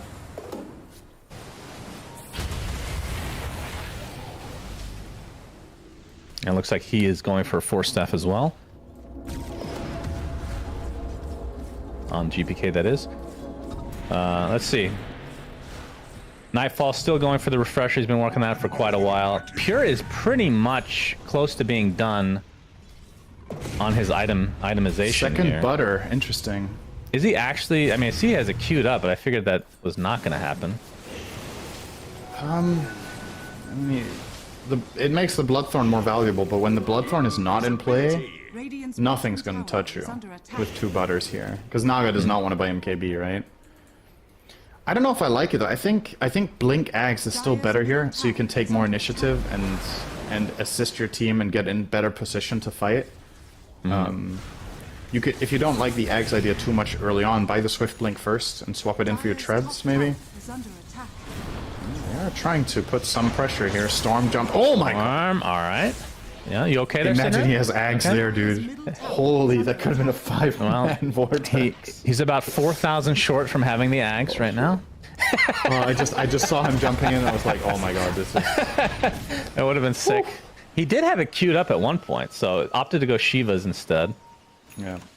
Probably regretting that in that moment. First of all, he's giving his team a lot of vision when he jumps in with this, right? But maybe he's also thinking, if I do get doomed, I might actually survive, right? He has 35 armor, and the Kayasan reduction of GPK. System. He actually blinks in before the charge arrives, pops the BKB. There's 4 members of Aster here. They're going to focus down Toronto Tokyo, but he gets his leaps off just in time. GPK getting forced out to safety as well. Nightfall dies before he can get anything off. And you can see the leash applied to Pure inside the Sprout. He's getting charged up. He is completely surrounded. The rest of his team kind of abandoning him here. Although the Glimmer Cape applied to him by Save. Is that actually enough for him to get away? It looks like it is. So lucky to only get away with just 1 casualty. Yeah, they cut their losses. But again, another move that they're just not... They're not fully ready for at the same time. XWY is going to find a regen rune here, so... Yeah, we'll be hungry for more, but BetBoom have fully retreated into their base. And it's not just that the Doom dies, they also used meta, so you're definitely entering a power play situation here for Aster where they can get something more done on the map. Good job here by Pure to push out mid though with this 1 Terrorblade illusion, so preventing this mid tower from falling. This is 1 Conjure image just going all the way down mid lane, channeling that NA Dota spirit. Yep. That is Eternal Envy right there in that 1 illusion. And it's gone. 50-50. Yep. That's also Eternal Envy. Is under attack. So okay, I thought he was going to go for that. So he switched it up, Pure did. It's going to be the Swift Blink. Okay. Good. Yeah, so, I like it more. I'm not going to say it's right because I suggested it, because I don't... Well, I find when I play Dota, one of the things I'm absolutely worst at is itemizing when I'm late game carry, because I have so little experience with the situations you get put into and what to buy. Yeah, your games don't go late very often, do they? And that's the other thing. I don't play carry very often, and then they also need to go late, so it's a pretty small sample. I don't know how many late game carry games of Dota I have ever played in my life when you think about it. I probably played more than you, literally. I'm not even exaggerating. You've probably played more late game carry games than I have. I would agree. So the thing that would have been awkward though with the second butterfly is the treads, like the fact that you have Swift Blink makes up for the treads, but yes, 2 butterflies, that's not giving you any move speed. I think there was a patch where it gave you. You could, when you could flutter, when you could activate the butterfly, that would have been better, but flutter. That's what it was called, man. No, I know. It's just I'm remembering. Flutter like a butterfly. That was in the game. It's a good name for the ability. Yeah, so we need a sting like a bee item. Yes, sting like a BKB. Damn it, you're too funny. Okay, we got the initiation. So it's GPK's initiations. Yeah, he's all alone right now with the BKB. Baboka, in the meantime, he's going to BKB away and try to charge away, but Pure and company are trying to pursue. But the bigger kill, like we talked about, is the GPK death. So a 1-for-1 definite favor going the way of Aster. And they know that this meta has already been popped, so they can just wait it out and then try to take control again, especially with this Roche number 3 available. Yep, they're really playing their high ground ward here as well. Just completely standing their ground, not giving any openings to BetBoom to try to get in and maybe sneak some sort of fight. Just playing very methodically. I have a question. How many games have we cast so far at the Lima Major? How many what, sir? How many games have we cast? This is number 3 for today, and we cast 4 yesterday. So 7? Yes, this is our 7th have game. Have all 7 gone to a 3rd Roche? How many do you think? 5 or 6 maybe? Yeah, I think 5 or 6. All of them have been Refresher Shard. Like, this is not confirmation bias at this point, Cinder, and Ags does not show up until 4th Roche for us. Ever. I mean, I would agree, but knowing you, it was probably Ags 2 of the times. No, not... And you just didn't realize. No, not confirmation bias. Okay. Roshan that's is dead. not confirmation bias, that's just not paying attention. That's something else. Whatever. You want to call it, Cinderin. All right. Where I come from, we call it confirmation bias. We do. That's an American. All right. Well, there it is. So who did they get the Aegis on refresher? Storm. Refreshers was also on Storm, but he just gave it up to Spirit Breaker. Backpack. Interesting. Yeah, Right, he's going to swap it in now. They don't really have a good hero for It is actually insane on Spirit Breaker with Axe, though. These 2 back-to-back charges that he can get through the entire team. When he has Axe, he can target the BKBs, so... That's a very interesting idea to give him the shard. His Axe is hilariously good, by the way, so I'm very happy to see that in the game, but... remember, BetBoom is a sponsor of this tournament, ladies and gentlemen. Click the banner below the stream and get a 100% deposit bonus. As a team, they're not looking so good in this position, though, Synderen. But maybe the site's doing better. If last game was any indication, this could flip-flop in an instant. It definitely could. It not does feel writing like... anyone off in this game just yet, but... Well, I'm writing off GPK because I don't think his impact this game is what BetBoom needed. It feels like he has fallen off pretty dramatically. I mean, this is what does happen to Tusk, right? It's a tempo hero. The hero generally doesn't thrive in super late game situations except with Ags, which is what is like the highest impact item you can have on this hero super late. But I don't mind his thought process of going this damage, but it didn't work out. Oh, Nightfall jumps in, he gets Doom #1, he has Refresher as well. XXS is gonna die despite the song being used. Meta BKB, only a little bit of damage onto Monet, so that'll break up the fight completely. So a good disengage from Aster. Second Doom was, who was it used on? He didn't use Refresher. Correct. He did not use Refresher. That was a good trick question. By the way, he did end up switching out the Hoof Stomp for the Mana Burn, but I don't... Yeah. Do we have a Lincoln's? Oh, we Yes, do. the So Storm. So that is the Lincoln's Breaker that we were talking about. Instead of going for the Force Death, just thing gonna about have to that have though the, is that now creep. he's fully reliant on other people stunning the Storm first, because there's no way in hell he's gonna have time to blink in Mana Burn and Doom, and I don't think the stun duration of Infernal Blade is long enough. So, so now he has that problem. Oh, that's somebody else has GPK's to get job. the first stun. Right. Sure. GPK are safe getting the lift, but then if they are lifted, he doesn't need to break the Lincolns. Right? Yeah, it's probably so they can blink punch and then Mana Burn Doom the Storm. That's the idea. But he has the Aegis right now, so that is not really a viable play regardless. And I like the fact go there and slam the Nature's Prophet immediately and get a mana advantage. They still lost the Rex though. That's true. Strong position here on the high ground. Yo, okay. The punch up. They want to get the dying, but he's pretty healthy.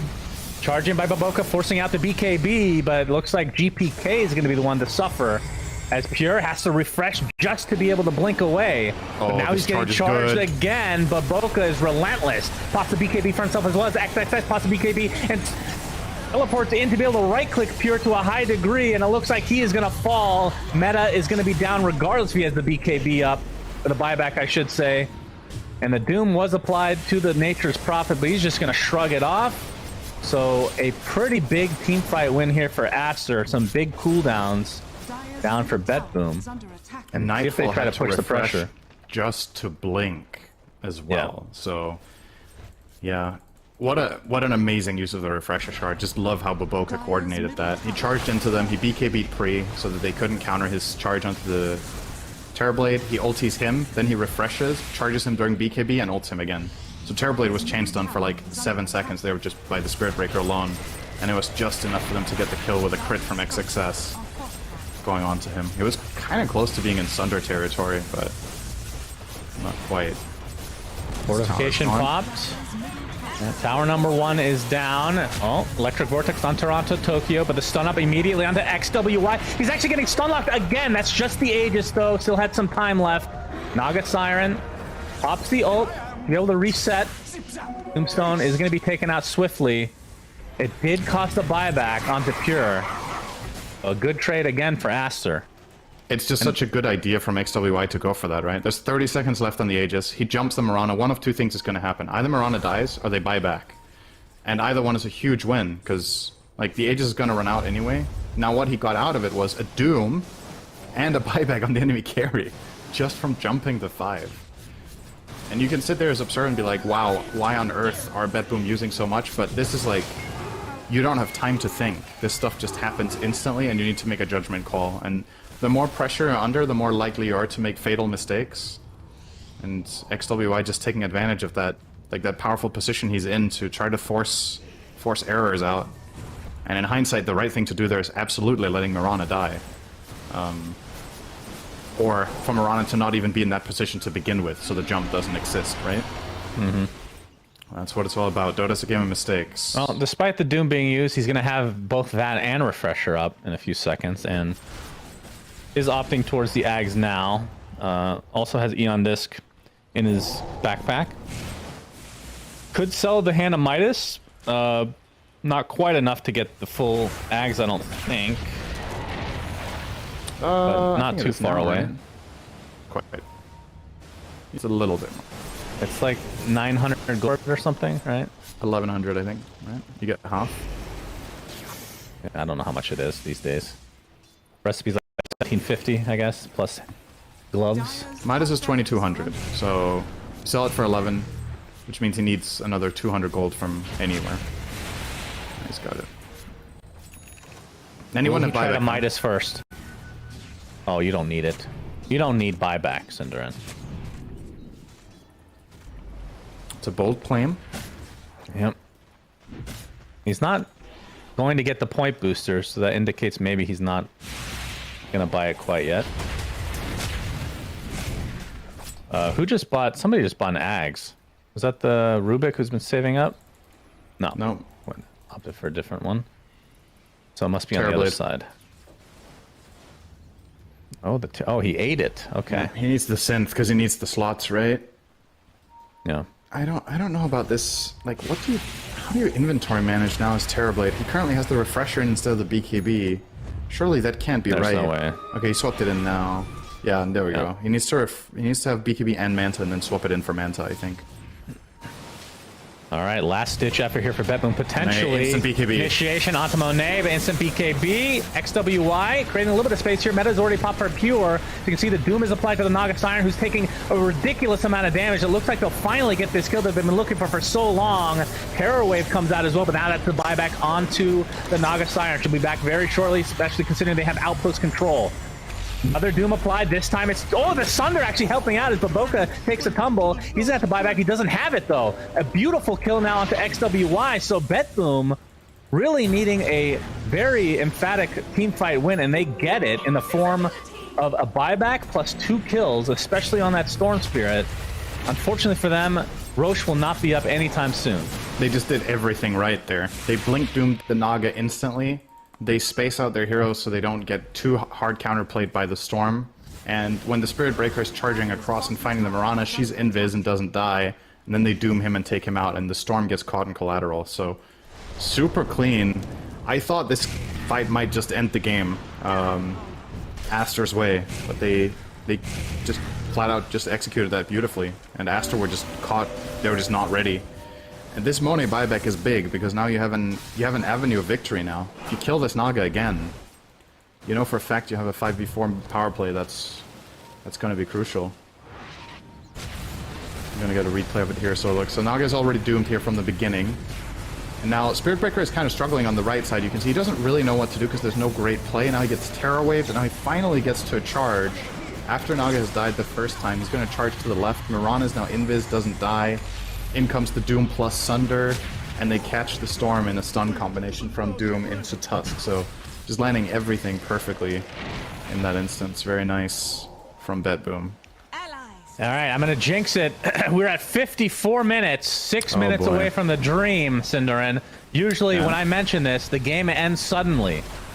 Yep. But the game is, in terms of network, quite close. In terms of buyback, only 3 in the game.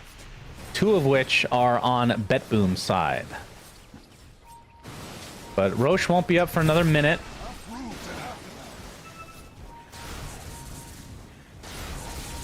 Means everybody will have plenty of time to gather themselves, as XWY will have an Arcane Rune for this upcoming battle. He's going towards a BKB. Here's the smoke. They're going to jump XXS. Initiation. They get off the Doom, and that is a dead Nature's Prophet. Does have buyback, though. Now the initiation back onto the Storm. Okay, Baboka, he gets the BKB up. He's actually going to charge away. He's somehow going to live through it. That's important because he did not have buyback. So lucky. He dropped the deck. But the undestruction, I call it getting charged still, and it will blink away. Oh, he is still in trouble, though. I don't think they're going to let this go. Baboka's going to go the whole way for this. All right, we'll see. Sprout. He's going to get leashed up, and he's going to get charged. Oh, the telekinesis save! That telekinesis range is ridiculous. Oh, my God. That is comical. That's like global range, for God's sake. All right, well, that evens it up again. Yeah, and that seemed planned by Aster to get XXS caught, because there's the one guy with buyback, right? So they kind of wanted them to go on him so they could make a counterplay, but again, BetBoom do a good job getting out of there after getting that snipe, and the save onto Doom. Very well done. Baboka there surviving only because of Ogre's Seal Totem. Was actually able to jump out of the shards with that tier 3 neutral item 55 minutes in. Sometimes... Nice counter. Yep. That is a good neutral item for sure. And now this is such a tense moment. So buyback status is everything now. And the only buyback is Doom. One hero in the game. Now Spirit Breaker gets his, just barely finds enough gold there. So Baboka could lead the charge, no pun intended.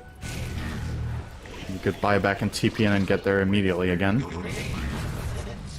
Alright, can we all just agree to wait 4 minutes? Yeah, that's what this pause is about. Let's just shake hands. The lag, that's just an excuse. We just need 4 minutes, Cinderin. Mm-hmm. And we get some very juicy neutral items. Yeah. Which we can start talking about. When am I allowed to talk about it? Because I know there's going to be a restriction from you. 60 minutes in. I have to wait till 60 minutes? Yeah, that sounds good to me. Why? Why do you do this to me? Well, looking at the items for both sides, for the TB, I mean, we've just kind of run out of slots for the most part. I just like Backpacking Scotty, for God's sake, right now. Even opting for Moonshard next. Yep. Yeah, that's... I think it's mostly he's just trying to get the refresher to not have double the tick time for the cooldown. So once it's up, he'll backpack that again. Yeah, he's just going to blink in Terra Wave, BKB Manta, refresh Terra Wave again, and then swap in Scotty. But he needs to be a little bit careful. Nah, he has the mana for it. All his spells are so cheap. So it's good enough. Yep. And more importantly, his Demon Zeal, Cinderin. Very important in these upcoming fights. If he's stuck in melee form, will only be somewhat useless instead of completely. Overwhelming Blink now online for Nightfall. XXS has completed his right-click carry, Nature's Prophet. It's got the Daedalus, Satanic, Gleipnir, Assault. Don't even know what you buy at this point. I mean, Ags would be pretty good to be able to eat. I actually think the Ags is good, yeah. I would agree with that. It is available on Roche, though, so maybe saving it for that. It's got a belly full. He could buy the synth more or less now. He doesn't have buyback anyway, so I actually wouldn't mind it. Just finding 2 or 3 more CS bottom, and then he'll have it. This is a potential game-winning smoke here from BetBoom if they find the right target. Monet does not have buyback. If he gets doomed, he's actually out in front. They see him. Oh, Monet. He gets dumped. He's doomed on top of that, and they're actually stun-lock the Storm Spear. Finally, it's in space here. It's short. Focus is on the Naga Siren. Very low. Soul Rip is healing her up just a little bit. Misses on the Infernal Blade, but finally the second Doom comes out. That's when the Naga dies, but she does not have buyback. And now they can focus on everybody else. Force that to the high ground. That's a very precarious spot. Argent from Baboka is going to cancel that immediately. Looks like they're able to take out GPK. But the 4v4 now after one buyback coming out on Baboka. Another reset potentially coming. The amount of work Nightfall had to do to kill that Naga. He had to doom her twice and stick on her for like 20 seconds to find the kill. With the Force Staff, the Soul Rip, all the saves, it just wasn't quite enough. And you gotta say, Aster, placing their heroes the way they did, I think if you're trying to bait a fight, Naga is not the guy you want caught. It's literally anybody else, so you can use Song of the Siren. Oh, they're going in. Okay, Siamese Cat. Arrow's not gonna hit. Arrow. Gets telekinesed. He's already at half health. Double damage on Pure. I don't know if Aster can hold on here. They're gonna give up the Roche at the very least here. But gonna go with the tags. I mean, do these items even matter that much anymore? I don't know. I guess the Aegis on Terrorblade is pretty value. Nightfall needs to be careful he doesn't, like, juggle up his hotkeys at this point. He has way too much stuff. He gets himself a free Ags. Let's see if he wants to use it even. I gotta rejoin the call center and BRB.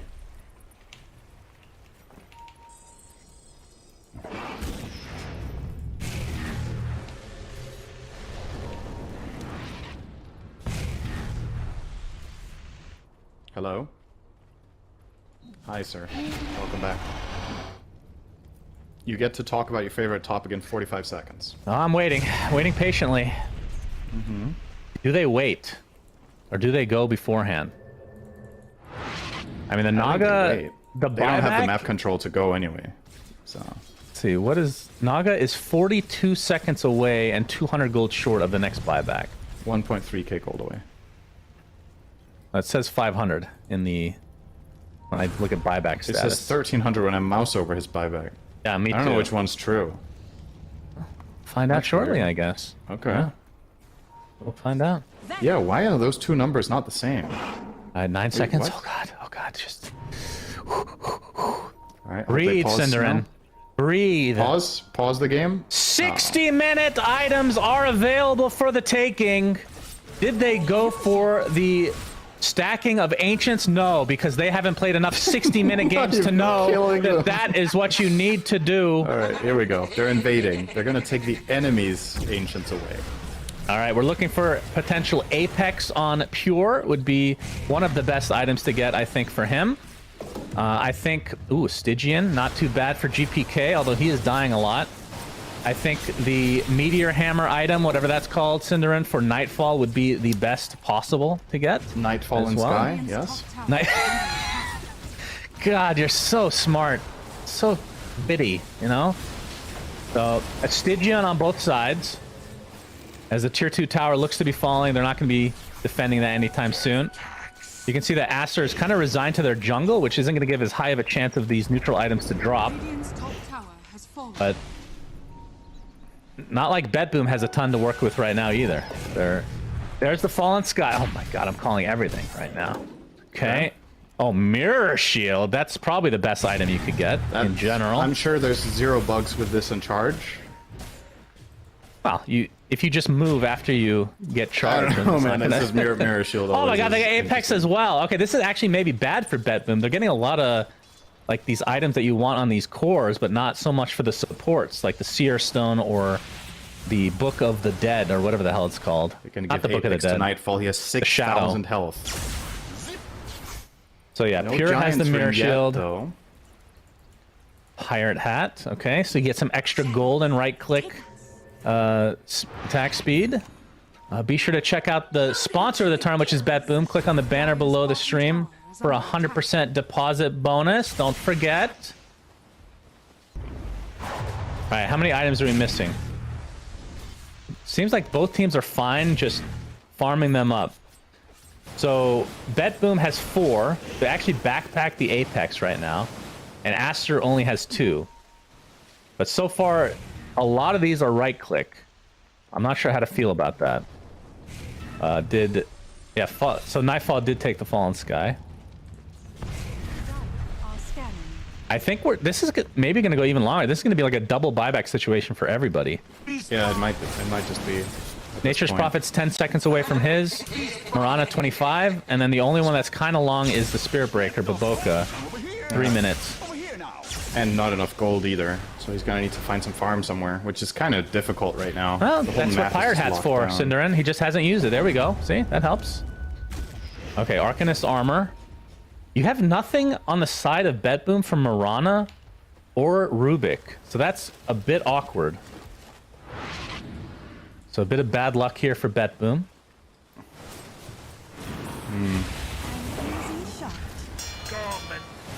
And what does Storm want? What is the tier 5 item for a Storm Spirit? He wants to go back in time 20 minutes and win the game. I think that's what he wants. Is there an Hourglass tier 5 item? There's Ex Machina. That's close enough. I guess so. He probably would want the Mirror Shield. Yeah, Mirror Shield's probably the best for him, right? I guess Mirror Shield and Naga would actually be amazing against Doom. If that's the biggest problem that they have, then it starts becoming a real puzzle for BetBoom to solve getting the Doom off correctly, especially if Monet finishes this Lincolns as well, right? Like, they're gonna need to do some serious algebra to figure out how to get a Doom off. Nightfall does have Find your ags. trigonometry books. You're like, okay, so we need to break one Lincoln, and then we need to break one Lotus Lincoln without stunning ourselves, or the Sandra, Doom, and then you're we missing the most basic And the Storm thing. also has a Lincoln. Do you see what Nightfall has already? I say already, it's 64 minutes in. Nightfall and Sky. He has ags. He doesn't need to go through Lincolns anymore. That's true. In fact, it might be easier for him just to Doom himself. But I actually don't know if that's better. That's my point. Like, if he dooms himself, he limits himself to having to stick on the Naga, and they can, like, charge him with Spirit Breaker Ags and just stop him in place, and then Naga gets to play. They can Force Staff, they can Glimmer Cape. I think it's better for him to doom a target, actually. It is better, but it's going to be very hard, like you said, especially with the two Lincolns. If they have the, if they get the right. Giant's Ring on Naga, so that'll make her a little bit more tankier. Okay. And she She'll can be traverse bigger. terrain. Her illusions are going to be so big that Doom might misclick Doom. Yeah, the hitboxes do grow, so that is important. Dude, these Naga illusions remind me of, what is it? Is the newest Resident Evil game, whatever? The really weirdly fetishized tall woman vampire or whatever it was in that game. What was her name? Vlad something? I don't know why you're asking me, Cinder. You don't know anything. I'm asking chat. Alright, you're reading chat right now? I'll the typical I'll Cinder keep you move? updated. I'll keep you updated. Alright, very good. Very interesting topic to bring up. 65 minutes in. Force Boots. And that's the last neutral item. So Force Boots, that's going to be pretty good against the Tusk Snowball. Or not, the Ice Shards, I should say. And the Dispel, what is that good against? Anything? Not really. Reflection? That's not that good. Fade Bolt? I mean, the primary benefit of Force Boots is that you free up a slot, right? To be honest, a lot of the time. Fair. Yeah, So that's fair. Storm, for example, I mean, Storm doesn't really need boots, so he's a bad example. But if anyone else, like say Spirit Breaker, he has Force Boots now, right? If he was really rich, he could replace Phase. All right, chat's saying she's called Lady Dimitrescu. There you go. Thank you. All right, everybody else than you knew that. I'm fine with that, actually. Yeah. Alright, remember, this is just game one of this two-game series for the group stage at the Lima Major. Group B, the group that Cinder considers to be bad, so far is the most entertaining. Is making it more and more extreme. You can't just go on the internet and tell lies, man. That's not okay. That's how the internet works, I'm pretty sure. I mean, it's actually it's probably better to go on the internet and tell lies than doing it in real life, right? I don't know. What's worse? I mean, how is the internet not real life is the question. Oh, that's true. Everything is just interwoven now, isn't it? I remember back in my day when the Roche internet is was up. not real life. Back in the days on the 56K modem, you had to dial in. That's how old you are, Syndron? Well, I remember Do you when we think got our first computer and we didn't have internet. So they have Fallen Sky on Siamese Cat. Dude, these Who now Naga... has- Oh my god, wait, the Naga illusions have free pathing too? I thought it was just the hero. Yeah, why wouldn't they? It's cool. Yeah, that's actually kind of bonkers. He can literally just move his illusions across hills to scout. Yeah. That's wild. Oh my god, I didn't see that. So until now. Marana was the one that has to equip the Arcanist armor, which is maybe not the most ideal, but better than nothing. And I think Save is the only one just not equipping a tier 5 because it's an Apex, I'm pretty sure. But they still have backpack. So... Okay. See if BetBoom try to make a move here. They do have the smoke ready on Marana. They're really timid. I mean, this is a crucial moment, right? They have to... I guess they should be happy with the neutral items, to be honest, that Astra found here from the Doom's perspective, but it's still... The level of complexity in the game just becomes astronomical when tier 5 neutrals get introduced. You have very little playing experience against this. That's what makes it great. Yeah, the players are not in their... There's no player that's in their comfort zone when tier 5s are in the game. I just refuse to believe it. Like, there are players that are better at it than others, but nobody is truly comfortable with what's going on. So now it becomes a lot about getting that right Doom jump, finding either the Naga or the Storm. But there's more complexity added now that Naga also has a Linken's, so now he can't Doom her reliably by just jumping anymore. Has to mana burn her, but she's been very quick at BKBing when she gets jumped. So that's going to be trickier and trickier. Tusk is eyeing up the Ags. I think that would be a really, really good tool for BetBoom to wait for. Get the Ags plus buyback on GPK to find reliable initiations. I mean, how much does he need for buyback, though, in total? It's 2,600 surplus, so he needs about 2,000 so gold. 1,500, yeah, for the Ags now, plus buyback. I don't know. He could sell his if they're gonna bottle, wait that that would get long. him 300 of the way, but I guess he wants to keep that in case there's a good DD rune for him. And Toronto Tokyo is the one without buyback still. Needs 300 gold. His team is not cooperating. I remember 70 minutes ago when I went downstairs in our break before this game, and Susie was like, I'm gonna make nachos. And I said, please wait half an hour, then it's probably gonna line up with them being done. And I'm just imagining these like cold, soggy chips that I'm gonna end up getting after this game right now. It's pretty frustrating. You know, that's what makes it so, that makes it even better for me, that you're so miserable. And this is my favorite part of the game. Yeah. This is gonna be hype. So, only a 10k lead, which at this point just doesn't matter. The Roshan... Yeah, everybody has buyback. Roshan could be impactful. This, to me, feels like a true 50-50. The game says it's 2-1 for Radiant with predictions. It's just... I have no way of quantifying that. Like these late game, okay, smoke's breaking. The initiation, Nightfall gets off the Doom, it's on top of the Nature's Prophet, he is dead, and Storm dies as well on the backside. You can see the AoE Doom doing work here. Both heroes have buyback for Aster. Holy shit, it's Diablo 4. I don't know if they actually care about the Roche that much, but I feel like they're gonna have to buy back at some point because this push is coming. This is probably worth spending 5 seconds killing Roche, I think, for BetBoom. Now they're going to need another 20 seconds to figure out who picks stuff up, though, so that's going to be a quarter of the respawns back. They're relatively fast at figuring this out, actually. Save lost buyback. He needs 80 gold now. Oh, because he's backpacking a Force Staff. He got a blink just now. Oh, it's because he's carrying an Axe and has the Synth. He's just carrying an Axe for the stats, right? Or wait, does he have... No, he doesn't have Synth. No. That's his normal Ags. Yeah, never mind. I was just wondering how he got the gold so he doesn't buy back. So who took the synth? Oh, I got net worth. So the synth is on Tusk, so now he has the kick. Now he didn't need to buy it, so he can go... Oh. Octarine. How handy. I feel like they have to try to force his buyback out. Especially with the Aegis. Pure. He's gonna get his meta already activated. Glyph number 1. Fortification popped. Divine Rapier is now in play. Pure is gonna have that delivered very shortly. So losing 1 Rax, maybe even 2, not that big of a deal. It's the instant hacks onto GPK, but that cost a BKB onto Monet.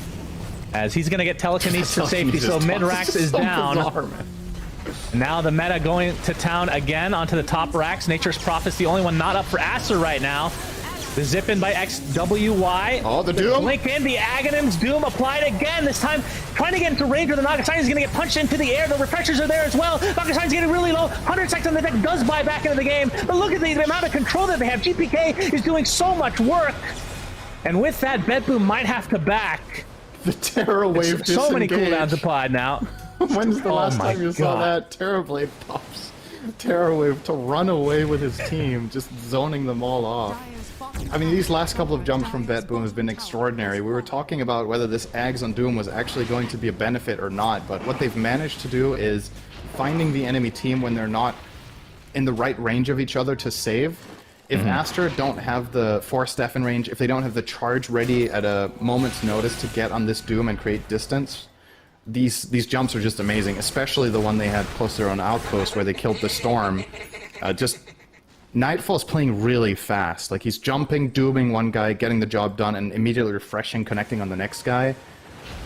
So you've got to be quick on your fingers as Aster, and you have to keep formation. It's really difficult though, but it is the way you're eventually gonna have a shot at still winning this game, despite the deficit of the Naga buyback now. Is you need to hog this Naga with Undying, but not be on top of her. You need to be in cast range for Glimmer Force without stacking. And the Spirit Breaker needs to be outside of the Doom and immediately charge the Doom on his BKB so that they can reposition the Naga, get her away, and get her spells off. That's how everybody has buyback except Naga. Except Naga. All right, the jump in, the kick out, Undying instantly deleted. Does buyback, of course. XWY jumps in. We see the triple arrows come out from a position 5 Toronto Tokyo, for God's sake. Undying gets forced staff to safety. Another potential reset here for BetBoom. So now Aster without 2 buybacks. Okay. Still a 5v5. All right, so now, according to Dota Plus, with this 35,000 gold lead and 2 buybacks down, it's a 60-40 for Dire. That's it? Yeah. What the hell? It's pretty bizarre. It probably has like 1 game sample that went like this. So. Well, it depends on how many, like if they're counting pubs, then there's a lot in there, right? Yeah. For pro games, you're probably correct. You're probably right. But Monet, yeah, I mean, him getting jumped is just... I'm trying to think if there was a better... I know I love talking about these tier 5s, but was there a better item for him that could have dropped that allows him to get out in situations like that? I mean, Force Boots give 115 move speed, right? So... That's true. He is really slow because he does not have boots. They do have it. Yeah. They could give him the Force Boots of Boboka, but they're obviously amazing on Spirit Breaker too, from all the move speed, right? Just for all of the stuff he does in fights. So, and the Giant's Ring gives him this mobility in the fights with the illusions to walk over cliffs. It allows him to split push the map more effectively. It's tough. Like, I'm trying to think, like maybe Apex would have been nice, or doesn't really do anything against. The Mirror Shield doesn't help against the Ag's Doom if this is reliably going to be a problem for them. Yeah. Oh, all right. They found all of them there. Yep. Aegis is gone. Okay. They only have 1 melee Rax that has been killed on the side of Aster. I hope my nachos haven't rotten right now. Don't stop worrying about your nachos, all right? Worry about this game, which is insane. 76 minutes in. Pure has 19,000 gold that he literally cannot spend on anything useful because he is 9 slotted, 10 slotted if you count the Ags, 11 slotted if you count the Shard, 12 slots if you count the Moon Shard. Yeah, that's true. Wait, do they all have Moon Shard? All 5. They have a Moon Shard on Rubik. They do. He actually cannot use gold. There's just no point. I don't remember the last time I saw this happen in a game that gold on a hero was genuinely useful. Like, what do you do? Well, you need it for buyback, which you have 11,000 serve. That's an 8,000 buyback. What?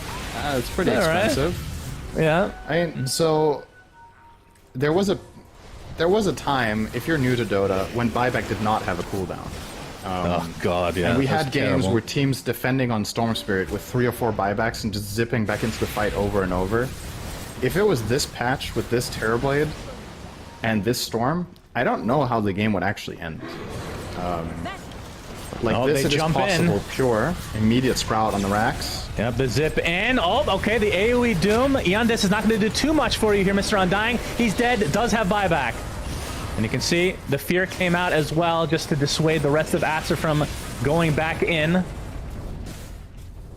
Nightfall has not used his refresher quite yet. Song of the Siren. Do they actually want to set this up? BKB for what? Getting a little bit overwhelmed with these neutral items, but of course his is passive, so there's not really any excuse. He pops a refresher. He wanted to use refresher regardless, I guess, so that's why. All right. Yep. Makes a lot of sense. Fortification popped. Arrow connected on the Nature's Prophet. And Pure is no longer in meta form. So now they have to back and reset again. Stupendous. Undying Approaching is gonna 80 have minutes. reincarnation when he respawns Shannon, so he will have 3 lives. He will have a life, another life, and a buyback. Yes, that's what I like to hear. They did get a range Drex, though, so that's pretty exciting. Yes. Now they're getting a melee. There we go. All right, All right, but he's pure caught, though. inside the Sprout. Okay, the telekinesis. That That's range fair. is not okay, by the way. Oh, huge stun, but they have no follow-up. So getting excited for no real reason. It looked cool, though. All right. They get the full set of racks in the bottom. They have the melee in the mid, so the range is going to be probably ignored here for the most part. And now the top is the last that remains. But even getting mega creeps when it's this late doesn't matter as much as it would have 30 minutes ago. And now they just might wait for the next Roche. Why? Because they don't know you're waiting on nachos, and no, frankly, they and I don't give a shit. Okay? I talked to their coach. They ordered food an hour ago. They are ready. It's time. The delivery has arrived, BetBoom. It is time. Oh, they to have get the it done. vision. GPK gets off the wall. Respect, kicks him away as well. Undying is going to be dead the first time, but that's the reincarnation. AoE Doom now onto the Storm Spirit is going to be able to get away thanks to the Song of the Siren. We have the BKB's pop galore. Undying gets Walrus Punch. He's going to die for the first time. Now he can buy back into the game. Looks like Doom is going to be the first to die on the side of BetBoom. Does have buyback available. Actually just walks away. Plain and simple. Be able to blink away, but the zip in, that's a lot of mana expended by XWY. He's going to get Infernal Blade in the set. He's very low on mana as well. Cyclops can PV right click. We have the Sprout coming in. Looks like X is enough to be able to. I can't even speak this. For God's sake, Cinderella. Rubik, be able to telekinesis himself. He is going to be fine for the time being, but 2 dead. That's a buyback onto the Source River. The Nature Prophet does not have buyback this time. Monet trying to go ham, but he is completely surrounded. But we're going to with every access. Goes in with a huge electric vortex. Pops the reflector. He gets the second one. Holy shit! But that's not a lot of damage to follow it up with. Sunder now on to the fucking Undying. He's trying to walk away the Undis product because that's his repression River allowing him to do that. Starts to get the punch in the air. That's 3 dead for Aster. That might be it.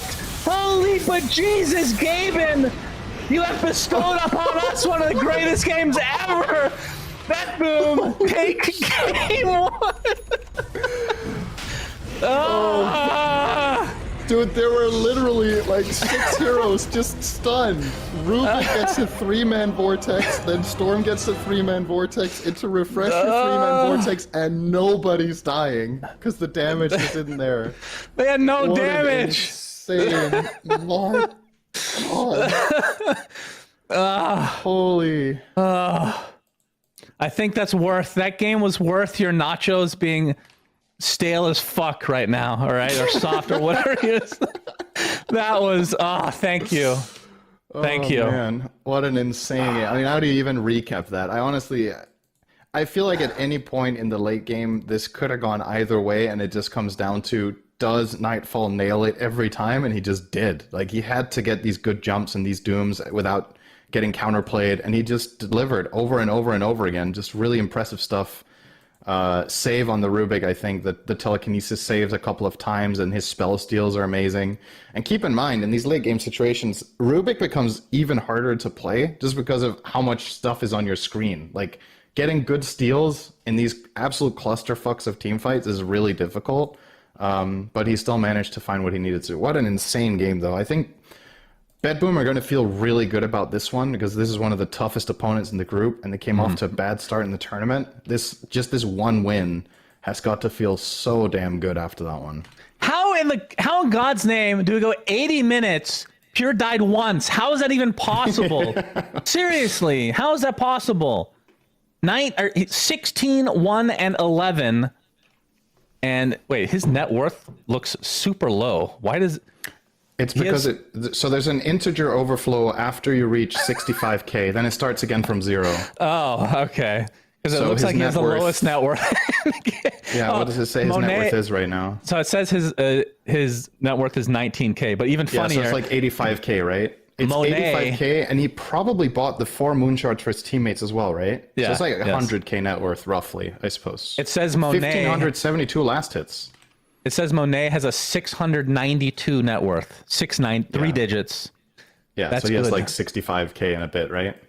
That is good. Do we have highlights? Is that going to take a while to compile? All right, here we go with the highlights. I mean, I think we just 20 minutes. This was irrelevant, right? Completely. Yeah. I mean, honestly, I think we let these highlights speak for themselves, and we go on a break, and then we come back reinvigorated for game number 2, because this is impossible to recap, and there's gonna be more dooms on this than there's days in the year in this replay. So just look out for that. All right. Well, are we actually going to break then, Cinderin? Are you calling it? Yeah, GG. Okay, we'll be back after this quick break, everybody, for game number 2.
Welcome back. Game 2 between Team Aster and BetBoom. I think the most important question that everybody's wondering right now, Sinner, is how were your nachos? So, funny story. She actually waited with making them for me to be done. And then I came down and she was like, I'm sorry, I couldn't wait anymore. I was really hungry, so I made them. And then I told her it was game 1. She was like, what? That was game 1. She thought I was done. So you didn't eat any? I see you eating something. I did. No, I did. They were pretty good. They're still warm, so I'm happy. I'm glad you asked, by the way. I think that was the important thing to talk about after that game. So yeah, of course. That's, I mean, nothing else was on my mind. I can appreciate that. I mean, as you can probably tell by my appearance, I do appreciate the carb intake and whatnot. So when it's specifically carb related, I just have to double check that, you know, things were followed through on. So happy to hear that that is the case. Anyway, on to game number 2 after a ridiculous 85-minute game, I guess you can call it. I don't even remember what the bans were. I'm going to go look at the history. So obviously Phoenix is Tiny different. Phoenix, first 2. And I don't remember Aster's bans. They obviously didn't ban Rubik. I mean, they must have banned Lina Brood, right? So, I'll let you know for sure, Cinder, and I got this. Aster banned Lina Brood and BetBoom banned Tiny Phoenix. Almost 100% sure. That is correct. Going off memory. That is correct. So here we are. There's a Phoenix on the Dire side, and BetBoom can now grab Snapfire if they want to try to solve this early. They can look for a carry that's good against the Egg, or they can obviously wait entirely. I personally wouldn't mind seeing a Snap or a Riki here, I think, for BetBoom. That's a combination of the two, basically. It's got the size of the Riki, but the gender of the Snapfire. So that's pretty good. Hoodwink first pick. That's unusual. I'll have to look this up to see how often they play it. Save plays a monstrous Hoodwink. I don't think this hero is particularly good against Phoenix. I just think it's comfort. So They are they're going to 6-0 grab that and keep their in the options open. DPC. Yeah, he's very good with Hoodwink. But they pick and they're going both to grab Undying. supports So right double away. support. Yep, absolutely. None of these is going to be flexed by this team. I'll almost guarantee it. It's not that they can't. I just don't think that fits the team's playstyle to do. So this means Aster get to close this phase with a core that's good against both these supports if they want, and that will do. Ember for XWY. Good against both heroes. They're probably expecting it to get banned second phase here. Neither of these heroes catches Ember particularly well. Hoodwink can catch you off guard, maybe in the tree lines, but for the most part, when Ember jumps in, he will burn the trees that he jumps into with Remnant, so there's no target. And everything that happens around the trees, it's so hard to land Acorn Shot into Bushwhack at this level of play against Embers. They're just so quick at reacting, and they have so many cooldowns to handle it with, so... Yeah. And they're going for a little bit of a fire theme right now as well. Yep, that is true. So missing out on some Doom action, some ban Wraith some of King, if you use the Arcana, or whatever the persona. But nobody plays Wraith King, so they're probably Bat playing Rider. Doom. Bat Rider. They ban Bat, which makes a lot of sense. I think at this point, when you first phase an Ember like this, you really want to protect him in mid. So they're going to get rid of some of his worst matchups that GPK plays, which Bat and Leshrac both fall very much under. It's not that Bat or Lesh are particularly good against the Phoenix, but they think the Ember is important to ensure. And I also do think both Bat and Lesh actually work very well with BetBoom's own opener. So that makes the bans like twice as good, right? When they're good against you and good with the enemy lineup. That just makes them S tier. So pretty solid. Peculiar Bloodseeker ban here. I wonder if BetBoom are trying to set up for something specific, or if they're just worried about the slight chains into Bloodright combination, which is very powerful. Worried about the tempo of Egg. Just you know, when you put down Egg in the fight, a lot of the time when the enemy team kills the Egg, at least Phoenix does a lot of AoE damage, and maybe Bloodseeker just becomes too big of a problem to deal with. I don't know if that's the mindset, or if it's just, you know, it's Monet. He plays a mean Bloodseeker, let's get rid of it. I think they banned it last game as well, if I'm not mistaken. So yeah, BetBoom showing both supports. We talked about this yesterday, so we need to rehash it, but I generally think that, not that my opinion matters at all, but not picking two supports, switching it up a bit, like the core support gives you more openings. It does. But perhaps that doesn't matter for what they have planned. Although I don't think there's a whole lot of pocket strats that really come into play at this level when you get... Like, I could see that in the DPC, but like at a major, maybe in like an elimination game, like you're one game away in a best of one, I think a pocket strat could work, but for something like this, almost certainly not. Yeah, it's all about adapting. Fair. I also think pocket strats are a bit more of a... I'm not going to say it's a thing of the past, because you can still be innovative, but I think it's less common nowadays to see teams just bring out something totally wacky and making it work. Like, suddenly this team is going to run Meepo and Chen, you know, or something. It's just, it doesn't really happen as much as it did before. And I think part of it is that the players have reached such a high level that pulling stuff like that off is less likely to work, because enemy teams are better geared at dealing with almost anything the game throws at you. But the other thing is also, I think the way Dota as a game has developed over the last couple of years has probably been slightly at the expense of diversity, because running something like tri-lanes is more complicated and hard to do. Running full-on push strats, running full-on split push is a lot harder with the changes to the map, to glyphs, to tower armor, all this stuff. Which, so most teams will. If you look at it, it's interesting that it's gone down that road, because the heroes are more diverse than ever, right? Because it's kind of flip-flopped in a way, because back in the day you could do a multitude of different strats, not if you're including like the early days where it was just AM farming into the late game, like 5 Protect 1 or whatever. But Shadow Fiend as a third pick. Okay, let me see how often they pick this. I mean, this is probably Ember's second worst matchup mid, if not worst, actually. I think it might be his worst matchup. So 0 times, by the way. It's an interesting approach. It's confident. This can flex to carry, of course. Pure can play safe lane Shadow Fiend. They've done that. He did that with Entity, so it's not out of the question that this one does go safe lane. But when I see it picked specifically this way, it really feels mid to me, and I don't mean that in like the zoomer way of something being mid. I was gonna say, I think it's going mid lane. I actually just learned that recently, what that meant. Yeah, I don't mind that one. That one's fine. I think he's gonna go. I think he's gonna go mid lane, but obviously the flexibility is there. Something that you would sometimes combo with a mid lane Shadow Fiend if you really want to go the right click route is Drow. That's still in the pool, and then you would need an offlaner that does a lot of playmaking, because these two need some sort of front line and someone with a stun.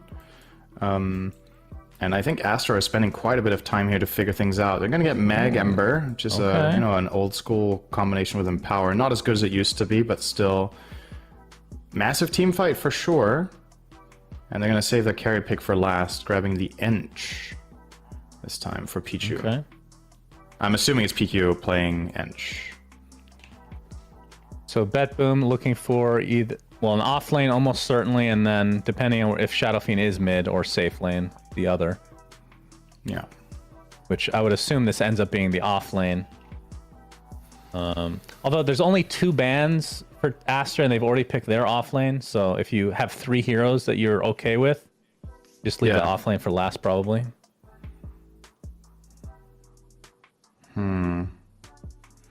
I feel like this is a really difficult pick for BetBoom, actually, because they need to...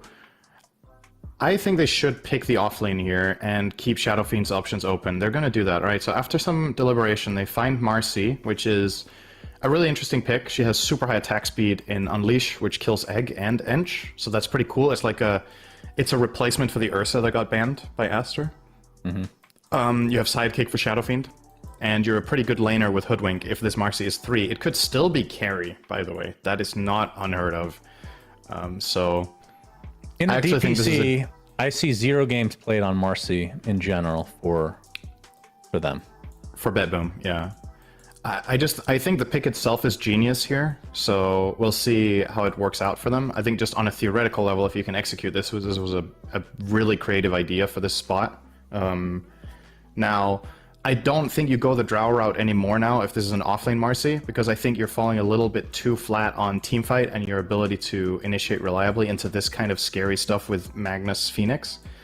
I think Silencer would have been interesting, but obviously they locked in their supports early, right? So they can't really Carry do that. Silencer, it's time. Yeah, I mean, if anyone would do it, it's Pure, right? He plays all sorts of stuff, but it's a bit on the odd side. It's probably too risky. Some sort of low cooldown stun would be nice, and then maybe the Marcy could be carry. I think that's a possibility. They are banning offlane on Bedboom here, so they're anticipating the Marcy carry as well, or the Shadow Fiend safe lane, by banning out the Mars. And carries for Monet, well, he has quite the array. There's still a sniper in the pool. True. Sniper only hero that gets back line is Marcy right now. Yeah, that's true. Sniper is very good against Shadow Fiend, but I'm still leaning melee carry, especially with these bans, right? They ban Mars and Razor. It does smell like a melee carry that probably isn't PA. Troll comes to mind. Ugh.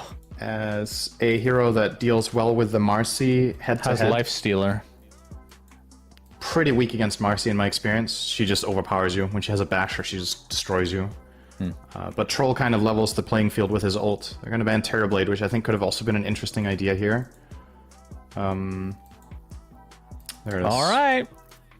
Good. It's good solid, job, Cinderin. I think. The hero with the It's lowest solid. int gain in the game, as I learned yesterday, Troll Warlord. All right, there has to be some sort of really cool pick here for Bedboom, right? Enemies playing Mag Ember Troll cores. Double Something good melee against plus melee. troll in lane. I mean, they already have the Shadow Fiend mid, who should win his lane 10 out of 10 times here, so that's a good start. That's a good ratio. Is there some sort of clever team fight here that you could run in the offlane? I mean, Tide is good against Mag and Troll. I think Tide is good. And then you play the carry Marcy. That's probably my best suggestion that I can come up Tide. with right now. Yeah, I think so. So if Marcy is off lane, is there any carry that would be good? Like Oh, I feel like that's way more complicated to find the solution. That's why I'm leaning offlane. Because the thing is, with Tide, you have an offlaner that deals well with the physical harass of Troll, and you have a hero that can't just get RP'd and destroyed, right? He's going to break out with Kraken, then he can Ravage. Man, you should be So, coaching both these teams, Cinderin. This is a really good pick here, I think. So, nicely done. I'm so glad they pay you money to put up with me, because you're pretty good. That's actually in my job description. Send my rates. You have to be willing to put up with Sunspan. That's right. Be serious. I've Sunsfanned my way into many events, and you have been forced to work with me. All right, so whose lineup do you like? I mean, Bedboom's lineup looks, honestly, I was gonna say traditional, but you got the Empower on 2 cores, which is pretty powerful. Yeah. And you have good team fight with the RP and Egg. I feel like it's kind of close. I like the ideas that Bedboom are bringing to the table with this Tide, but I also like the logic behind the Troll. My main concern for Bedboom is, how do you fight when you don't have Ravage? Like, how is your reliable path to handling Ember? How's your reliable path to handling Troll? So, with that in mind, I don't know, man. It's kind of tough to say. I don't really have that much of a favorite. I'm really curious to see carry Marcy. It's very refreshing to see that out of this team, especially. So, you know what, I'm just going to say I don't think I have any favorite on draft here. Based on game 1 going 85 minutes, I think it's safe to say these two teams are pretty evenly matched, right? Oh yeah, the last game was mega close too. So this one could go the distance as well, Cinderin. I could see the tier 5 items already. Let's talk about them and their potential on this game.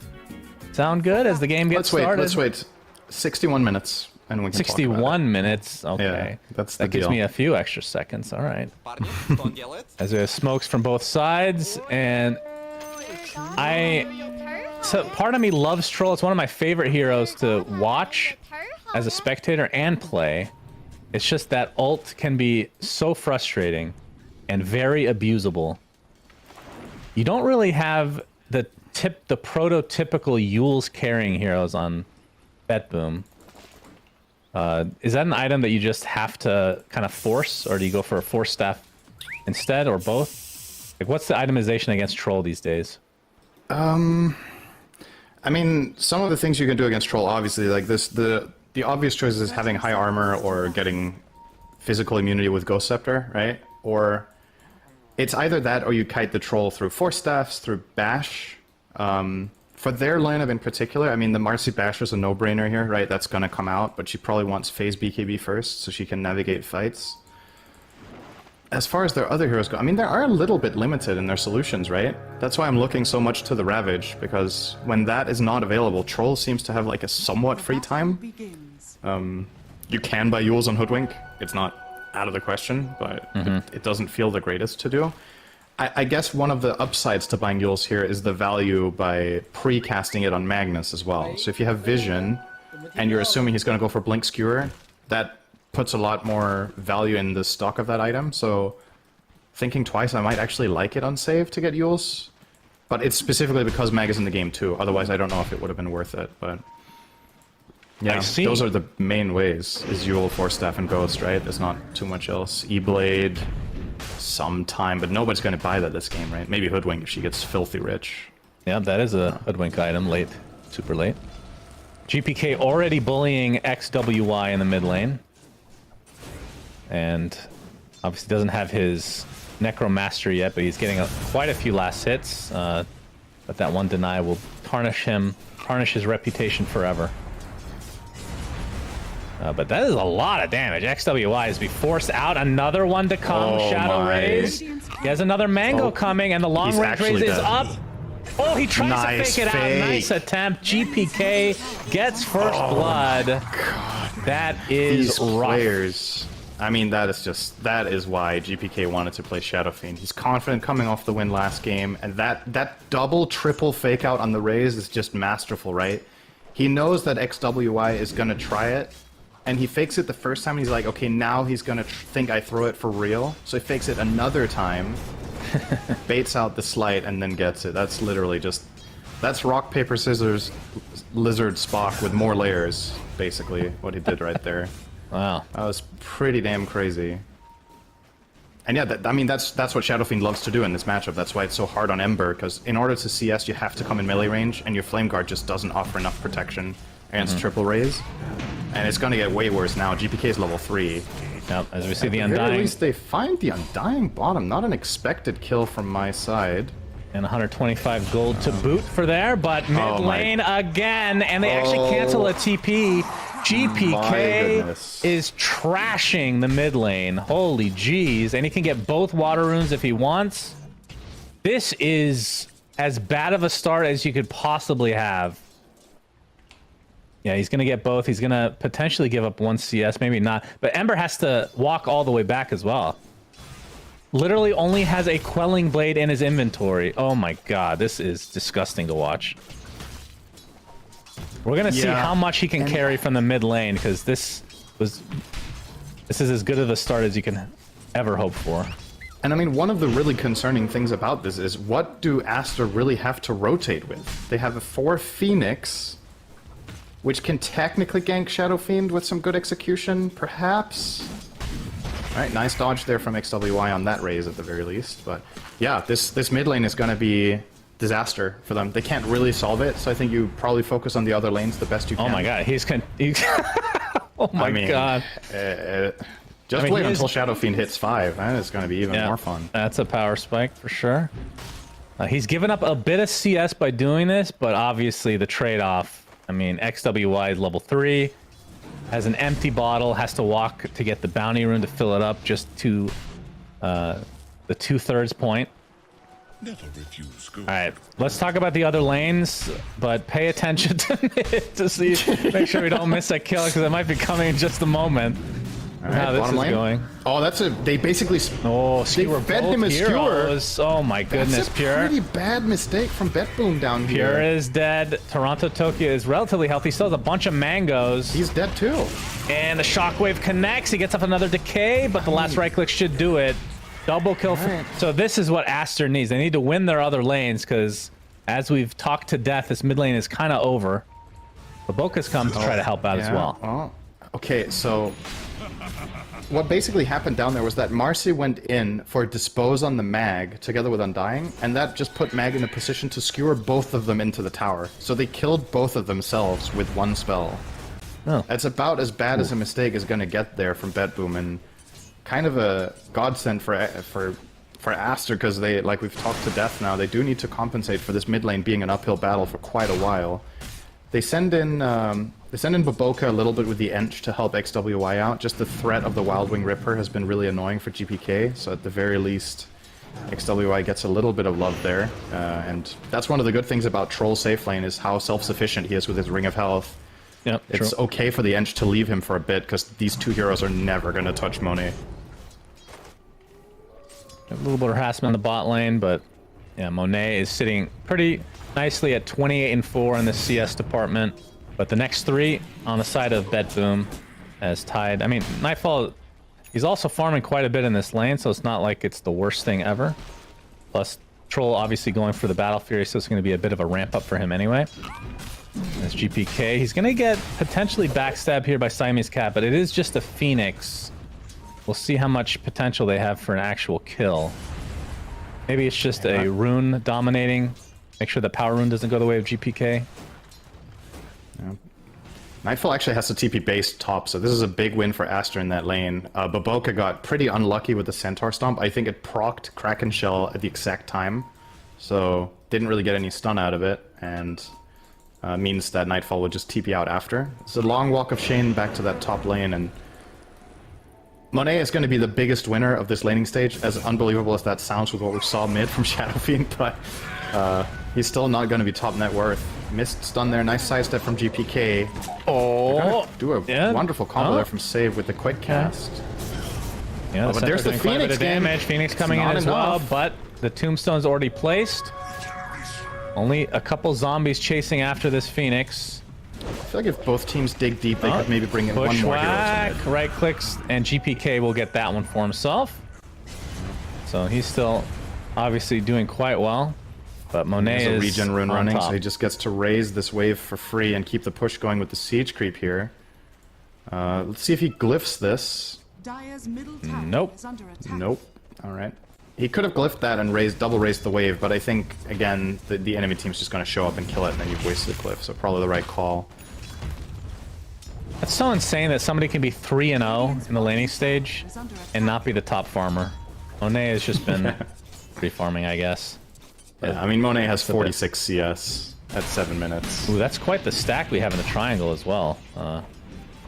Boca trying to steal a couple of these creeps. The Bushwhack is going to set up a nice couple raises. GPK gets it. And now he's going to get that juicy stack too. Oh yeah, that's going to feel nice. I wonder if he's going to share the juicy. experience with Save, or Save's just going mid, so GPK gets all of this to himself. Oh my. Just walks into the candy store and empties all the containers. Thank you for the laugh, Save. I appreciate that. It was a good joke. That's diabetes. Alright. That he's hoping to get, apparently. Well, he's top net worth now. Oh, never mind. Troll just overtook him again. Alright, so GPK working on the Falcon Blade. It's going to be done relatively soon. And Monet, as we talked about the Battle Fury, which not like it's going to be a naked Battle Fury by any means with the Wraithband and Phase Boots, but it's only 8 minutes in, and he's about to be able to afford the perseverance. So it's going to be an extremely well-timed Battle Fury unless they apply some pressure here. GPK does have 1 point in Requiem now that he hits level 8.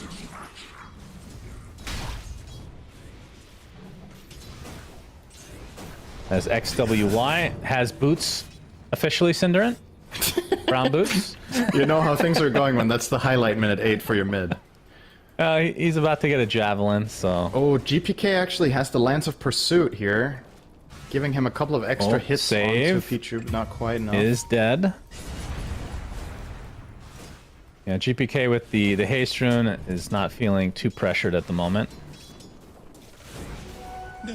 Although there is a backstab occurring in the top lane, Nightfall. Gonna get...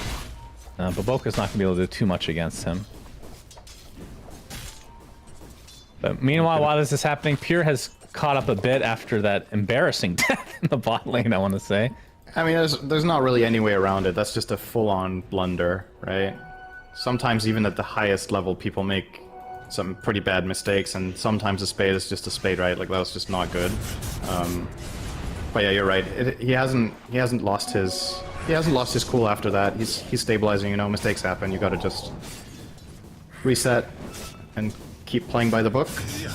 Yeah, he'll be and going despite that Battle Fury mistake as well. bottom, he's still ahead of the Magnus, right? So it's not like they ended up full-on losing the lane, but they obviously could have been in a better spot. All right, GPK with a haste rune makes his way up toward top and grabs himself an easy kill on the deer. Yep, which means and Troll a goes kill into on the the cow, jungle. or whatever you want to call it. What is it? Centaurs are. They're half horse, half man. Is it? That's right, Cinderin. It doesn't really look like half a horse in Dota, does it? It's a different species of centaur. What is the lower body of the centaur in Dota? That's not a horse.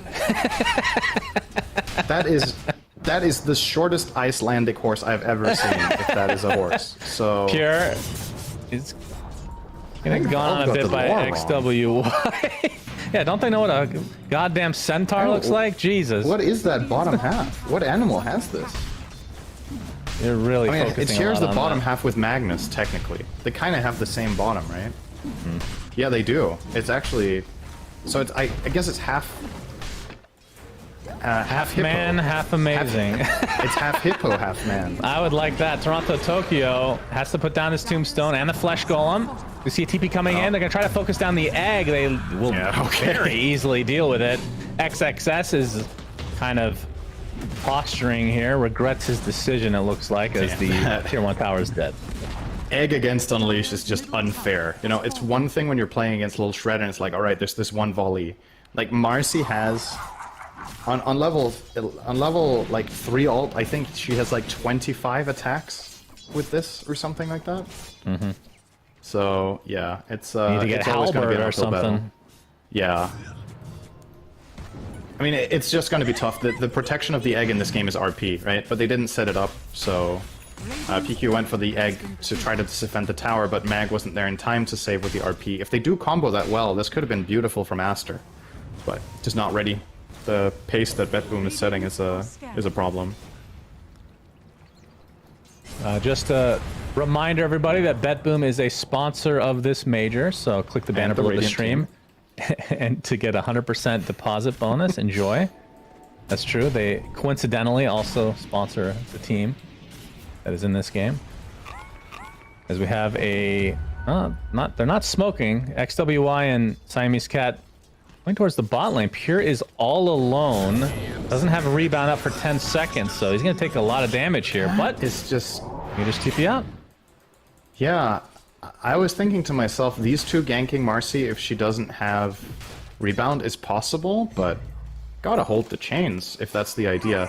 I honestly think it might have been a blessing in disguise. I think if they turned that into a long kill, it could have led to a really bad fight with TPs coming in, so maybe it's okay that they just force her out of there and mitigate the farm. Like, sometimes putting pressure is fine, right? It doesn't have to be a kill. You just need to take control of the area and force Marcy a little bit out of her comfort zone. But yeah, that kill was never happening like that. Well, the Battle Fury is online for Monet, so let's just call it the 13-minute mark. Meanwhile, Pure is about a Void Stone away. close to that amount. Radiant's bottom So tower is under attack. close to a 1k discrepancy between the two carries.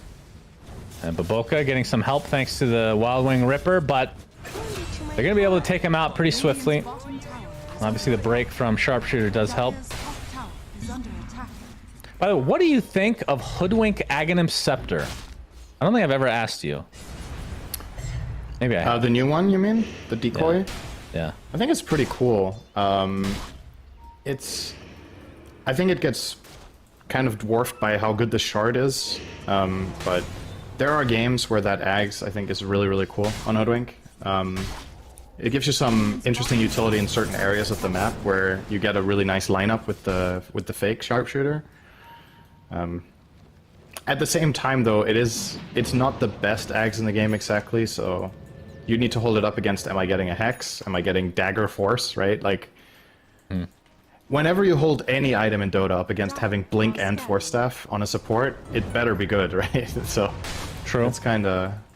That's probably why we don't see it so much. It doesn't mean it's a bad Ags, it's just the other items in Dota are just so good, so... I think from a viewer standpoint, it is definitely a cool one. Yeah, it's very enjoyable to watch. It's also super fun to play. Oh, this smoke is going to be successful. RP with the setup from the Egg, not even needing it really. And they TP out, or does the Magnus at least. Save, trying to chase a bit. The Remnant, they know where it is. Is XWY. Gonna get bushwhacked. Meanwhile, Phoenix is getting chased, but it looks like that TP will be fine, and everybody gets away scot-free. Requires 3 people to try to come help. But all they do is lose time and Marcy. This carry discrepancy is starting to hurt now, though. With the second death now on Pure, Monet is 3,000 gold ahead of Marcy on the Troll. It accounts for the entirety of the gold differential between the two teams and more. So the fact that Aster have a 2k gold lead after they got trashed mid with a 2k mid laner deficit minute 15 is very telling of how the rest of the game went. These 2 kills bottom again that, you know, I don't want to harp on mistakes too much, but it obviously has, it's a ripple effect, right? It matters for Magnus getting this blink when he does. It matters for the later timing on the battlefield for Pure. All of it just adds up, and Monet has had a flawless game. He has more than 10 CS a minute 15, you know? 170 CS on the Troll. This is probably the freest carry I have seen this year. I mean, we do watch quite a bit of Dota, but this is quite extraordinary. It's just insane when you take into account how much GPK dumpstered mid. Yep. And he's 5-0-0, still 1,000 behind the Troll. And it is concerning, right? Because I don't think they have the best tools against Troll, like we talked about. I think the Tide is a good idea and concept, and I understand what they're trying to do with it. And, you know, Tide got his. It's not like he has been having a terrible game. But if Monet is this far ahead, and he has the RP to back him up when things get tough, and the Sunray, it's looking pretty hot for Asta right now. Shadow Fiend is one of those heroes that even if he destroys his lane, if he dies once or twice, things can very quickly go south. It's a very momentum-based hero. You will try for the Roche, but Aster are definitely aware of this. Bushwhack connects. Nightfall actually uses the Ravage. Hoodwink ult, and that is a deletion of Ember Spirit, so that should be a free Roche now. That'll do, Piggy. Yep. Nice coordination there. It's one of those plays that isn't obvious that you're going to Ravage there and that you have the damage, but they did a perfect cascade of spells inside that Ravage going off of the Bushwhack combo. So yeah, they did find a Bushwhack onto the Ember there, and that is you gotta be on the ball as XWY against that and not get caught. That's already happened once or twice now. And nice play from Bedboom here to get themselves a little bit of an edge for a bit with this Aegis. Wonder how they're gonna use it, because you can't just go and hit a tower with Shadow Fiend, right? If you get Blink skewered, you die twice. So you're not safe to commit to any push in that way. And you don't have any other obvious pushing tools, so it might be a little bit tricky to end up using this Aegis, actually, for GPK. Monet gets the dream neutral item, Brigand's Blade. Probably, I mean, clearly the best tier 2 item for that hero.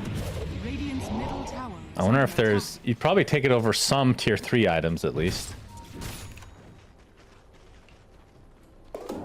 Yeah, as the mid lane. What tier 3 items do you even take over it on Troll? I guess Paladin Sword, maybe? Because like, there's not many. I'm trying to think. Let me see. Titan Sliver sometimes. Gets skewered back into the tier 2, and that's going to be a freebie for Aster. But obviously just a support. But yeah, 4K lead at 18 minutes. Definitely. With Magnus. With Magnus, true. So the Empower is only going to increase the farming capabilities of both Ember. I mean, that's one thing we did mention, but XWY getting Dumpster so hard. The fact that you do have Empower will let you get back into the game, so... It's definitely going to help. What's 36% of his base damage? That's like, it's actually about 36 right now. So that Empower will give him that, and obviously the Cleave. So, not insignificant. It's not the good old insane Empower when this combo was run by OG leading into TI8 in the... I still remember in the EU qualifiers when they came out of Opens and they were running this Mag Ember and they just made it look like the most broken thing ever. Playing it both safe lane and mid, the Ember that was. That Empower is not what we have today. It's better, it's worse on teammates and it's better on yourself than it used to be. So Magnus obviously receives a 75% better Empower than his teammates do, but back then everybody got the same and then the spell itself was a bit weaker. Yeah, incentivizes not having support Magnus, which is great. Yeah, that was a... I'm not going to say that was a plague on the game, but I think maybe... You kind of are saying that, actually. I still think there's a healthy middle ground somehow, where... But it's probably hard to hit that sweet spot, right? Where it is fair. Phoenix Siamese Cat is dead, but he tanks the entire smoke gank, so I think Aster's going to be okay with that. Yeah, that's pretty fine. I mean, every time we're seeing somebody die, a support die for Aster, Monet's just free farming. He has BKB, he has Sange, 1,000 into his Yasha. At what point do you want to fight? Like, obviously the Aegis is on Bet Boom, so they're going to try to force the initiative here. They want to do this bomb, but GPK actually has to be careful here. Like, he could get Blink Skewered right now, and this fight could end up really bad. Yeah, there we go. There it is. That's life number one. Pops the BKB a little bit prematurely from Monet, but here's the egg. Arpo. Okay, GPK is trying to run away. They have Blink. There's the RP. And the death of GPK the second time. And Save looks like he's going to die again. So a 3 for nada as Aster are pulling away with this game on the back of the Mag plus 2 cores. It's just, this push, you understand why they want to do it, right? It's like, we have Aegis, we want to push this tower, we want to press our advantage, but it's an advantage in disguise, because you don't have a solution for the number 1 problem when you're pushing towers. You can't cover when this Blink Skewer comes in.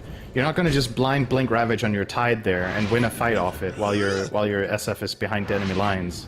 You're also going to be fighting into Supernova, and I think Marcy wasn't even there for the push, so you don't even have your Egg Killer if it comes down to that. He's busy farming BKB. So from my perspective, a mistake here from Bedboom to even try to push that tower. If they want to make that move, wait until Marcy has BKB, then you have a fighting chance, right? Then you can get your Shadow Fiend skewered and he can lose his Aegis, and then on his second life you can jump in with Marcy and really get something done. But this way, you're literally just playing into Aster's hands and making it very, very easy for them. Yeah, one thing we should mention as well, just the fact that they took Roche away from a Troll. That's almost like taking away from an Ursa to a degree, because he can definitely solo it at this point of the game. So we'll see how the second Roche, which isn't going to be spawning for quite a while, plays into it. I still can't get over how farm Monet is. It's so bizarre. It's pretty messed up to look at. When's the last time you saw a carry have 300 CS minute 22? Like, yeah, that's quite a bit. Yeah. It's not even a carry with mobility, you know? He doesn't have a blink. Well, he's going to get more farm in the form of Nightfall, it looks like. Yep, yummy, yummy. Kraken Shell not going to save you. That's another kill here. Toronto Took is not getting out of this. Yep, Siamese Cat got the first one, so Monet's not going to be too happy with that because he wants to set a GPM record this game.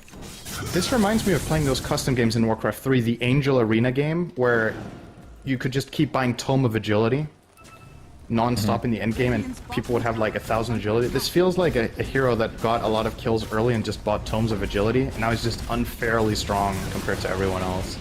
Like, the chasm between Troll and Marcy is just I think unfair is the best word I can think of right now. If they go toe-to-toe... Yeah, Marcy has not been a hero this game so far. He has absolutely not been doing basically anything yet. It has been a failed experiment so far for BetBoom. His Basher will help, but again, is it going to be too little too late? It's not like this Basher ensures you that you can just go in, because RP kills you. You have no save in your team. You're not going to get Oracle ultied or swapped or anything. There's nothing like that to ensure your ability to rejoin the fight. So even entering will be tough. They're going to find PQ here, but he might just get out. If he can Sunray across, nice dodge there. This is not happening. No. Cute attempt, but... That's 5 heroes from BetBoom, by the way. Yeah. Chasing the support. So again, I think Aster are okay with that. You're talking about the Basher being the next thing on the list for Pure. Troll is 2 items ahead, including the Basher. It's not remotely close, Cinderin. 7,000 difference between the two. And it's crazy when GPK off to such a good start, and I'm not saying he hasn't had any impact since then, but the rest of his team just haven't been able to set him up for anything. No. Now they have Blink Ravage and they have Blink lineup, Requiem. right? They're very, very, very reliant on Ravage to do stuff. So if that is on cooldown, or if they don't have vision, it's very hard for them to like poke and prod and get a fight going. They always need to respect the Magnus Skewer. They need to respect Slight Chains because that sets up a Magnus Skewer. And it's the eternal Magnus versus Tide debate, where it's like Tide is a good counter pick to Mag because you can't just get RP'd and killed, since Kraken will break and then you can Ravage, but at the end of the day, one of them is a BKB piercing ult and the other one isn't. And when Dota gets to this stage, I know which team I'm on. I'm on the team with the BKB piercing stun and the Empower for my carry. Oh boy, GPK. Ooh. Quick reaction there. He might still be dead though. Oh, no. Good. Good Blink TP out. Clutch. Yep, so smoke from BetBoom didn't turn into anything, and then Aster pretty much the same, although they do get a nice ward here in the BetBoom triangle. And in terms of itemization from BetBoom, what will make a difference here? Arcane Blink is getting relatively close for GPK. Yeah. But again, like you said, this is all predicated on a Ravage setting him up. Although I guess that's actually not as true when you get the Arcane Blink, right? Because the animation's a lot faster. It's still not fast enough that a good troll player won't react with BKB, right? Yeah. He will need a stun set of some kind, and as the game stands right now, finally they get this bottom tower, by the way, BetBoom, so they make a little bit of progress there. I'm struggling. So I'm actually really happy to see the dagger on save, because I think that's the best solution that I could think of on the spot. Is you need some sort of blink on the other heroes to do it. Maybe Pure with a blink as well after Basher can blink and start the fight, but has to once again respect the RP. Yeah, it's tricky. It's one of those situations where the state the game is in just is very, very hard to solve, and I think BetBoom feel the same way, that they don't really know what to do here. So they're kind of scrambling to find a tower bottom, and now they're playing a little bit in the enemy triangle. They probably know this rush is happening, but they just don't feel like they can't do anything about it. Alright, over-under on Shard going to Monet. I'm gonna say no. Under. Yeah, XWY takes it. They did buff this, right? The Rampage? I thought they did. Yeah, they did. What did they... I don't remember how, because I didn't see it before the buff, and I haven't seen it after, so... I mean, that's untrue. We actually I think we cast a game with Rampage. Nah, I don't... Yeah, I don't know if they... Okay, I'm literally thinking of my custom game, because we changed it. Or something at some point. No, the cooldown, it shows 80 seconds, man. Like, how? Did it used how to is be that higher? 80 seconds? I'm not sure. Well, they fortify with 2 HP on the Okay. tower, so they did get it in time. That's good. Then they get another glyph.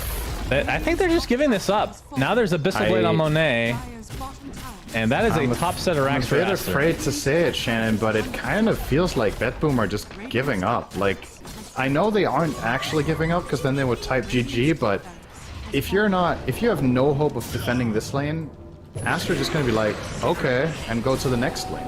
right? Toronto, Tokyo. When are you gonna? What are you holding out for? What's the key item that is coming in the next 2 minutes that was worth losing a full lane of barracks for, so that you could then fight for the second one? I don't think there was anything. Bottom lane. Arcane Blink gotta is be done. careful here. Let's see if they are waiting for anything. UPK is out of there. Is it the Marcy Basher they were waiting for? Maybe. Yeah. He only has 200 gold, so I assume he just got that. I don't know. That doesn't feel like a game-winning item to me, but maybe if you just get every bash. What's the internal cooldown on that these days? 2.3 seconds. That's yeah, you can't chain bash. So. I remember the old Troll Warlord days, Cinder, in Dota 1, where you buy Basher, or Faceless Void. Literal perma-bash. Yeah. Fun. Wasn't that when they made it unpurchasable by those heroes later on, so it didn't stack? They did not make it unpurchasable on them, I don't think. Didn't they? I don't think Troll ever couldn't buy remember that. Basher. I seem to remember this, and then in Dota 2 it came back. Maybe. Maybe. Does sound familiar. Okay. Bushwhack onto the Troll. Alright, they break him. Life number 1. He's still fine. They're gonna Spirit Vessel this him is up to a actually respectable another amount. problem for BetBoom. Ember Spirit can just throw in Fire Remnants to cancel their daggers. With the shard, Their lineup is fully reliant on these blinks, so if they get cancelled at an inopportune time for BetBoom, then the fight just doesn't exist.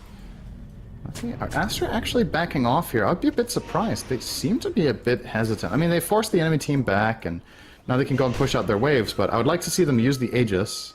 Again, keep in mind, BetBoom don't really have repositioning tools. They have one tiny little one with Dispose, but Troll on his second life will not die during BKB. It's just not possible. They cannot kill him, so he can at least burn the Aegis, and yeah, they were just doing a quick little detour to handle the pressure on mid, and now it's back to square one.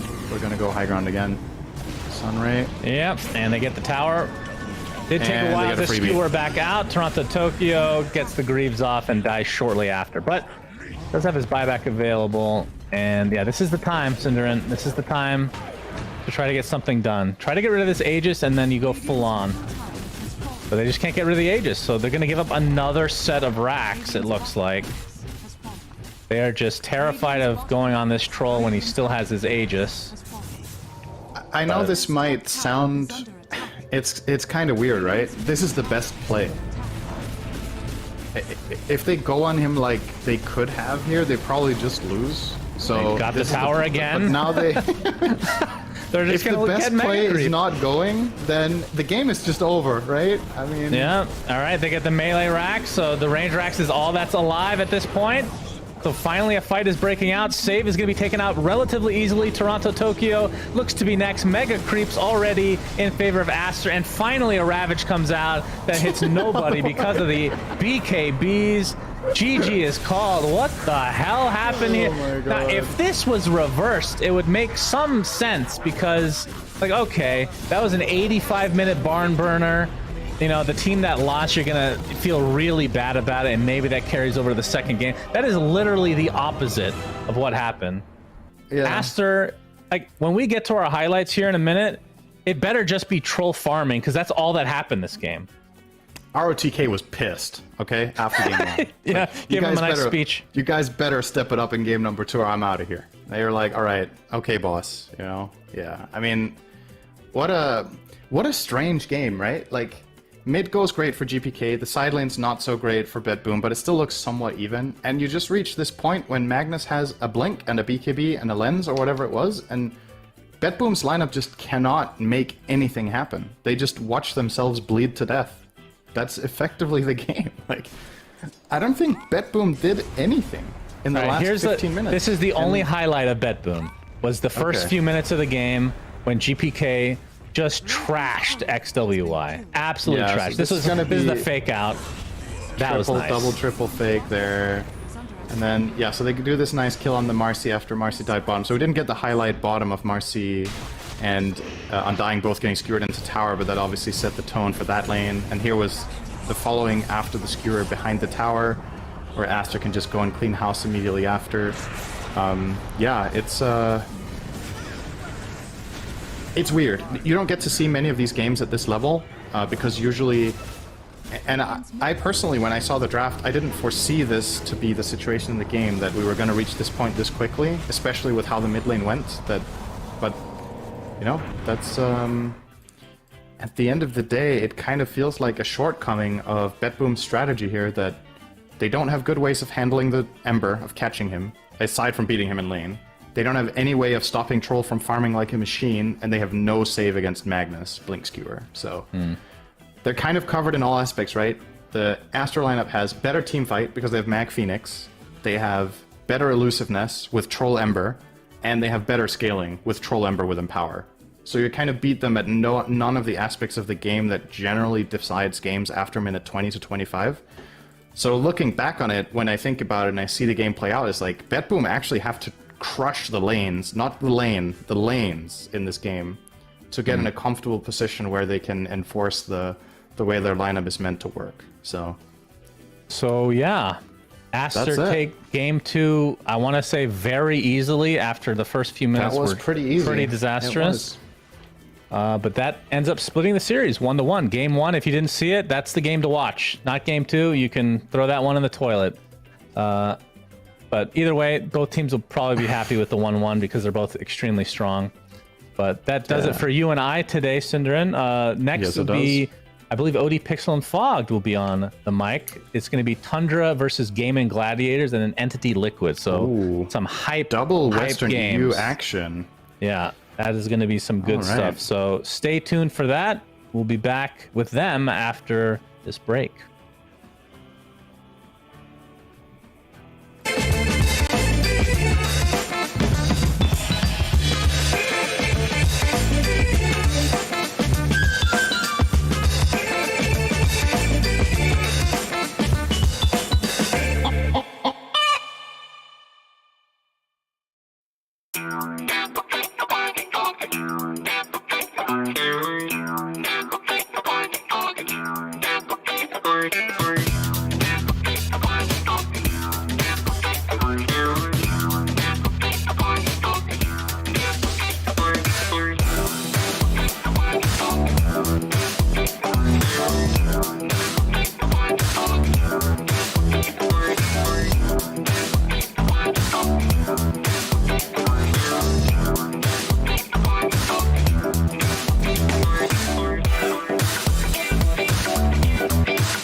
Welcome back, ladies and gentlemen, to the Lima Major Group Stages. I'm ODPixel here with Fogged, and well, have we got some fantastic series lined up for you to still come today on this stream, the best stream, so make sure you stay here. If you're already here, you already know.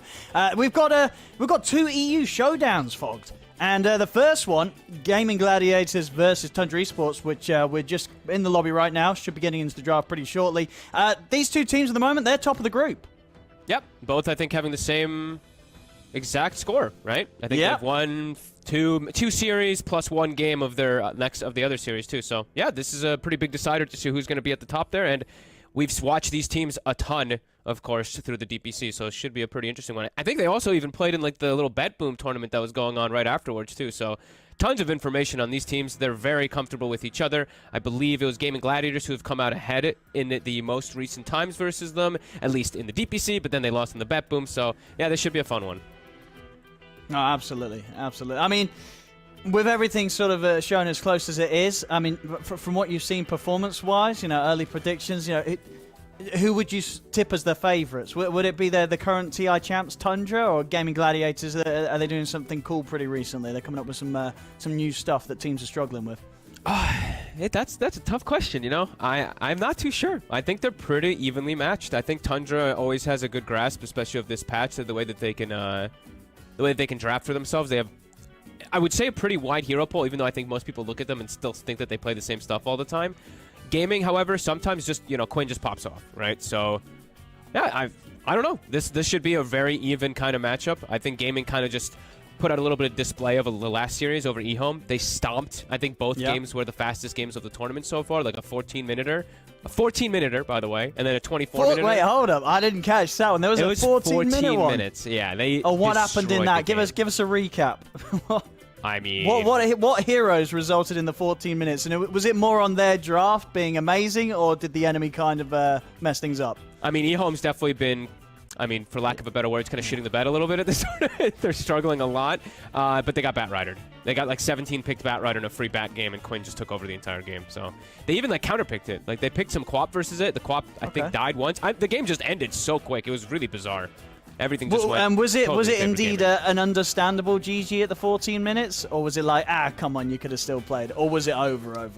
I mean, it was like a 10K or 7K gold lead, I think it was. It wasn't like something insane, but at the point of the game, it felt pretty over. And also, they got Tree Lina, and then they got a 17 pick bat. Like, I mean, it was pretty one-sided. Yeah. Well, we'll see if we get any of those, because if this stream's been anything to go by, we just had quite a long one, haven't we, here with Suns Fan and Cinderin, and then game one of that previous series ended up sort of reaching the 80-minute mark. We just had some very long games as well yesterday, so some good long brawlers of Dota 2 games that we've had. So yeah, as I said, we're going to have two more games coming up on this stream. First one that we'll be jumping into soon, Tundra versus Gaming Gladiators, and then afterwards we're going to also get to see two more EU squads, Liquid versus Entity. Which will also be very interesting in terms of how those teams are doing right now. It's the same story, It's the same thing. You see, it's actually the same story. They're the top two in Group B, and they've got the same result. So I wasn't even joking when I said this is the stream to be on. We should have some, if the results are to go by so far in this group stage, some pretty top-class Dota 2 in these next two series. It's the top 4 teams from Western Europe, and... You know, Western Europe, everybody has put at the top of current meta setting and stuff like that. So, I mean, it should, in theory, be good games. Hopefully not some 14-minute dumpster fires or anything like that. But, yeah, it should be fun. I think we're all just looking forward to lots of battling. I think, you know, we didn't cast the game yesterday. That was like 7-4 at 30 minutes. But I feel like we could get into territories. You know, we could get into these type of territories with these series. Because Tundra, they can be more of like a methodical team. And I mean, Gaming Gladiators is methodical, but they're a bit more aggressive. And then looking at the next series, like you were mentioning, Entity's a slow team. So I mean, we could have two kind of slow series leading into each other. All right. Well, I think get yourself cozy, ladies and gentlemen. Nice and warm right now. Got something nice to eat, something nice to drink, and we should be in for a beautiful evening of Dota 2.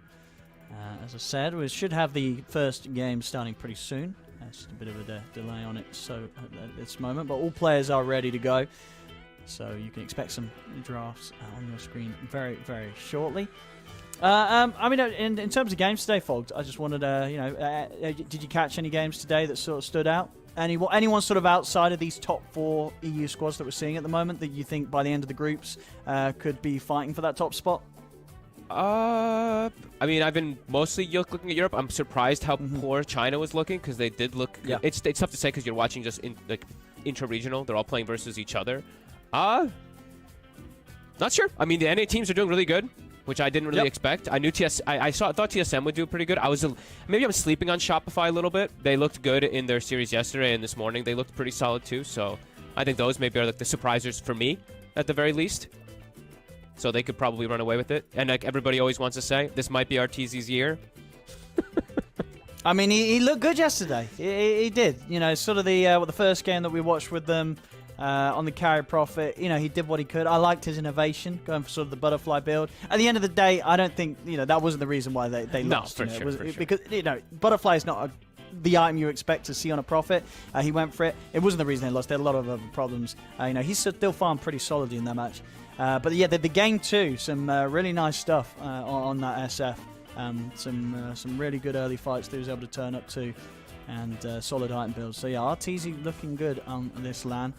So we'll see indeed how far that can take him, and if indeed they get past the group stage, this lineup of players isn't going to sort of struggle with the playoffs as they have done on previous LANs when they get to the first round of playoffs. So we'll see. Let's hope so. We will see. Let's hope so, because my most recent memories, of course, of Shopify was, guys, this is EG's year to win TI, and then they go and we cast both of the games where they lost to the South American teams back-to-back in pretty brutal fashion. So hoping to see some improvements from them, and we're definitely seeing those improvements. So yeah, it should be fun. But either way, we're doing Europe right now, and we'll be doing Europe back-to-back. So very different type of style of Dota, and just, teams that are very comfortable with each other. So we'll see if things get a little wonky, things get a little weird, because sometimes when teams play each other so much, that's where sometimes the weird stuff does start happening. I've seen some games where even 33's like jungling level 1 or 2, so hey, it could happen. It could. I mean, and obviously at this point in terms of the patch where we're getting to the very end of it, we've had sort of this similar style of Dota for a long time. Do you find that you are still being surprised at all by any picks that teams are coming with, or is everything pretty much been seen before? Out of some of the games that you've caught a glimpse of over these last 2 days, has there been a hero that's appeared that you're like, oh, I'm surprised people are playing this because they haven't been, for sort of the run up towards this major? I think yesterday was the biggest surprise for me. The Techies Baboka, and he didn't even go Shard. Oh, yeah. What the hell? Like, that was definitely... I was even talking with They did lose that game, right? They did lose. They went Pudge Techies. That was the second game. Yeah, they had like a moment where they almost came back because Shopify Rebellion like jumped high ground with crit, and there was like this kind of weird interaction like where they almost kind of got the game back. But I was talking with Insania after the game, and I'm like, yo, did you see this game? And he's like, what? I'm like, Baboka played Techies. Yeah. A random pick Techies too. It's not like he's playing where the silence is super efficient or anything like that. Random Techies goes Mac, completely avoids the Shard. Why are you picking Techies then, right? Like that one for me was the biggest question mark, at least that I've seen so far. Yeah, it didn't work out for them that game, which was, slightly anticlimactic. We were very excited for it, obviously, off the back of the draft, seeing a Pudge Techies. But yeah, Shopify Rebellion, they weren't having any of it, and they were able to deal with it very, very nicely. Sort of looking at what's being picked up, talking about Pudge, we've got this upcoming series. Duracho's, he plays a bit of the old Pudge, right? Yes, so, and we could get to see some Pudge today in this series. Yeah, we've seen... I actually have to go look at all the matches because there's been a lot already, but Pudge CM, right? I think that's the one that a lot of people are looking at. It's this kill threat combo, and they're picking a lot versus Broodmother. The lane sometimes goes both ways. Like, it can go both ways if you mess up a couple times. And I think this could literally be one of those matches where we have that happen. Because 33 loves the Brood, Duracho loves his Pudge. Duracho, honestly, even though he's very over-aggressive as a player, Pudge fits him perfectly, so... Well, here we go, ladies and gentlemen. We are now into the draft, so let's have a look. See if we get some Pudge from Duracho. See if maybe it's even taken away from them in the bans, if there's going to be some respect thrown out towards that. I imagine the ban's very likely to target some of the hot stuff that Quinn in particular has been playing. I'll be surprised if his Lesh gets through. Yeah, me too. We'll see what Tundra prioritize here on their first few bans. Thanks, Effie, by the way. She also messaged us saying, nice color coordination with Owen, because I wore red yesterday and you wore blue today, and we both did it without even telling each other. We did it yesterday. We did it, and yesterday I noticed, and obviously you noticed it. It's like, oh, we won't say that. But then we did it again. We did. Yep. Didn't even say anything. Professional casters here, ladies and gentlemen. Thank you. I was going to wear a brown shirt today, but I was like, you know what? The cat's laid on top of it. It was all covered in little fur and stuff like that, so I switched to the blue. It was fate. There we go. There we go. Perfectly in sync. And there indeed. Tundra, they'll ban out Quinn's Lesh. No surprises. And I imagine it'll be Lina, right? Okay, Lina's left in. These teams, they're going to be grabbing that Lina? Yep. Yep, there they are. Of course they will. And now, do you take away the tree, or do you give the tree? Looks like they're going to probably give the tree. They'll have a response for it. Oh, no, they'll take it. Okay. Because we've seen Tundra was the team that first started doing the Shadow Demon in particular's tree. I thought maybe this was potentially do the Shadow Demon Mirana for them, but nope. Not wanting to give away that tree. I mean, we've seen it ad nauseum. Don't need to talk about this tree and Lina. Tundra, though, sticking with their guns. The Mirana, a hero that I feel like some teams are straying away from, but I think this hero is just still kind of broken, to be real. There we go. Undying. Standard opening here. So no surprises on the first phase of this draft. No, it's either you clock or you Undying there 90% of the time. If you want to be able to, you know, get that safe lane for the Lina carry. So nothing too crazy. I like this music. What should we take away from Tundra here? Gaming Gladiators. Cool. They'll continue to look towards the carry. Yeah, let's see if they right, something like the Spectre could be a possibility. I think still for Tundra, I think most teams still really like this matchup, even though it also can go both ways because of how popular of an item Silver Edge is. Also, Spectre versus Undying, maybe not. For those who don't know, Tombstone makes it so desolate it doesn't work inside of team fights because there's zombies all over the place most of the time, but a lot of other reasons that the Undying is good versus Spectre, so maybe not something Tundra does. I can still see it. I think is a strong hero versus the Lina, so we'll see. Now they'll knock out Tofu's Hoodwink. His most played as of recently. And Gaming Gladiators. See if they want to take away any of the other Skeeter heroes. I mean, you know, when you do get the Lina through the pool, what are the sort of carries that you've actually seen succeed against Lina? Or There's still been succeeding? There's still been a good amount of them. I think. I mean, it's mostly the ones that get on top of her. So it is like these Ursas and these Spectres and stuff like that. But I mean, the CK is one of the big ones that Skeeter likes to roll. And, yeah, I'm not too. Do you like hero. CK against Lina? You just yeah. I just don't like the hero right now, to be completely fair. Okay. I think in some situations it can be like, damn, it's a really good CK game, but other times it falls flat on its face. So I'm not really too crazy on it. I saw who was it who did the? I think it was Liquid who did the TA. That was during DPC. They did one TA safe lane and it rolled over Alina, but they got like a huge advantage early game. So.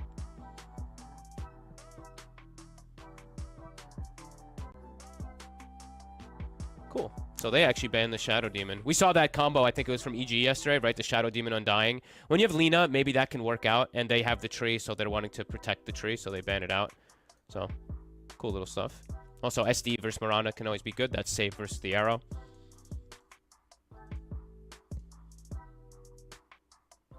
Taking the time with this ban gaming. Yeah, what does beat Lina? That's a great question, you know? We'll get to see what Tundra's idea is against the hero this game. Yeah, because it all depends on what region you're talking to as well, too, right? Because sometimes, I think SEA, they're the big team that likes to play the Monkey King versus Lina, because it's a hero that gets on top of her, you build Battlefield, you farm at a fast pace and stuff like that. Your ult is really strong if you get on her. But Europe doesn't touch that hero, so that's like a non-factor. It's always interesting to see how these different regions have different reactions. Going right into the reserve time on this one, Gaming Gladiators. Liquid beat Lina with TA Sniper today, apparently, too, so that could definitely be a I mean, yeah, Sniper for like sure. I like the idea of Sniper against Lina. It's like Sniper Drow. Sniper Drow is the two ranged heroes that can play versus the Lina mostly, and then your melee heroes will be like either that Ursa or Spectre.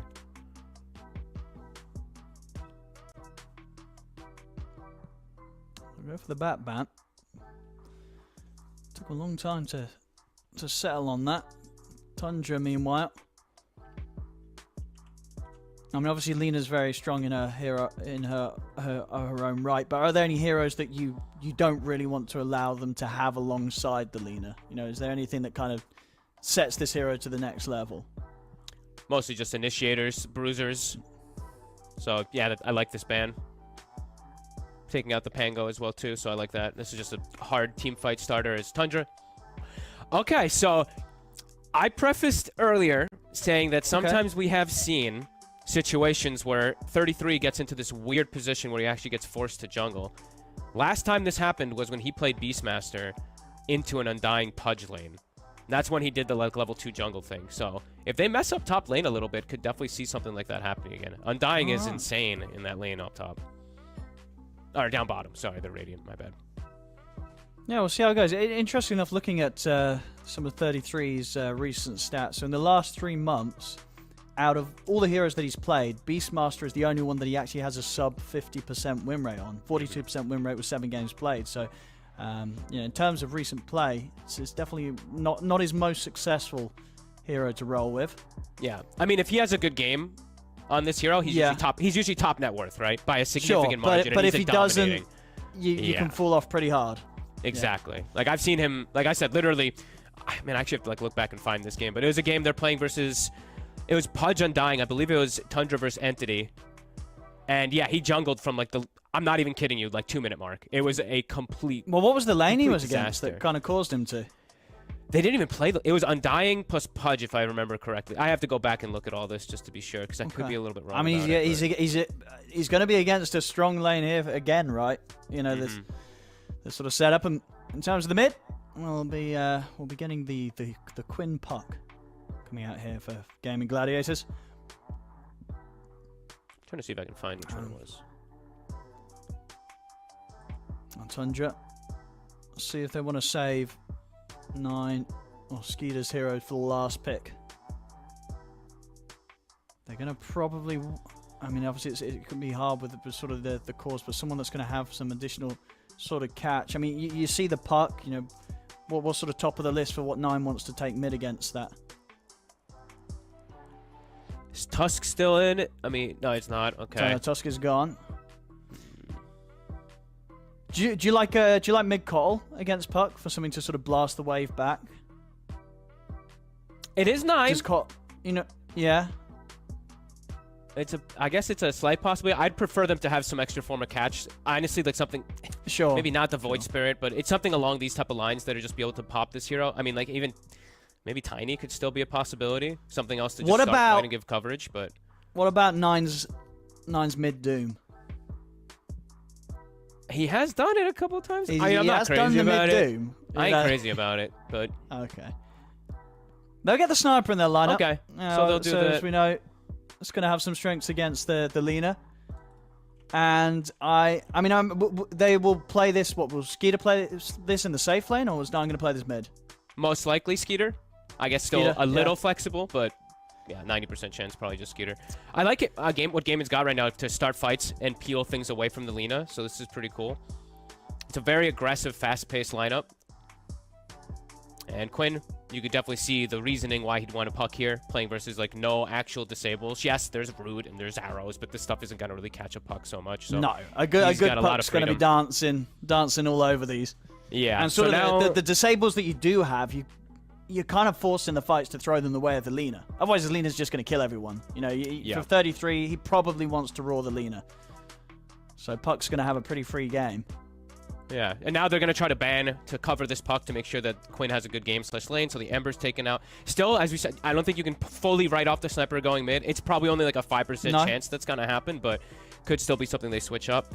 I'm just trying to think of 9 heroes, because he's usually more of that, like, kind of unpredictable player a little bit. Oh, I mean, I'd be totally down for just one of his sort of bruisers that can get on top of heroes, have some sort of a initiation. Tiny's going to be taken out. I think Tiny unorthodox ones that he's played mid that might have some sort of catch or like in-your-face style are his mid Doom, mid Spirit Breaker, or mid DK. Okay, I could see. Do you DK like any of those? DK sounds pretty sweet. Yeah, DK I think sounds really nice. Instant catch, instant stun. You're going to go for some sort of blink or Shadow Blade build. You get on top of this Puck or you get on top of this Lina. It could be a nice bit of opening and a nice bit of front line. You know what I mean? Sure, Beastmaster's going to have the raw, but in terms of someone that can actually get in on the front, one of these sort of strength heroes might suffice nicely for 9 in the mid. Yeah, I was thinking of one other hero. My brain just like disappeared. I think it was DK. And I think Void Spirit was the other one I was mentioning. He hasn't played it so much, and I think he lost with it the last time they did play it. And it isn't a disruptor, so it could be a bit of a concern. But that's one of the heroes that I feel like just disappeared. But it's actually quite good versus Puck in a lot of situations, because you have this hard catch. You jump on top of Lina. There is limited disables on the side of gaming, but mid-game, if you do get coiled, you're kind of just dead. So probably not something that he's going to look at, but possibility. I think DK sounds pretty nice, though. It's a good suggestion. Ace will go with his Prophet. This is most picked recently, so I think he's going to be pretty happy, or maybe pretty insulted that it's been left into the end of this draft. It's what he's been playing the most as of late. Their front line is he'll be very comfortable on that. Pretty lacking of a front line on the side of Gaming Gladiators, though, to be completely honest with you. They have great ways to take these constant team fights and big pressure with low cooldowns with like a Puck ult plus Wrath of Nature, so they can set tempo with these 4 heroes to make space for Lina, but definitely fragile when it comes to just like sieging and stuff like that. While Tundra, they will have this Helm of Overlord creep kind of leading the charge, plus Tree and always scouting, so Gaming could maybe run into some issues there. I want to see something fun from 9. I mean, there's a Prophet. Maybe he's tempted to go for the mid Spirit Breaker. Come on, 9. Give me something crazy. Give me something crazy right now. I mean, he kind of has to. A lot of the good stuff's been banned out. It's just going to go Sniper. They're going to take the Sniper mid, and indeed, Skeeter will take the Naga Siren to the game here. Last 5 matches, 100% win rate with this hero from Skeeter. So he's been doing very well on it. And we'll see if he's able to keep that that very, very solid win rate going strong in this matchup against Gaming Gladiators. So all things said and done, there is a Lina on one side, but is that the side of the draft that you prefer in this matchup, Fog? This is the Tundra specialty. When they have like a summons hero plus Naga, they tend to just constrict the map pretty hard. Maybe 9 might suffer a little bit, but this looks like Tundra's bread and butter, right? This is Tree and Protector holding towers, Beastmaster and Naga Siren doing their thing where they're splitting up the map. 9 as a sniper should be pretty safe because there's not the easiest gap close besides Puck, but okay. Yeah, I'll be interested to see indeed like how well 9 can deal with the Puck, because Quinn, as you say, has been sort of popping off in some of the games, and still overall this is a game where Puck is going to be feeling pretty safe, right? If Quinn is off to a solid start, he could become a bit too much for some of Tundra to deal with, at least in terms of being able to make plays where he wants to, going in wherever he wants, without having to worry about too many sort of free stuns that are able to be thrown out at him. Yeah, I think so. For me, tempo setting, it's going to be like Gaming Gladiators has to play pretty fast. Quinn probably has to pop off a bit for them to get this advantage so that they can make sure that they constrict the map themselves. I think that the game starts getting a little weird and there's a couple mistakes from Gaming Gladiators. If Tundra gets to this like 35-40 minute mark, even or even ahead net worth, that's where Skeeter and Tundra that's where they thrive. That's their bread and butter. That's what these kind of drafts tend to do. So Gaming Gladiators got to play quick, get some early towers. I think that's probably why they wanted this Nature's Prophet to set tempo as well with the Puck so they can take those towers versus Tree. And let's see how it goes. It's one of, if not Ace's most comfortable hero, and it's one of Quinn's as well. Absolutely. As I said, before this draft, this should be a fun one, ladies and gentlemen. Both of these teams at the moment at an exactly equal score. They're both won 2 series and drawn 1 series so far in the group stage. So now it's got to go one way or the other. Well, maybe if they draw this series, they'll continue to have the same results so far going through the groups. But we'll see. We'll see indeed. Yep. This first game off to a start here between Gaming Gladiators and Tundra.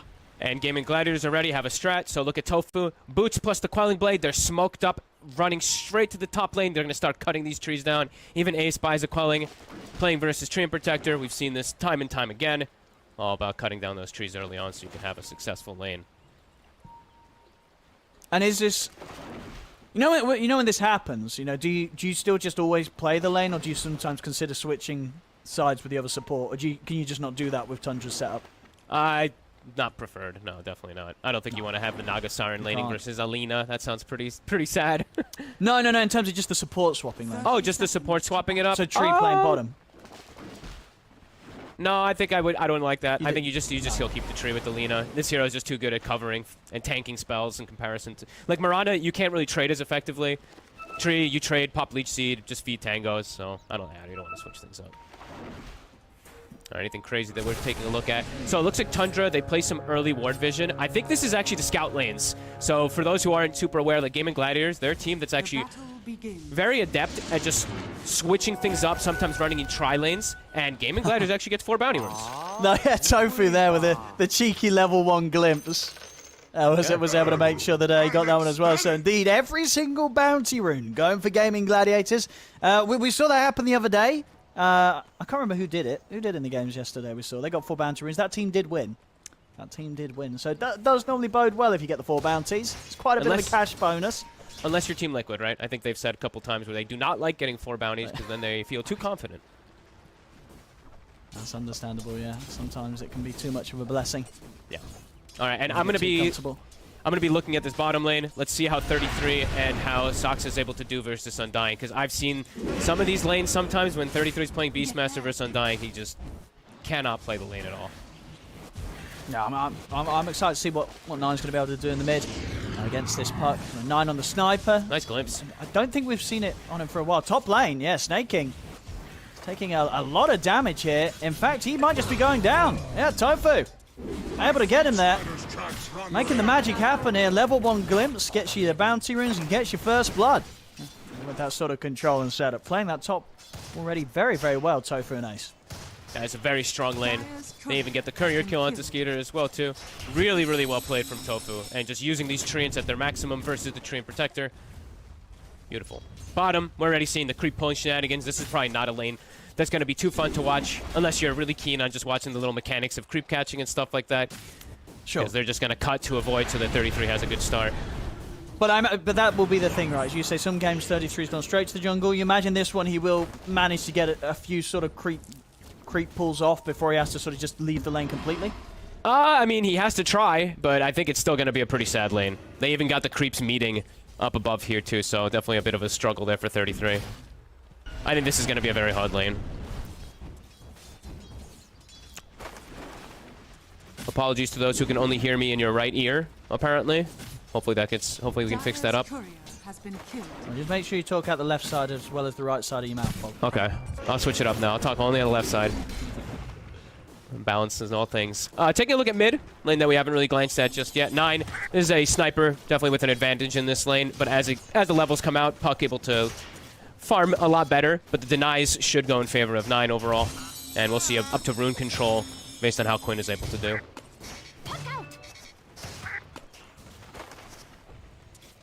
Yeah, what do you sort of like to see from a mid-sniper build? I don't think you deviate almost ever, right? I think you just get some Wraith Band, some Treads, some Dragonlance into your Pike, etc. I don't think there's really too many other builds that you can go for.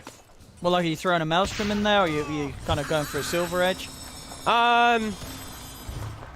Probably, I mean, maybe a Silver Edge eventually. I don't know about Maelstrom. I don't think you need that this game. If you're playing versus an Illusion Carrier or someone with high armor, maybe, but yeah, I don't think you need that this game. I think just some survivability. You'll get the natural damage built in from Beastmaster Aura.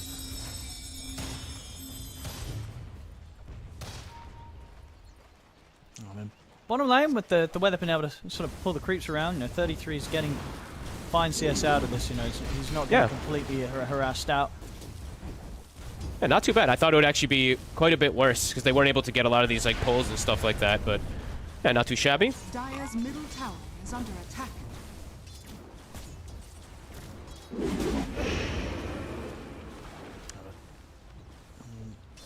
Mid, both of them. Quinn getting very, very low there. See if anyone comes over for the water runes, as Quinn will certainly be looking to get a pick up on that. Snake King, he'll head over to guard the top one. See if... yeah, no, Quinn's going to get the space to get this bottom one. Saxon maybe looking for an arrow. And Quinn's prepared. He knows that sort of move's going to be coming in. Saxon's still going to try and see if he can get some hits in onto Quinn.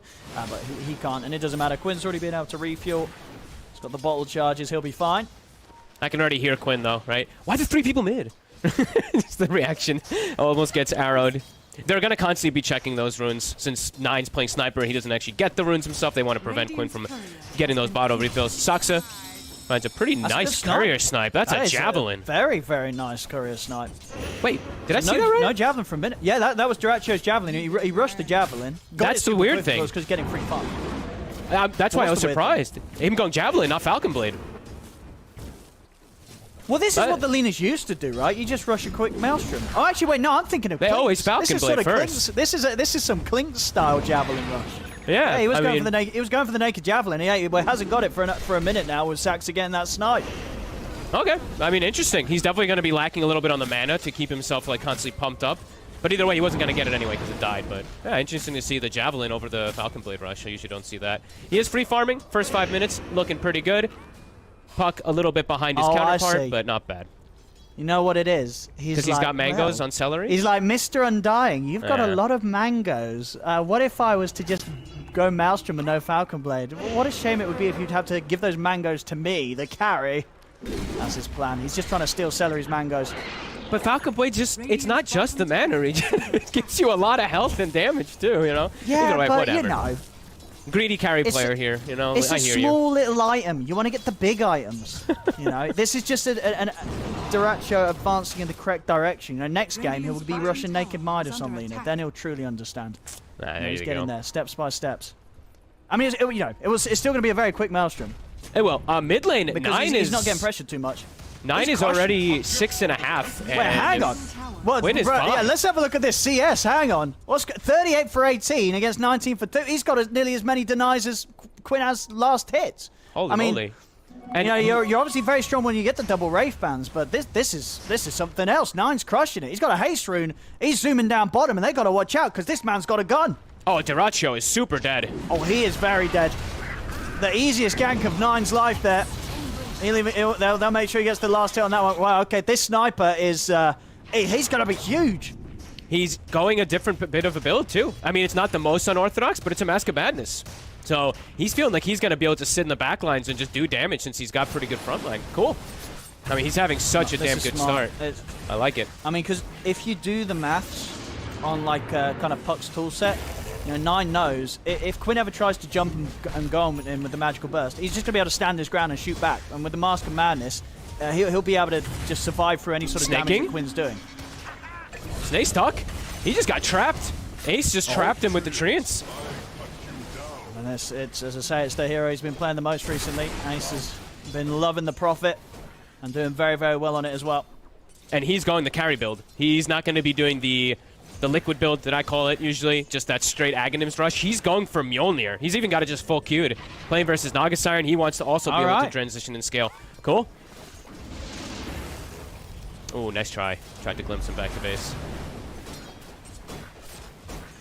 We'll see what sort of moves Quinn's going to come up with. You know, didn't get nearly as much out of this mid lane as 9 did on the sniper. He's going to be making his way towards the top with his first Dream Coil. He scouted immediately, though. A ward placed literally 5 seconds ago or so. So Skeeter, he'll back away, but that does mean Tower under jeopardy. Are they going to be able to rotate anybody? It's up to 9, and he doesn't have a TP, so this might actually just die from this pressure here, unless they bring another hero. Taking a look at bottom side, something that we tend to talk about a lot when we're talking about 33 is the stacking. So if you look at the jungle, the triangle, he's already got, I mean, it's a double stack and a triple stack or so building up with his boar. And he's already had well, you could say a pretty decent lane, all things considered, playing versus the Undying. So he's going to be very farmed on this Beastmaster. Whoop. Free kill for Duracho. Yeah, easy catch from that. Buenos días. And that'll give him the money to get the Maelstrom done. Okay, and, oh my god, Skeeter. They found him. That's a big move there from Quinn, getting the setup in the jungle. As Skeeter's taken out. I mean, Skeeter, he's going to struggle to sort of find the safe areas to farm. I mean, already Gaming Gladiators putting the heavy pressure onto this top lane. They're up to the tier 2s. I mean, we're just 9 minutes in. Snaky's trying to hide in the trees, but they're going to find him. Ace has got him with a Sprout. It's going to be a killing spree now for Ace. 3-0-1. 9 minutes in. That's now going to push Gaming Gladiators up to a 3k lead. This is a hot start for them. You know, sure, Quinn didn't manage to farm as much as 9 around this mid area, but a very impactful move up to the top, slowing down Skeeter's farm. And elsewhere, both side lanes, of course, off to a very fast start. And with this greedier build of getting the Maelstrom first up from Duracho, his farm's going to be very rapid. We'll go back for the Falcon Blade. But this is going to be a very farmed Lina and a very farmed Prophet. Yep. I mean, this is exactly how they need to play this early game, because Tundra's, it's a bit greedier when you have a Naga and Sniper on the same team, especially with 9 going for, like, Mask of Madness type build. Great pressure, great play from Quinn. That catch on Skeeter really just sets the tempo for everything now in these next few moments, because the Naga gets pushed out of the jungle for the next few moments. Quinn gets a good injection of experience that he needed. And Nature's Prophet and Lina, they're farming an absolute storm. Wrath of Nature back up in 2 seconds. Coil, pretty much the same cooldown of it, so they can look to make another aggressive move if they'd like to on the side of Gaming Gladiators. I mean, it's sort of what Tundra have this game. You know, who's making the moves on Tundra, or is just the plan to not make any moves? Sometimes that's the Tundra special. Yeah, just they sit just back, pressure. farm. Yeah, pressure lanes rather than heroes. You just push these lanes out constantly. That's where the Beastmaster makes space for the Naga. Could be a bit of a slow game for them to get online. Let's see if it works out for them. Smoke up from Gaming Gladiators there. Immediately on the hunt again. Quinn having the dream follow up. They won't see if they were able to catch anyone still in this area at the jungle, but Tundra, they've left this jungle completely. We've got 9 clearing up the ancient stack. I mean, Skeeter's getting pushed out of his jungle, though. That's a really big deal. This Naga Siren has nowhere to farm. Sniper's taking triangle, Beastmaster's occupying bottom, middle's not a place you want to be, and all of Gaming Gladiators is playing in your jungle. So Skeeter literally has nowhere to go. You see him just kind of waltzing up in the top lane, sending some illusions, but his net worth has completely stagnated at 3,000-ish. Very good moves from Gaming Gladiators. I love, like, even though Quinn, as you mentioned, had a bit of a tough lane, the way that he's playing right now is perfect. Like, he's just occupying this area, denying the farm away from the Naga Siren.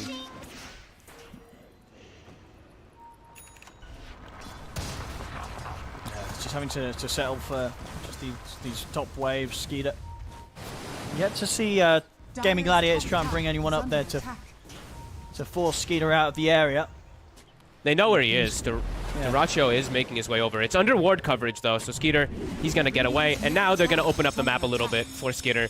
They're going to send 33 to mid lane to start pressuring with Dark Troll Summoner. But, well, wait a second here. Skeeter actually has no camps to farm. Just an FYI. They actually sentry blocked a couple of them here. Oh, they did, didn't they? How many have they blocked? They blocked one, and then they body blocked another one. Okay, just one. Yeah. Oh, yeah, just the one, yeah. So they're just the dewarding. I actually thought the other one was also blocking. Apologies about that. Yeah, there was a lot of sentries littered around the jungle, but indeed only one in the camp. But instantly, look at this. Right? They see Skeeter goes back to jungle. He pings saying, my ward's blocked. And Quinn's like, hello, I'm going to go mess with you again. Push you out of your jungle immediately. Yeah, I really like the way. Life hard for Skeeter. I mean, you see at the moment, you're bottom of the core net worth. This game by quite some distance here. It's going to take a lot of catching up. They've got to try and find Skeeter some space. Yeah, I mean, really, the big thing of why I'm mentioning so much about how Quinn is playing is because in a lot of situations, playing as a puck like this can be scary because you're alone, right? But he has Nature's Prophet. So anytime Quinn does find the Naga in here, he's got that +1 instantly plus a Wrath of Nature. So they likely have kill threat every time they find Skeeter up here. And you know, what is there that Quinn's got to be scared of? You know, who's going to catch him? Exactly. Like Very limited. He does what he wants this game on the puck. He goes where he wants. DD rune as well, Witchblade pretty much finished up. So yeah, even though the lane was, as we said, a little bit rough, all thing is perfectly fine. It tends to happen a little bit as puck sometimes where you have this tough lane. Now, looks like Tundra, perhaps trying to finish off this mid tower, but both supports on Gaming Gladiators have just been occupying this area for some time. I mean, they're going to try and swing in from the side here with the smoke. See if 33 can set something up with the Roar. Tofu, Saxa just going to immediately lay down the Static Storm onto Saxa. Glimpse back as well. They've got the control. That'll be Saxa going down. Very aggressive play there from Topher. Immediately sees one of them. He knows they're trying to set something up, so no messing around. Instant Static Storm to ensure that Tundra can't make any sort of play as a unit there between the two of them. Beautiful read of the map. They just placed that sentry, or that obs ward 50 seconds ago. So they understood exactly how Tundra wants to look to pressure this mid tower, and they're just ready for it. Both supports just sitting there, waiting for their opportunity. Tundra still, I mean, they're still farming okay. 9 still doing pretty decent, but you can feel the way that the game state is right now. Gaming Gladiators, very comfortable with the way everything's going. Just pressuring everything, getting great itemization, itemizing to deal with the Naga Siren as well, too. Ace has Mjolnir in 80 gold. That's I mean, that's got to be one of the faster ones you'll have seen on an off-lane Prophet. Yeah, especially because usually you'd see something like Leipnir for more catch or something, but no, this is a Prophet who wants to scale. As speaking of Prophet, Saxa's got one more lead. So he's already going to get caught in the glimpse back. There's a dead Marauder. And with that, they'll be able to get the push going on down bottom towards another tier 1 tower. He's been found in the jungle. Ace, he'll come across to borrow the kill. As Ace 5-0-2, having a fantastic time, and indeed that full Mjolnir on its way out to him. I mean, it's at a point of the game where, Gaming Gladiators, they literally have 2 carries. This is a carry Prophet and a carry Lina. Tundra, they've got to somehow stall the game against these very farmed, double carries that Gaming Gladiators effectively have. Yeah, and the thing is, too, is Gaming Gladiators lineup, they can also walk into Roshan pretty easy. They've got Undying. Undying plus Lina with a Nature's Prophet this big, that Rosh will die in seconds if they get an opportunity. Yeah, looking really good. 8-1. Tundra, this is now where we were saying this is sometimes what happens with Tundra, where they're not going to sit back and try to wait for an overextension, perhaps from Gaming Gladiators, but Looking really good from GG.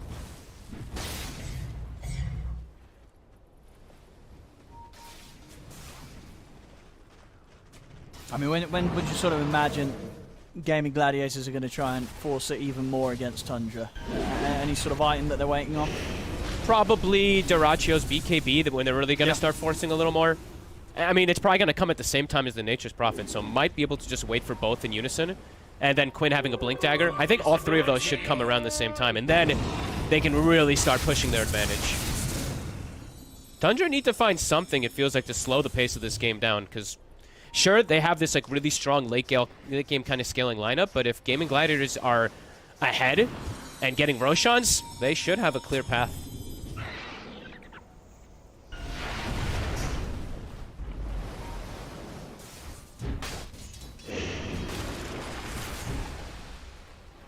Tofu literally just hunting, looking for Saksa. He couldn't quite get him, though.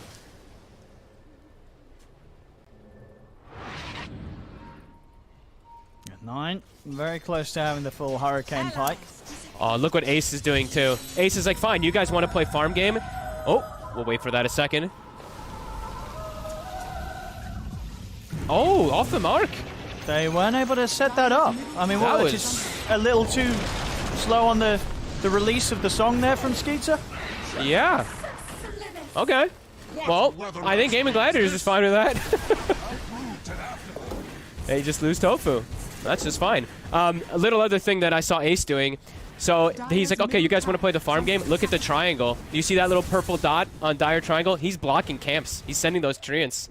So the efficiency game, you know, if Gaming Gladiators, like these Nature's Prophet, they know how to play these type of efficiency games. Quinn? I mean, this Nangasaran is just straight up dead. I mean, Skeeter he's having a rough time. They're really doing a fantastic job of making sure that Skeeter does not have an easy way back into this game after a slow start. Absolutely. And now, I mean, Quinn is about to have Blink Dagger finished up, so he's going to be able to do it even more freely. Ace, his BKB is getting enabled that much quicker, and Lina already has it. So, yeah, it's already time to actually go for this Roshan. The pace has been accelerated significantly. 33 will be able to push down the mid-tier 1 tower. At the same time, losing their own tier 1 bottom. TPs are coming in. See if they can catch Duracho before he's able to make it out of this. 133. It leads in with the roar, but the BKB will immediately be there. Still, they've got a fair bit of physical to punch in. He's going to start to back off to the side. See if they've got anything else to slow him down with. They don't. I mean, it's pretty much just the roar here from those three heroes. No chance for Snaking to get in range for the slows, and it's all a distraction anyway. Back over towards the pit. Gaming Gladiators, they're able to get in and get Quinn the Aegis. He'll be the one to take it. They're rolling over this game right now. And Tundra are just unable to make any move. Saksa, likely dead here as well. 1 or 2 more hits. Oh, okay. Not quite able to get him. Very close. Yeah, great place. Gaming Gladiators hitting it on all marks. Duracho even bottom. He could have just TP'd after BKB. I don't think he knew that Root was down, though. But either way, just walks himself out. 6k lead, hitting top tower. Yeah, things looking really good.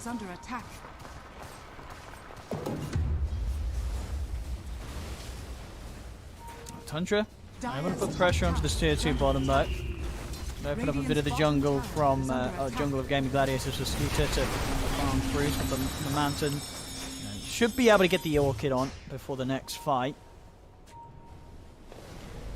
He's gonna need it. They need some way to deal with Quinn. They need the catch, yes. They need something going their way. They're just... The map control is totally there for Gaming Glad. Another arrow off the mark. And, okay, 9 is actually queuing up an Aghanim's. What I mean, they need the catch. You know? I mean, I think they're starting to feel pretty desperate. It's starting to feel like... No, I mean, Quinn is finding easy catches here. Saxa on his own, and he'll look straight towards this bottom now. Quinn starting to push back. Here comes 33 Ace. and snaking. Ace was considering TPing down. Not going to go for it, though, with Quinn. Quinn a little bit low on the mana. Does have Aegis. Yeah, Quinn's scared of nothing right now. Yeah. He does not mind at all that there's 3 heroes looking at him down it. They can't even get him at once. Oh! I mean, that's going to come out quite a bit after he popped the phase shift there, so a little bit Slow reactions there from Snake King. And 9. Okay. It's going to get glimpsed back. There's the Dream Coil onto the 3 of them. 9's dead. And, well, 33 and Snake King, they've got to try and get out of it. They're not even going to get the chance to. As 33 goes down, Snake King will manage to sneak away in the trees. They do take the Aegis out of the hands of Quinn, but that's all they get. As 12-2, 9k lead. I mean, this game, Tundra, they're just looking a bit shaky, Fog. It's kind of looking like they have nothing they can do at this point with the way the Quinn's running around and playing the map. While they have, it's a both heroes scaling very effectively, especially into what they're playing against. Having these double Maelstrom Mjolnirs, etc. Like Skitter, even when he turns up kind of looking farmed, he's just gonna get shredded from these heroes. And the thing about this Aegis, it dies, but it's actually a beneficial Aegis because now he respawns full HP, full mana, and they're already looking to make the next play. Oh, they are. They're already making waves towards Skeeter. He used the Manta. They will be able to get away here from Quinn. They'll turn towards Saxa instead. Ace gets the easy kill. A monster kill streak now for the offlane Prophet. 8-0-2. I mean, as I said, this hero, it's the one that Ace has been playing the most recently. I think he's very happy that they let this through the draft and he was able to get this as the final pick this draft. Yeah, they're honestly playing so damn well right now. I mean, Quinn is probably just like, wow, I got Puck into a game where there's like no real catch for me. He's able to just dictate pace, control. They banned to protect him after they picked the hero too. The sniper pick from Tundra, even though the lane looked good, hasn't really had much effectiveness at all, it feels. No, I mean, well, not, yeah, he's been able to farm quickly, but you know, that's kind of what Sniper does, right? When you play this mid-sniper, you have this area of the map that you're able to get this very high CS very, very quickly. But it's always a question of what you're then able to do after it. And not something that we've seen 9 play much, if at all, recently. Could be in trouble. This is the Orchid reveal. I mean, TPs are coming in. Not enough damage has been done by Skeeter. Skeeter's the one in trouble. As, yeah, Quinn, it doesn't matter. The silence is not enough at this point. It's not enough at this point to kill this Puck. Quinn is just... I mean, if things continue, he may not die at all this game. Outside of just losing that Aegis. I mean, this game feels, honestly, with that move, this game feels almost over. This is hard. Like, that Naga play, it needs to work. That's why I was like, this is the Orchid reveal. If he gets him from tree line, gets the ensnare up properly, but Quinn actually gets close enough to the tower for backup, and now Naga dead for 40 seconds. That's a long time for a Naga to be dead when you are this far behind already. 14-2. Gaming Gladiators seem to be just completely running away with this one. Yeah, it really feels like they turned up today and they very much had an idea of how Tundra was likely to want to play the game. And they've seemingly got the answer to it here, Gaming Gladiators. Some really nice, fast-paced action that they're bringing. And, you know, it's not as if they're not greedy, because I mean, we have 2 of their heroes basically farming as cores. You know, both Ace and Duracho rushing these Maelstroms, but they're doing so much. We'll see the buyback come in. He's very, very tanky. I mean, he's got a full Satanic. There's a lot of HP to get through. He stands to be at no risk. Skeeter. Oh my goodness, he nearly dies there. The song comes out just in time. He's lucky to get alive there, Fog. He might even still die. Quinn, okay, I thought Quinn might go for like the orb into jump play. He nearly died. That Laguna came in. It came in hard. Not quite hard enough. I mean, when you... you see like the gold lead and stuff like that, it never is just reflective of how one side of the game is. Look at the level differential. Duracho 19, Naga Siren 12. This Naga literally almost dies to a Laguna Blade. It's like more than half of her HP. Especially if there's a Growbow hit to amplify it, so. Gaming Gladiators, 15-2, 15k lead. Ace. They might be able to get Ace here. Uh-oh. Duracho. He's level with the bots. He's definitely... Oh, no. There you go. Sort of hesitates there with the final hit onto 33, but we'll get him. His attention has been drawn over towards that Dark Troll Summoner. Wants to be able to get that as well. An extra bonus gold, and he will. Easy plus 250. I thought for a second Ace wouldn't even die. That's a big kill. I mean, who was able to get the last of that? 33 got it. So a fair bit of money for 33 for taking down Ace, but of course did subsequently die himself. I actually thought they weren't going to kill him, and Duracho was going to come in, and they were going to both survive and clean up both kills there. So a much-needed kill for Tundra, but not going to make too much of a difference in the long run. Snaky's got to stay in the trees here. Duracho's going to find Snaking in the tree line. Oh, Quinn, 10 HP! Quinn's having a great time. Oh my! He got arrowed, orchided, dropped 10 HP. I think, honestly, I think like the Nether Shawl Magic just saved him from the orchid burn damage. They just can't kill him. They just can't kill this puck. No. And this Lina 21, level 21, 20k net worth at 25 minutes. AC is pretty much level 12 done. on Skeeter. Holy moly. The levels just aren't here. Oh. Duracho will pop the BKB to be safe there. Was a little concerned about getting roared or... Nutty to burn. So the setup time for Nine to get in. How's Nine? So Nine's still switching up the build. He's not going for the Ags anymore. He's going for the Daedalus. Good.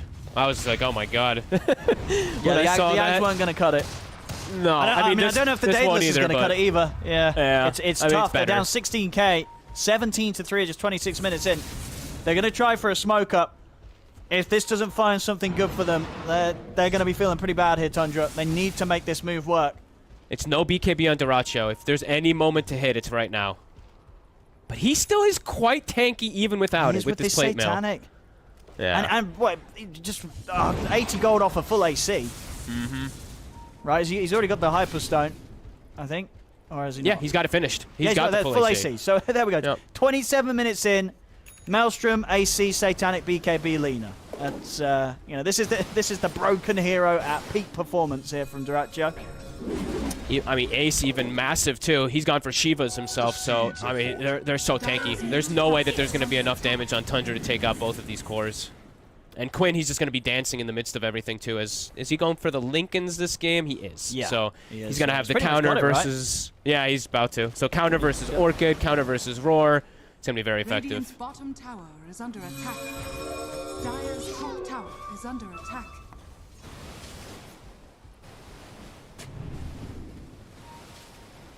Denied.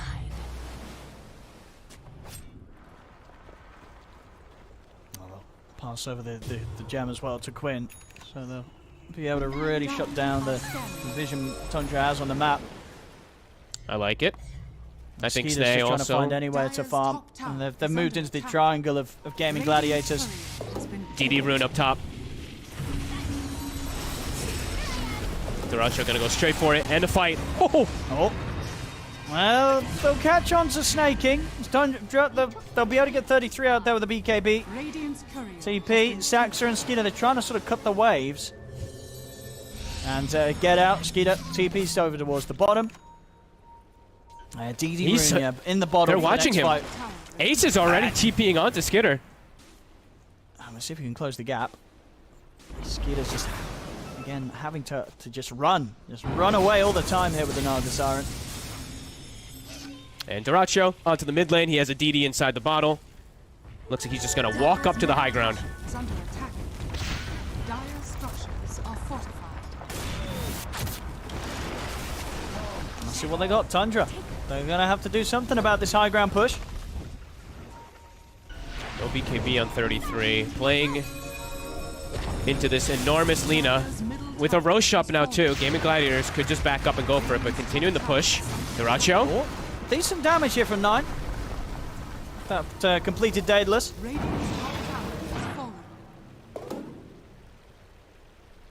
Maybe gonna make them stall out that push a little bit longer. Probably gonna go hunt for Skitter. They haven't. I don't think they scouted that the Roche was up just yet, because they could just make their way over there.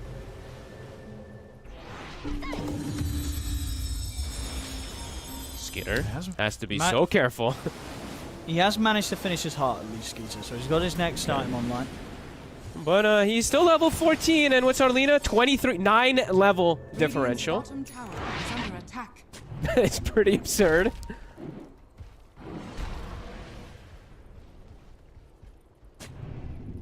Duracho almost ready to pick up his next full item as well. Gleipnir queued up. He's got good vision here. Saxa.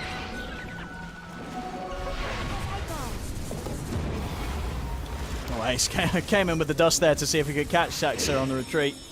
That's so right. Saxa heads into the trees, goes to the TP out. Tundra back to their triangle. Game Gladiators controlling the area, getting wards up here. Well, they still have that ward from earlier, and now it's Roche time. Gonna be a quick one. Yeah, very easy Roche here for Game Gladiators. No chance to Tundra Tundra doing anything at this one. This is going to be a free Roche, free Aegis. Imagine this time they'll probably give it over to Duracho as he's going to be the one up hitting the buildings. Yep. Shard, I feel like you can give to your... I mean, the support ones are Who pretty helps most bad. for the high ground push? Anything I guess good? you just... Maybe, actually, I don't know. All three are pretty bad. Who cares? Whatever. Give it any of the three. Sure, Celery, some Tombstone, or some Flesh Golem cooldown and stuff like that. Whatever. Who cares? The Puck one's pretty bad. The Disruptor one's pretty bad. So I think this is. Well, I mean, what is it not nice at least for the high ground push? You know, getting the Disruptor to Thunder Strike you. That extra bit of a boost. You can't cast it on allies. You can cast. Oh wait, what? Yeah, it's they ruined it. You can only cast it on enemy creeps. Then it buffs your allies Wait, near what? it. They nerfed it what? ages That's ago. awful. They nerfed it ages ago. It used to be good when you could cast it on allies, and then they ruined it. So bad. I know. All it's right, sad. well, yeah, Tofu's never getting the shard given to him this game, even if they've taken 5 Roches with 1 off. Ace? No. Ooh. Might be able to find him here. They will. They do. That's a big kill. And that, but Duracho is actually able to get him with the Gleipnir onto 9, puts a stop to the TP. So we'll be able to take down 9 in return. Make sure that, that Tundra do pay for that. Nice connection. Duracho instantly benefits from his pickup of the Gleipnir, finds a nice big kill, and soon to be level 25. And, ooh, a DD rune in the bottom lane for the Lima. I'll get denied. Oh. Nicely done there by Skeeter. They don't want to let Duracho have another DD. And look at bottom lane. Attempt to the high ground. So they see the push is happening. 33, he's starting to do 33 things. So he's cutting the wave from bottom with his Ancient Ice Shaman. It's in a really weird position right now near the tier 2 mid. He's just dragging it. Just trying to stall the pushes out by any means, but not really going to stall too much. Oh. Song? Song? Dire's middle barracks are under attack. Well, it was a The nice Rax? song. I enjoyed it. It was the song of their buildings dying. The song of, a song of pain and tragedy. Here is the base in trouble for Tundra. And so is Snaking's life and Sax's life. It was a preemptive song in honor of the dead here as both supports go down. And that's game. That's, I think that's it is. it. This base is going to disappear right before the eyes of Tundra. There's nothing to stop this Lina taking the barracks. As second set is removed from the game, they're onto the tier 4s. See if Tundra's going to be able to do anything here in these final moments. They're going to up the range creep. There we go. I like it. I like it. A little bit of humour there from 9 to close this one up. Because, as you know, they've got to lift the spirits somehow, right, going into game 2. Because this game 1 for Tundra it wasn't pretty. Nope. They're gonna play it out. Let's see if they can take Duracho down in the once. He has, of course, got the Aegis. And there's the BKB. That's going to be Snaking going down. There's no creeps. Coming with the buyback. But they're just fighting. I mean, maybe they could. No. Satanic removes the net in the silence. He's out to the side. Assassinate. It's not even going to come through. They get the Gleipnir onto Skeeter. And Duracho's fine. All right. I mean, I like it. They're playing on. I love it. I love a good comeback. I like to see sort of what. One more fight, right? Mean, they're gonna kill. They're gonna kill somebody and then GG out. That's what this ends like. I think that's what this one feels like, at least. I'm down for a good comeback. Let's see. Okay, so it's gonna start with Saxa dying. See how much 9 can do. He's looking towards Celery and now turn towards Ace. Caught by the Gleipnir. Duracho's heading in with the BKB. The Dream Coil will catch on to 9. Duracho moves in to take down the sniper. Skeeter's caught in the Static Storm. He's dead. Triple kill for Quinn. And there they don't even get anyone. GG. Nobody even died. They almost got Ace. But yeah, a really clean game. I think Gaming Gladiators played this one pretty much perfect. I want to give big credits to Quinn.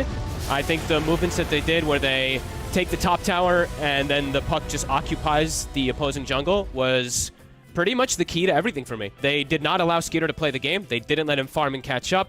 Felt like Tundra was totally stuck around the triangle for the first 20 minutes of the game. Gaming Gladiators built up a massive lead and then just played with that lead, took Roche, clean, beautiful game.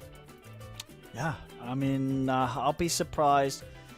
If out of those heroes, honestly, I think the two that I'll be surprised if they get let through again, it's Ace's Nature's Prophet and Duracho's Lina. I mean, well, Lina because it's Lina anyway, and Dracho evidently plays it, at sort of its best. This was a very flawless Lina game from him.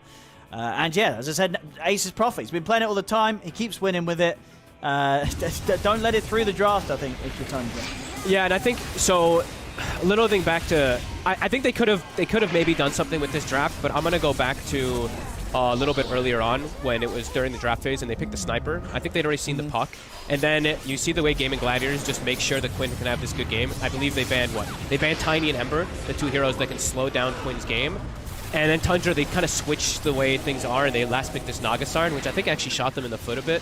Because now they have this Sniper and Naga who are kind of doing the same thing a little bit in the game, and this puck just run rampant. So I think so. I mean, I never, TI winners never want to say how to like fix things like that, but a little bit of an adjustment maybe to be just to shut down the puck a little bit more, get this Tiny, get one of these heroes that's going to actually be able to do something in the mid game, because they weren't able to do much of anything. Quinn just dictated full pace. I mean, and interesting to know as well. As I said, I feel like we haven't seen Nine's Sniper in a long time. The last time he played Sniper in a professional game was back in 2018. Fogged. They were, as far as I can tell from the stats, this was the first time Nine was bringing it out after 4 years. So yeah, wasn't a great return. Ends the game 1-3-2. It's probably going back into sort of hibernation. I want to see Nine on something else, especially when he's playing against a puck, right? We wanted to see someone with catch, someone a bit more active. Sniper just seemed to be sort of the complete opposite of what would maybe have felt a bit nicer for Tundra in this sort of game. I think most times I like seeing when Nine is playing active heroes. He is a killer. Like this guy, he's bloodthirsty. He's always looking for plays. That's why we saw him doing his weird heroes, his Wyverns, his Coddles, even something. I think we saw even like a Clockwork mid. This is dating back in age, but just active heroes looking for something to kill. Mid. Exactly. So I just want to. I mean, all right. Okay. Take it easy on that one. But yeah, the idea of the concept of it all of it. Yeah. So I think slight adjustments for Tundra, and hopefully we'll be able to get a little bit of a better game from them. But Gaming Gladiators, this was top tier stuff. It really was. Well, there we go, ladies and gentlemen. This game one. I said coming into this series, both teams the same amount, same score that they have with one another at the top of the group. We'll see if that continues, with maybe Tundra being able to bring it back and get the 1-1, or I think if Gaming Gladiators are going to be able to get another pretty easy win, as this game will certainly seem to be. So don't go anywhere, ladies and gentlemen. We'll be right back after this short break with Game 2 of Gaming Gladiators versus Tundra.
Welcome back, ladies and gentlemen, to the Lima Major Group Stages. I'm Pixel here with Fogged, and we're currently halfway through the series between Tundra and Gaming Gladiators, where Gaming Gladiators just had a very convincing Game 1, Fogged. This was quite the beatdown.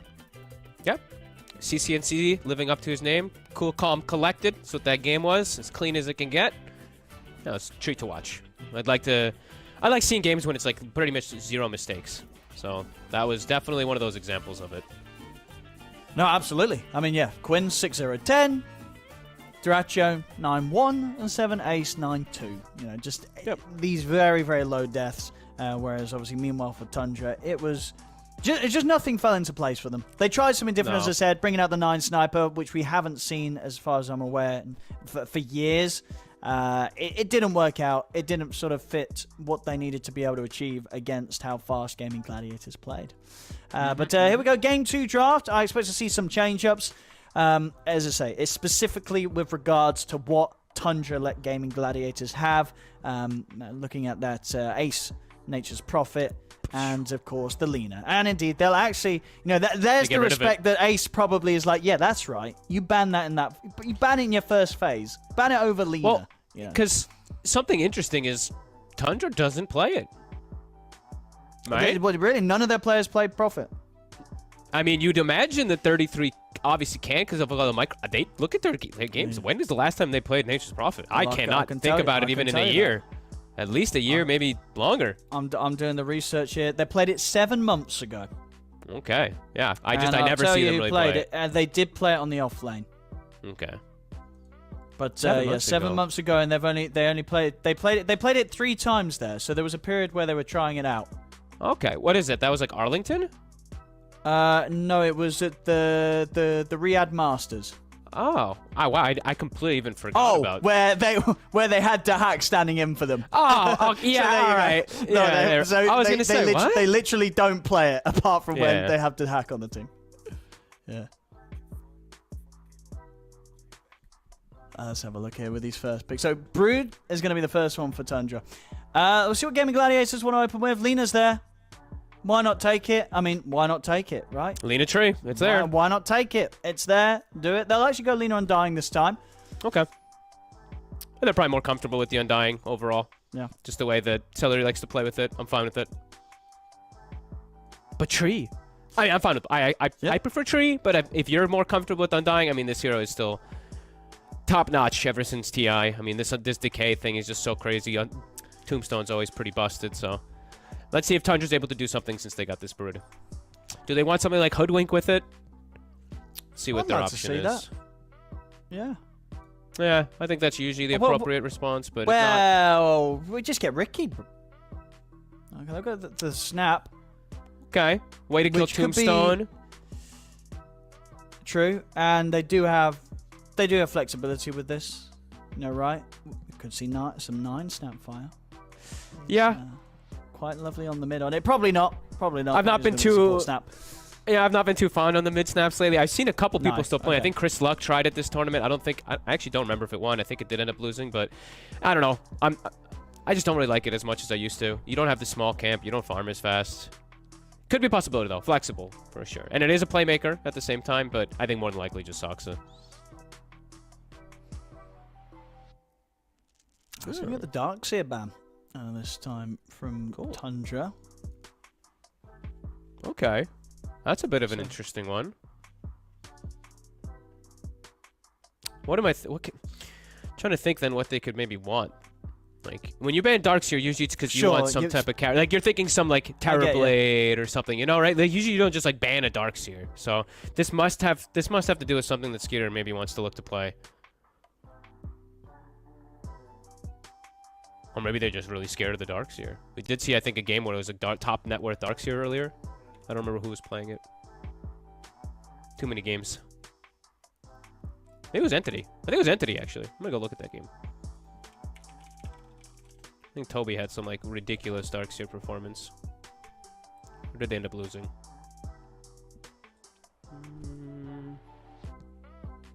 Yeah, it was Toby. Toby went 15-3 on Darkseer earlier. All right. That's actually there is quite potential. Yeah, he was top net worth, I think, the entirety of the game. And he was actually completely owning, so yeah. I mean, this hero's definitely on the rise. But usually it's because you see something in particular.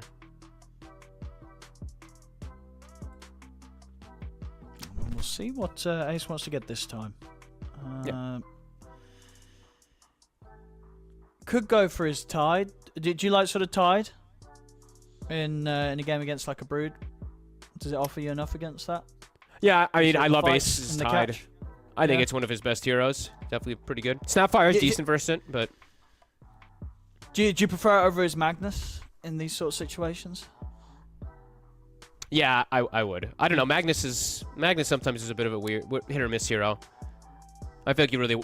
I don't like when people are just picking the Magnus for like a disable when we can't benefit off the Empower as much. So Gladiators.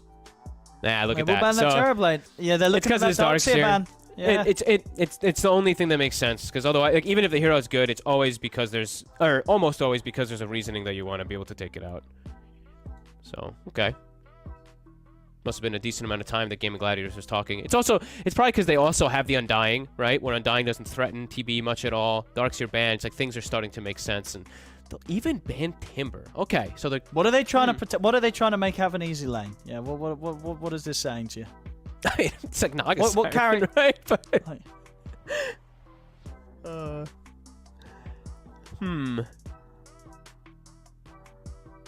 That is very off-lane oriented bans. 4 of them targeting Ace.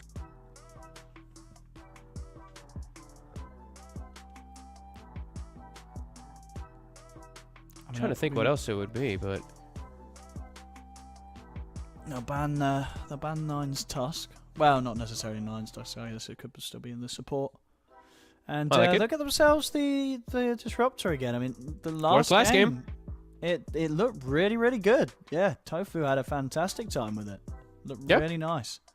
I'm cool with it. And you know, this time around, yeah, having the Undying with it always is going to feel fantastic for that Vision setup. I love the Disruptor Undying duo. Even though you may not have like a set stun, you have the Lino as a stun, you'll probably be able to draft some more. And as you said, yeah, Vision, Tombstone plus Glimpse, really powerful tool. And Disruptor versus Snapfire, you see the kisses. If you even get Vision of him from a distance, just pop that Glimpse on him too. You can cancel the ult a lot of times. So, I mean, it looked great last game, so why not run it back? Could even be potential where, if Tundra doesn't prepare themselves right here, it could just be a puck pick again. Because there could be some limited disables. Yeah, you look at these 2 heroes so far, you'd be more than happy to play puck against these. You know, it has a lot of strengths against them and has nothing to really fear from them. So, definitely could be on the radar. I imagine Tundra's draft will not sort of have that sort of exposed part of it as it did in Game 1. I'm sure they'll change things up and approach this game a little differently. Taking their time, though, with this pick right here. Okay, so yeah, making sure they've got some type of stun coverage. All right, this is good. And a silence. Okay. This is it. You can already tell, you can already feel that this draft from Tundra's, it's just going to do so much more than what their Game 1 draft did. You know, it has a lot of potential to make moves, make plays, and just do more unit up at a point of the game that last time around, Gaming Gladiators was just running them over. So I like this. I like this change up. Yeah, definitely better. Does it necessarily range core versus Lina, but does it? I mean, now that you've seen that, does that sort of make sense then? Why they wanted to ban like the Darkseer and the Timber, or not really? No, I mean Centaur definitely does make sense. I mean, yeah, but Timber can be annoying, but the Darkseer ban, not so much. I mean, maybe they were just really worried about it, but like Darkseer in lane isn't annoying. In game, in mid game and stuff like that, he can be a bit annoying for Drow because you're building these aura items that can be really nice for the team to have versus Drow and to get on top of it with Surge. But yeah, interesting.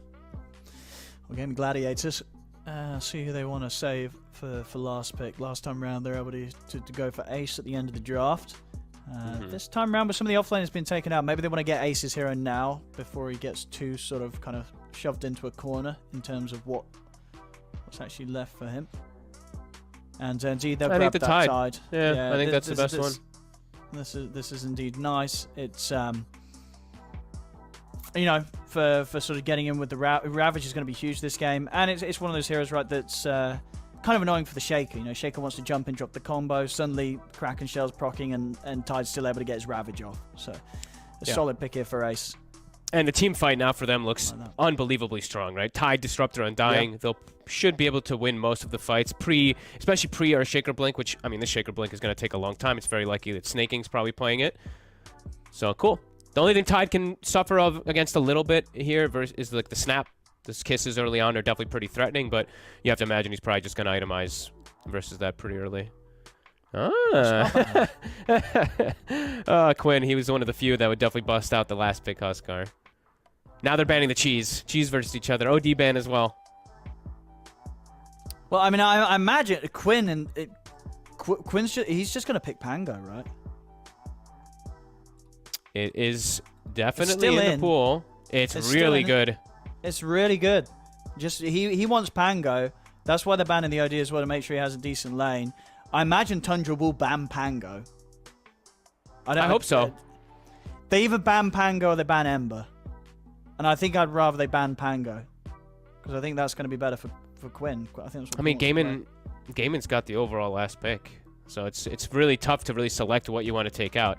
Take out the Storm. I mean, they have Gust and decent amount of disables, but I guess just scared of the space that Quinn will be able to have. Yeah, I mean, maybe Tundra feel they're going to have a hero in the mid that's going to be able to deal with something like Quinn getting his hands on the Pango. But I'd be surprised. I feel definitely we'll still be feeling pretty happy to take it last pick this draft.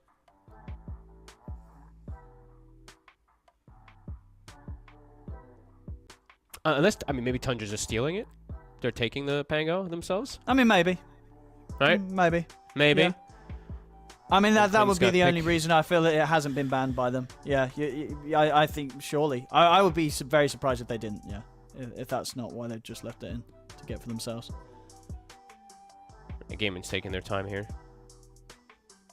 They're probably thinking, do we ban the Pango? Because they're going to take it, right? Or do we leave it and hope they've forgotten about it so we can get it? Do they ban it or do they leave it in? Do they care if Tundra get the Pango? Probably thinking about what they'd pick first. Yeah, they'll ban it. Okay. They just ban it, yeah. I think, yeah, Tundra was definitely setting up to try and get this through with his last pick, and yeah, Gaming Gladiators not gonna let them get away with that. Yeah, fun little mind games coming in for sure. So what do we want to see from 9? Playmaker, something active, because right now could definitely see some moments where they're not really able to punish this Lina. So I want something that's able to invade into the triangle, or invade into the jungle. So cool, Primal Beast will be that choice. Okay.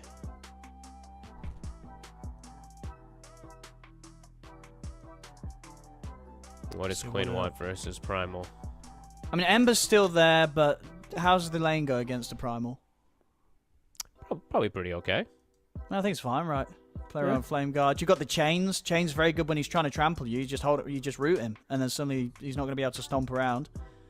But he goes for his puck again. He had a great game 1 with it. This game definitely not as free as a puck game, but it's definitely not a terrible one. But he will definitely run into more difficulties than last time. Yeah, 4 of the same 5 though, right? Just the Tide replacing that Nature's Prophet.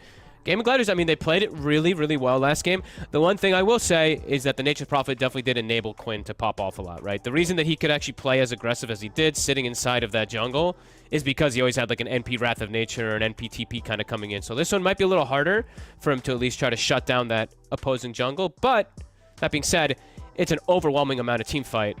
Yeah. On the side of Game of Gladiators. It is, and the team playing coordination looked really, really good in game 1.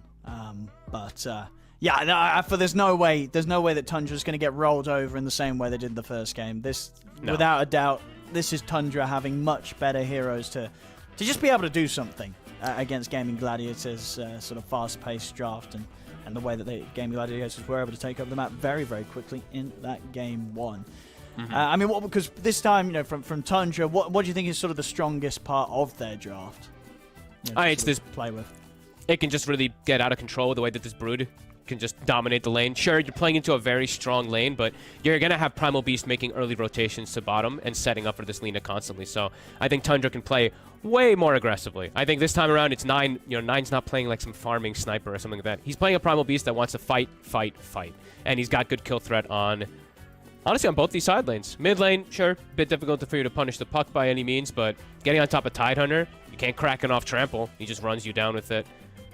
And yeah, limited type of stuns to really stop this Primal Beast from just charging right through. The two supports don't offer it. Sure, they have Glimpse and Kinetic, but this could be a game where 9 is able to actually be the one who dictates the pace himself rather than Quinn, that we saw last time. No, absolutely. Yeah. It's going to be a completely different story for him compared to when he was playing the Sniper. Yeah, Primal Beast, quite the different hero. As kind of opposite as you can get between what both heroes are going to be able to achieve and how aggressive and in your face they'll be able to be. Primal Beast up there is definitely one of the top ones to do that. Yeah, here we go, ladies and gentlemen. The game should be ready to get you guys and girls in for this Game 2 of Tundra versus Gaming Gladiators. Let's see indeed if Tundra can put up a bit of a better fight. Yep, let's see if they can actually get Skitter off the start of the game, right? That was actually the biggest problem for me last game where, I mean, Skitter just couldn't play Dota. He got pushed out of his lane, pushed out of his jungle. There was nobody to make space for him, so let's see if they can make that space. All eyes on 9, really, in the start of the game. Him and 33, how much pressure they're going to be able to apply. Yeah. I mean, 33 in the past. His Brood, pretty much one of the best in the game. Would you say it's still up there? Oh, yeah, definitely. Yeah. I mean, sure, Wraith Pack's not a thing, but, I mean, this guy's the micro monstrosity. These Spiderlings, they'll be scouting constantly, blocking camps, etc. Yeah, pretty strong lane. I mean, the Snap plus this Brood can be deceptive how much damage they're able to deal, especially once you get like that level 3 that we always talk about with Hunger. 30 seconds to battle. Okay, looks like Gaming Gladiators perhaps want to like fight around these ruins, maybe sensing some weakness on the side of Tundra since they have Brood and Drow, pretty worthless level 1 heroes. They did get the 4 bounty runes last time and it led to a pretty heavy domination, so maybe trying to do the same, but looks like they will probably just get the 2 here. Maybe actually 3 still. Yep, they still get 3. They will. It ain't quite the 4, but still getting the majority. Yep. Celery able to get some decent damage on his side, while on Ace takes a decent chunk himself. Alrighty. See how Snaking's able to secure the lane. This could be a little problematic. Shaker 5, not seen too often because you're literally just a walking fissure. You're all about like positioning and placement rather than playing the lane and harassing properly. Let's see if he can defend Skeeter.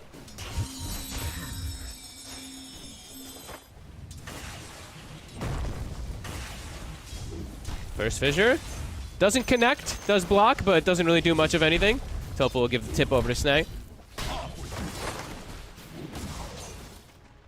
Yeah, Snay's turned up here. Doesn't have any sort of mangoes or clarities, so we'll be pretty limited on the fishes that you can throw out. This is a very snaking build, where he just feeds tangos and branches to his carry. He just literally wants to pump up Skitter. Yeah, this could be a tough lane, though. Yeah, I mean, even on the courier that he's got obviously slowly coming out, it's just a salve. So he's kind of just going to have one more fishes to throw out, and that's sort of all he'll have here at level 1. Tofu trying to shade, but there's a creep on him, so won't be able to continue. But yeah, Snay, very low HP, and now Skitter's lane might be dead. You said he had a salve coming, right? He's got a salve coming. Okay, yeah, Snay really needs that. Yeah, Snay really needs the salve. But not having any mana to be able to throw out the fissure for quite some time. Yeah, and you know the courier's just made that trip for the salve, so it's going to be a long time before he gets anything else out. So won't really have much to throw out to threaten Tofu or Ace at all in this lane now. Nope. This is probably the lane to be looking at the most. Top definitely could have some of these kills happen onto the Undying. I mean, Dyrachyo might have to be a little careful how he plays, but I think bottom is that kill threat lane. Mid overall should just be that kind of farm lane. 9 maybe gets a couple extra denies because he's gone for Uproar, but